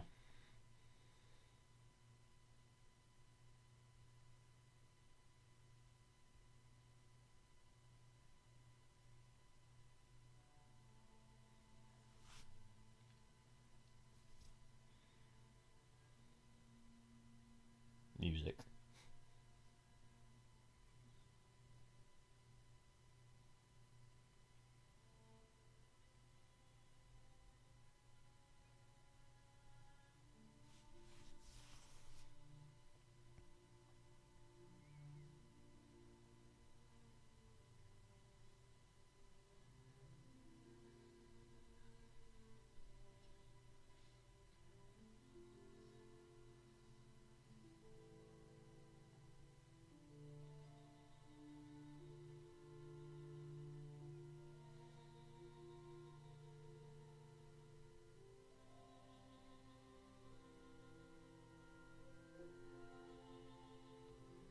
We'll see this by the film's ending too, but this is I think another thing Haynes was maybe trying to accomplish with this movie was to make,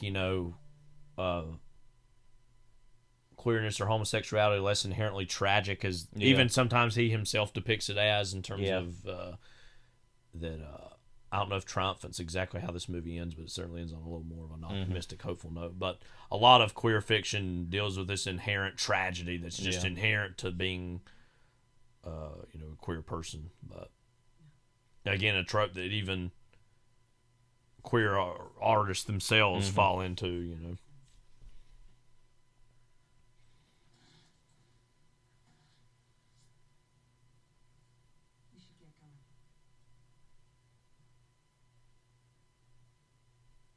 Know how she's her fixer. Yeah. It's like she's just on speed dial anytime. Like she's her Winston Wolfe. Well, it's not quite. Well, we'll stop there. I think off air we'll come up with some stuff. Please email us at Huffman Brother Productions. It'll be about the dirtiest email you ever get, probably.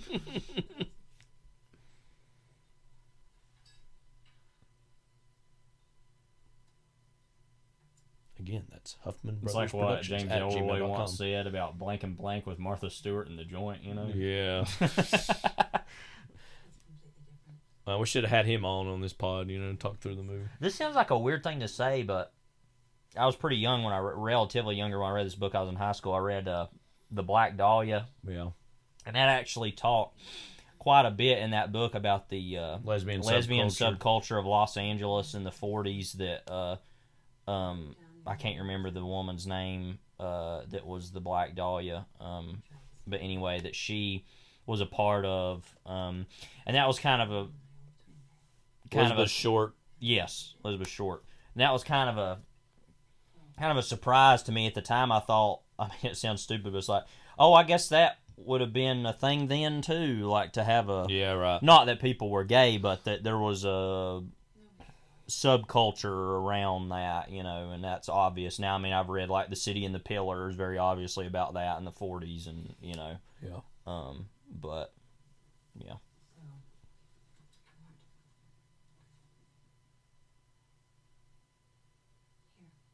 That breakfast,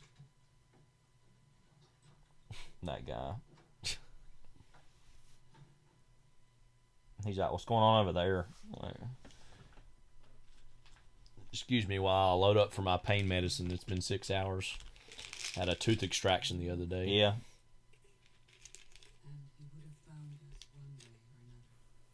Spare time.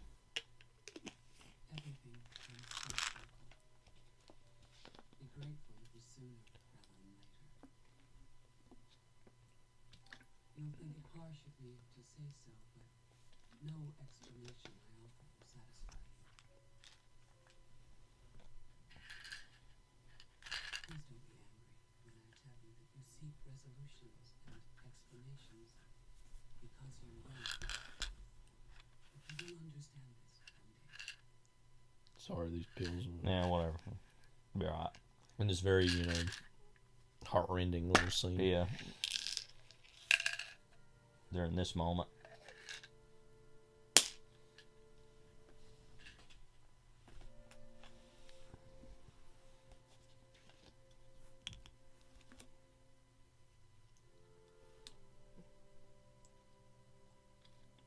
And when it happens, I want you to imagine me there to greet you.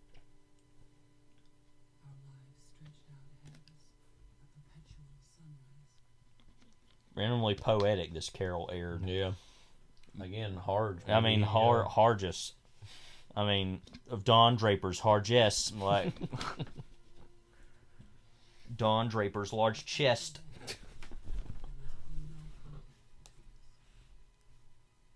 I have gone into the night. And you, my darling, even more. Please believe that I would do anything to see you happy.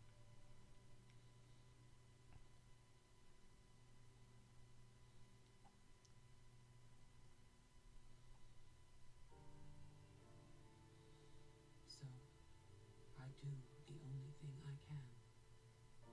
And skateboard out of your life. She's like on a skateboard in her big fur coat.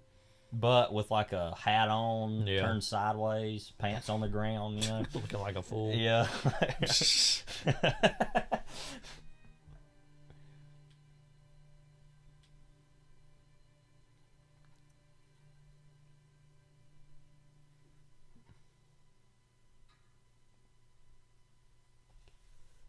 Harge.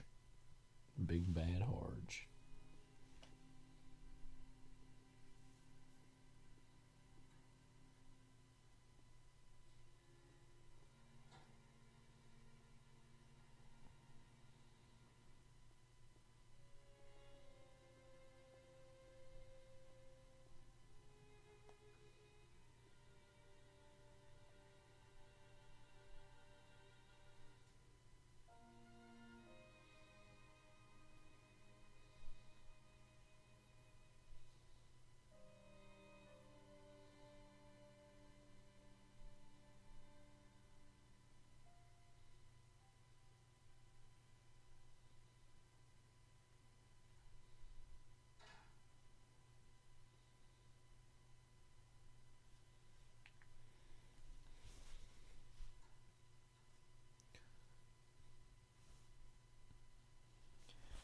So Pitchfork is asking, what is Father John Misty up to? Because that's the question I was wondering right now, you know. That's a name I haven't heard about in a while, I guess. Papa John Misty.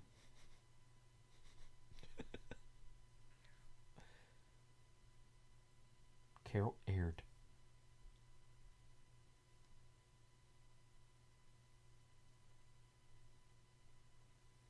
Selena. What is she doing? Ooh.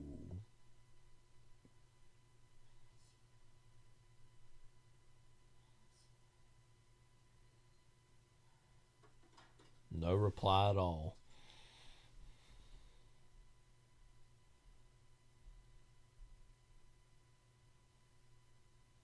I mean, they told us. Yeah. They warned us. De Beer. Lawsuit. Yeah, I hate those. There is. You know, these are seriously good. Really captured whoever this is. They're just practice.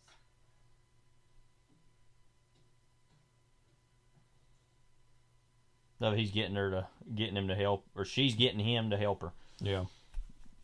Well, Richard ain't gonna help out. I'll introduce you to my pal at the Times. It's always a clerk job going.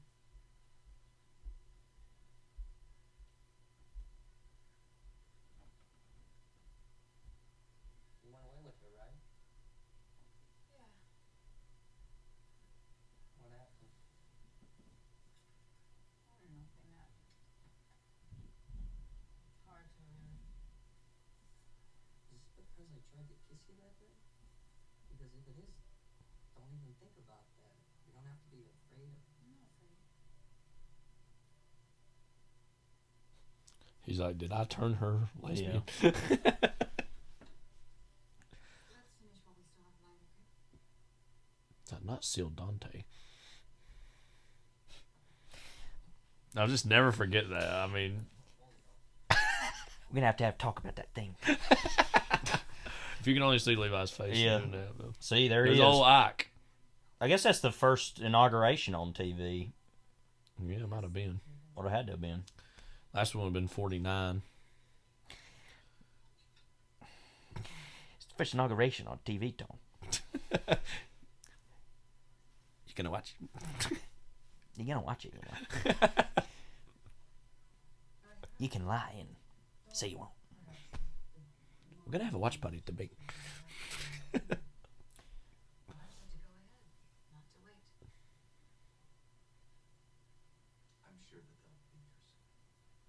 The dad is so just like out of the loop on everything. Like, And why shouldn't you get along well? He's a very expensive doctor. Well, actually, he's not a doctor. He's a psychotherapist. Well, he's very well regarded. A Yale man, like your uncle. Yes, but that doesn't make him a doctor. Eisenhower. empire, their vast empires have disappeared. Like, maybe that's the tagline. Yeah.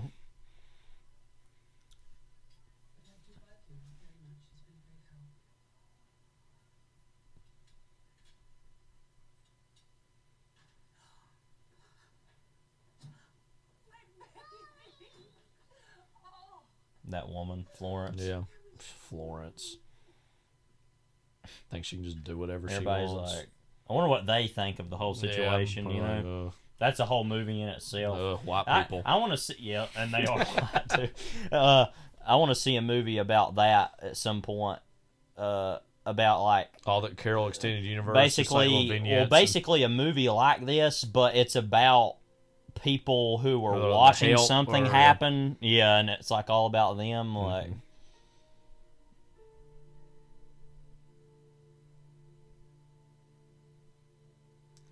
So, well, I guess you're the best I got.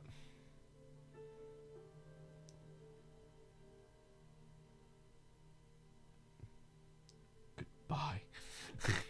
Goodbye, wife. Goodbye, would-be wife. Oh, was that his stuff? I guess, yeah. And he was like, or her stuff? Yeah, she was giving back, maybe.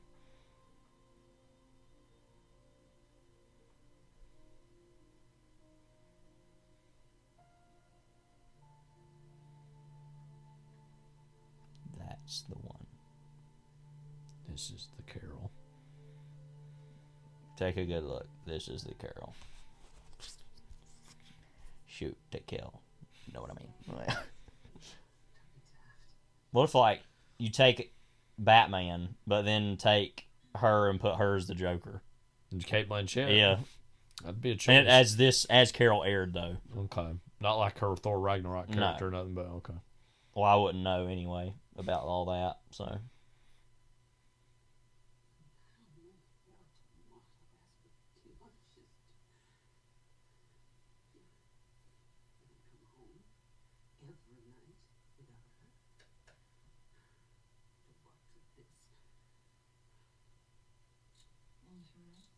How dare you speak that name? Like, Have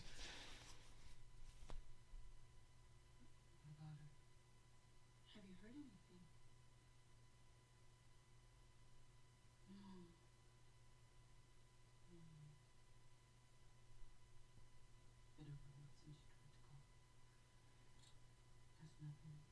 trembling inhale. Not inhale, Yeah. inhale. Exhale. XFL. That went away again, didn't it? Yeah. It's just like nobody cared about any of that, you know? He hate me. Yeah. That was the original era.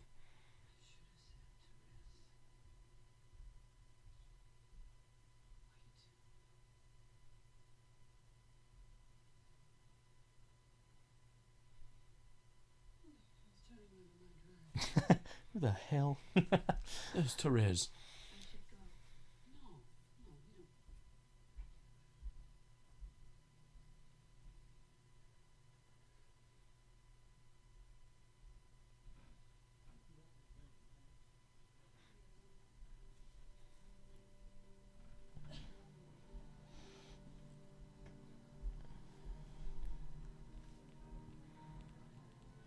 Back in This big moment. Yeah.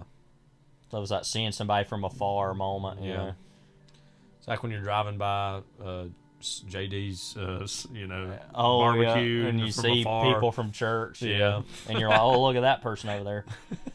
That's like one of the only times that's ever happened to me, I think. Yeah. Are you driving down Hudson downtown area? Yeah. And I remember there was somebody I used to be really good friends with years ago that I didn't know that they were coming to my college all of a sudden. I hadn't seen them in years.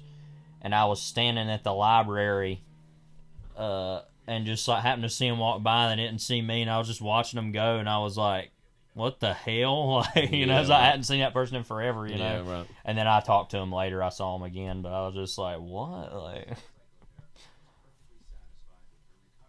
That's just really weird when you see somebody you know far away somewhere else. Yeah. You know?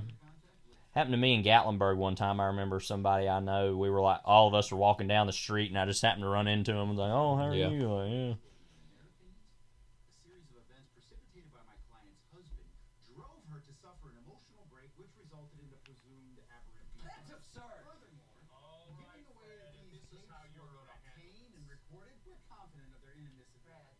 First off, Fred, I want to see these depositions. And secondly, A woman What? speaks. Like, man clears throat. This is off the record, honey. That guy looks like Todd Haynes. Her lawyer. Yeah. To be happy. I didn't give you that. I failed you. I mean, we both could have given more. I mean, you're But- garbage, but You're Harge, but you are Harge, yes, but The most generous of gifts. So why are we spending so much time trying to keep her from each other? Now what happened with Therese? I wanted, and I will not. these lawyers. oh god, what? do regret, and I grieve for the mess we are about to make of our child's life. We Harge are both responsible. So I think we should set it right.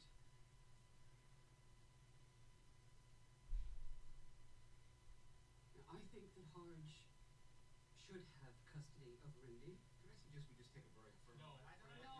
Fred, will you let me speak? Because if you don't, I will not be able to cope. Now, I'm no martyr. I have no clue what is best for me. But I do know, and I feel it in my bones, what is best for my daughter. Now, I want visits with Harge. I don't care if they're supervised. I just want them to be regular. Meanwhile, whoever that is Yeah. in the painting. When I would have done almost anything, I would have locked myself away to keep Rindy with me.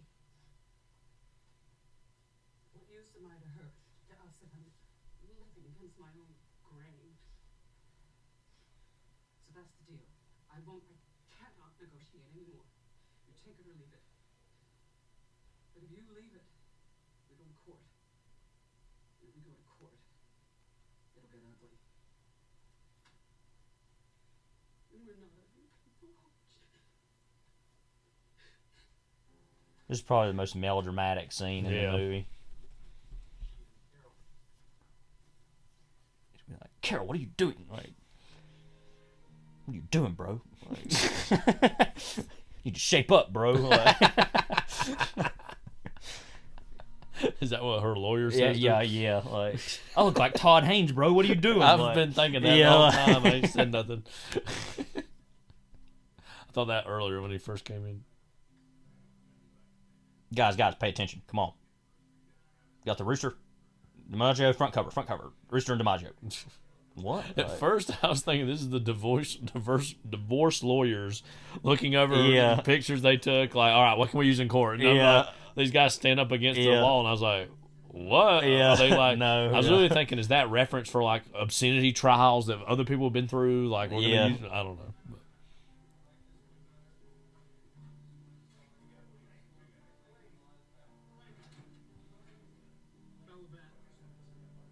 Bella Vet.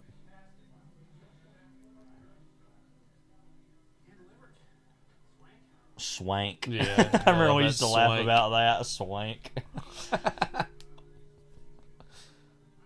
And it says Hillary Swank on it. She's like, oh my god. Like, It's like, big girls don't cry.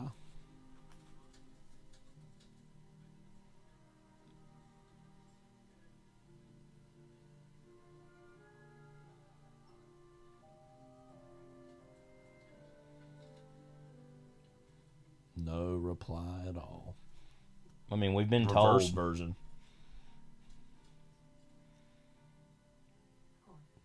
Like, you know, in old wrestling video games, if somebody's going to throw a punch, but you hit the reverse on them. Yeah. Block, you know. Same thing. Yeah. Same deal, but emotionally.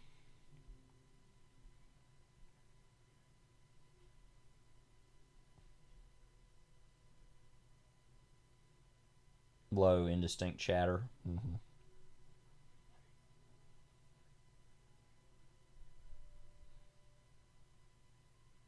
Sigmund Freud over here. Yeah. He's looking at him like, what's going on over there?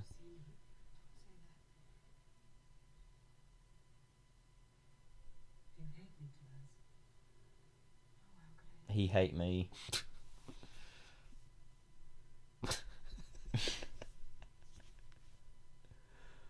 Carol hate me. Abby tells me you're thriving. No idea how pleased I am for you. Well, like Abby keeps tabs on her. Yeah, I mean, like she's what? the fixer. Like, it's like She's the fixer and the closer. okay, like. Is that what comes of getting away from me? No.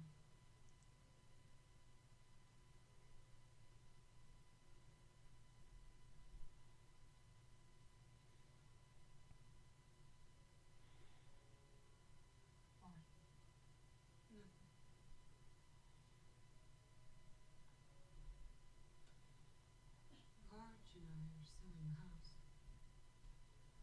I've taken an apartment on Madison Avenue.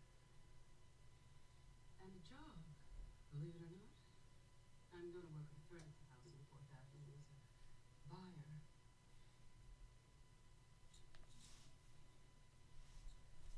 Have you seen Randy? Randy, Harge, and Carol, normal name, like, and then Therese, Simcor, what was his name? Secor Laxity. Yeah, I don't know. Simcoe. Yeah. And what was the guy that was following him again? His name? Oh, Tommy Tucker. Yeah.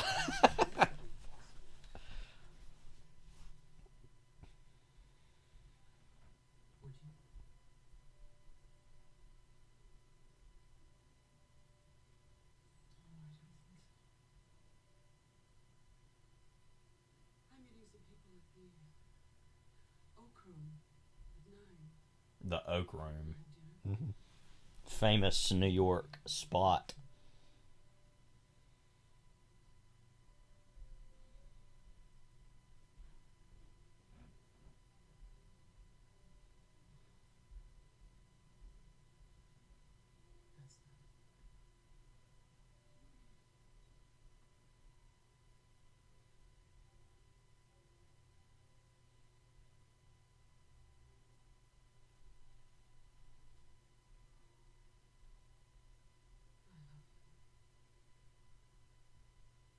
Therese, is that you? What do you know? When that guy shows up. I think that's the only time that's said in the movie. Yeah. Jack, this is Carol Aird. Pleased to meet you. Well, hey, Ted Gray's meet me here. Love earlier we saw this scene more from his perspective. Yeah. And from the way this is all shot, what an annoyance he is, like just like interrupting this. I have to make a few calls before dinner anyway. I really shouldn't have.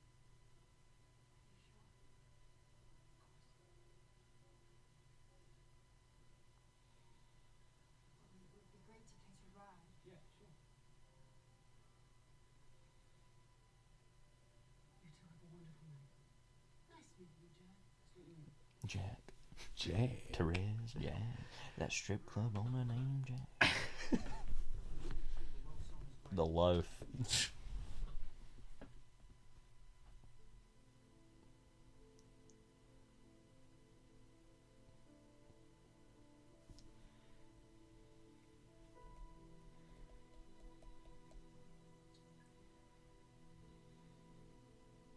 A lot of inhales, exhales. Yeah.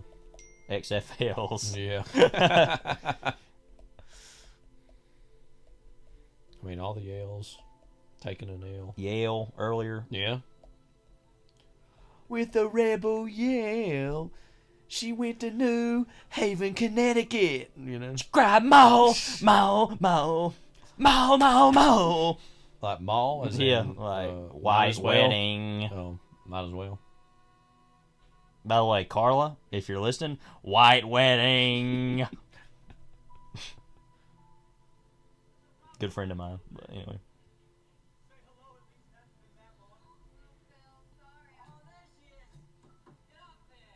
Get up there. Nothing. There better be beer up there or wine.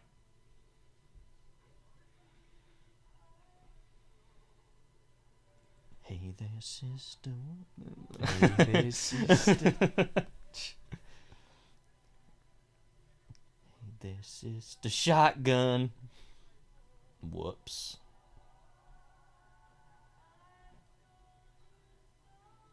So, well, whatever. Yeah. The hell with you. Carrie Brownstein. Yeah.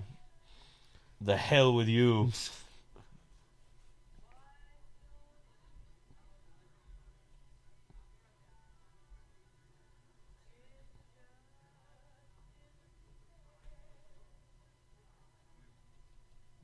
I don't know, man. You can have her. She's one of these real ridiculous ponies, if you ask me. I'm gonna remember that, Charles.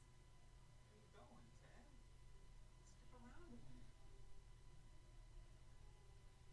You're close friend, aren't you? I am missing James. Aren't you gonna ask me how you got? Aren't most people your close friends? Funny how she's like, looks like she's like being cornered. Yeah. Like, Is yet another brilliant shot. it's almost like Todd Haynes is great. Yeah.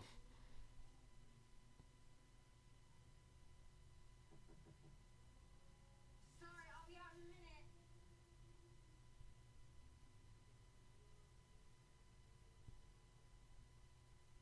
The song was in the Masters. When? Towards the end. Oh, okay.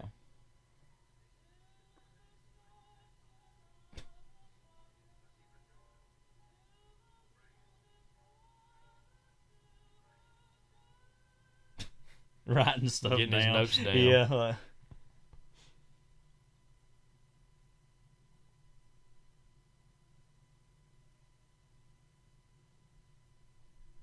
it's like April, but it still looks like it's cold. Mm-hmm. Yeah, I guess it's New York. It's supposed to be. Yeah, it'll be hot soon after that.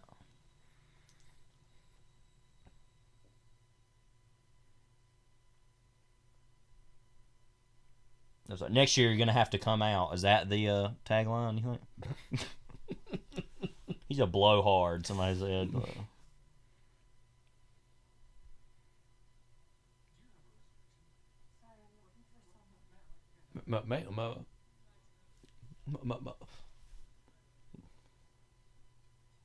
What do you think about this ending, by the way? It is, I think, semi-abrupt. I mean... Yeah, I love the way it's shot, though. Yeah. Like, a lot.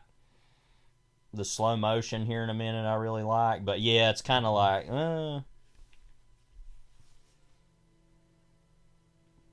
But also it's representative of, okay, like, it's more of a happy ending, like, well, they will continue on or have some life together, you know? But, I mean, the fact that, Carol told her she loved her, which, as Yeah. you said, is really the first time that's really said in the movie.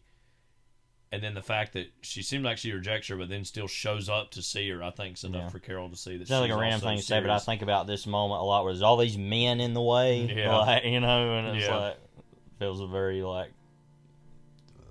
thematic in a way. Mhm.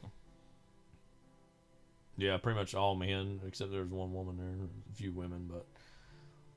Well, even the men that were Yeah, walking right. in front. But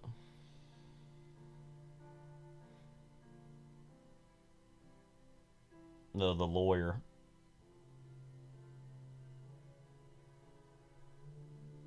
Oh, wait, that's another guy. Yeah. It looks like that guy. Mm-hmm. But this guy looks less like Todd Haynes Yeah. than the other guy did. All these white guys look the same anyways.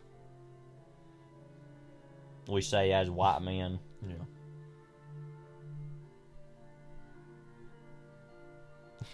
Something about her expressions kind of, come take a peek. Yeah, like, see what's in interesting store. smell. Yeah. Oh, yeah, I forgot to tell that story. Oh, well. Too bad. Send us an email. Yeah. What happens next? You'll have to wait for the sequel to see. That will never happen. Yeah. So that's Carol from 2015. Somehow it gets better every time. Yeah, I mean, it's a very beautiful, elegant movie. I mean, and again, not to the extent of like a John Waters, but a lot of Haynes' movies have a certain confrontational edge to them to some extent, and this is one that doesn't really, I don't think, have one, other than it being about queer people. That inherently for some is that, but again, very beautiful, graceful movie. Again, Carter Burwell's score, as we pointed out earlier, is really good. I think adds to the movie. Any new takeaways? No, not really. Just really great. Yeah, there you go. I think it is his best movie, probably. Which is not to take away from some of the more subversive, great movies he's made, but yeah. Like it is one of those movies. If you had to recommend one of his movies to anybody, I think if you hadn't seen anything, this would be one you'd definitely go for. I think. Yeah. Male party guest. Hard, you know. Embarrassed mom.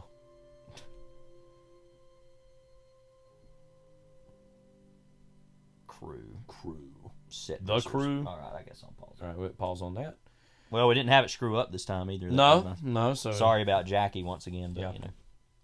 So next week we are not doing a new bonus track. Well, no, we'll be a bonus track. But we won't be having. Stay tuned for scenes from our next episode. You'll have to wait till then this week to figure that out. Yeah, but what that'll be. We're gonna do a bonus episode next week. Again, bonus track. Bonus track is back, better than ever. Yeah. I can promise you that. Yeah, I feel like we haven't done it in a while, sort of, because the last bonus that we did was about 9/11, so we haven't really done a proper, I guess, bonus in a while. It's really been since right before the Planet of the Apes movies, I guess, then, right? Yeah. It's been a long time ago. A long time ago. We're not sure exactly what form this is going to take, but we're going to talk about historical filmmaking. Mm-hmm. We've had some historical films recently. And really just, I guess, talk about some great versions of historical films, some maybe lesser than versions, and then some not. Just in general to kind of preview next week, what about kind of period pieces and how they're depicted in Hollywood cinema or cinema elsewhere even? What about that as a form just inherently excites you as a moviegoer? I guess when I first thought about us doing this, we had kind of talked about what we could do for this bonus, and we kind of looked at the movies that we were doing, and they were all kind of historical or period pieces in this case, but specifically with Jackie and JFK, we were thinking about that. People constantly ask me, they probably do this with you too, and I'm not even a social studies teacher right now, but when people ask me about, you love history and you love movies, are you going to try to kind of incorporate that into your classes or whatever, and kind of talk about what different movies that would be? And people always like to talk about, and a question that I have also, which I'll go ahead and answer in literally momentary seconds here, what do movies owe to history? My answer is nothing, honestly. Which would be surprising to some people to hear me say that, but movies can do whatever the hell they want to do.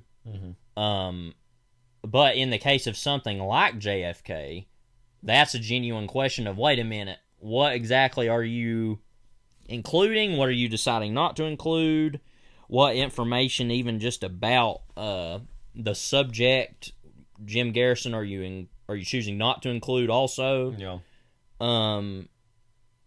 Stuff like that, where you kind of question, what is this valid though? Yeah.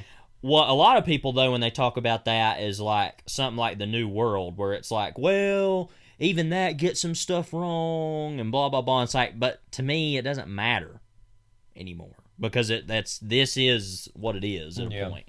So that is an honest question. It's an honest question. Yeah. I mean, I don't pretend that it doesn't matter, but we're going to kind of, I guess, talk about, like you said, some versions of good, bad, somewhere in between, and maybe what we think, I guess, where it begins and ends. Looking at it and I look at these questions more from a cinephile perspective than anything else, but looking at it from like a historically minded perspective, of course, both of which we're privy to, there's a lot of people that will only consume history through films, through television.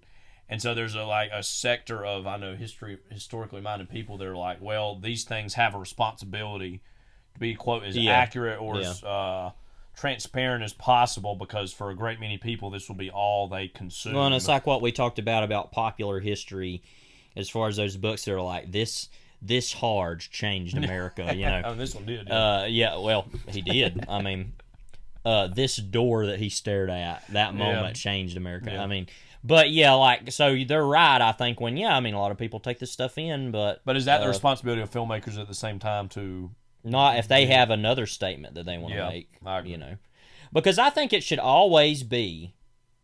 I've never believed that it should be the job of a movie to assume that people know nothing. Mhm. You know, it should more be of, oh well, you already know what this is. Yeah. Here you go. Like, because then it's like, okay, well, if you're interested in that, hopefully, therefore, go read a book. You will go on and read it. I mean, and I'm not saying people are stupid if all they want to do is just get that out of a movie, but it's like, well, if they feel the need though to, you know, want to talk about those things, they need to go look into it. I mean, you know, that's the job of you, not the filmmaker. Right. So, yeah, the filmmaker's already done that. So, Yeah. you know, I agree. So, but I get that, you know, that people. But I think as so long as it isn't anything glaring, yeah, then do whatever you want to do. Yeah, you know. Yeah. But We're it depends. going to talk about some specific examples I think are good, bad, or indifferent. Yeah. Next week. Any last thoughts before we wrap this episode? Yes, up? not just screw the Cowboys and and find a Harge in your own life and give them a hug. You know. Yeah, the Harges out there, they do need some loving too. So this is Kyle.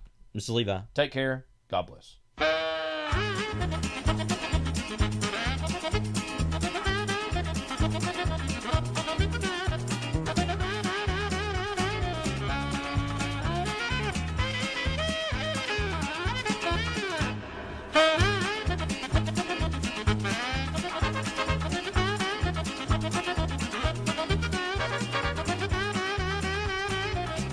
Thank you, gentlemen. Thank you very much. So nice. Goodbye.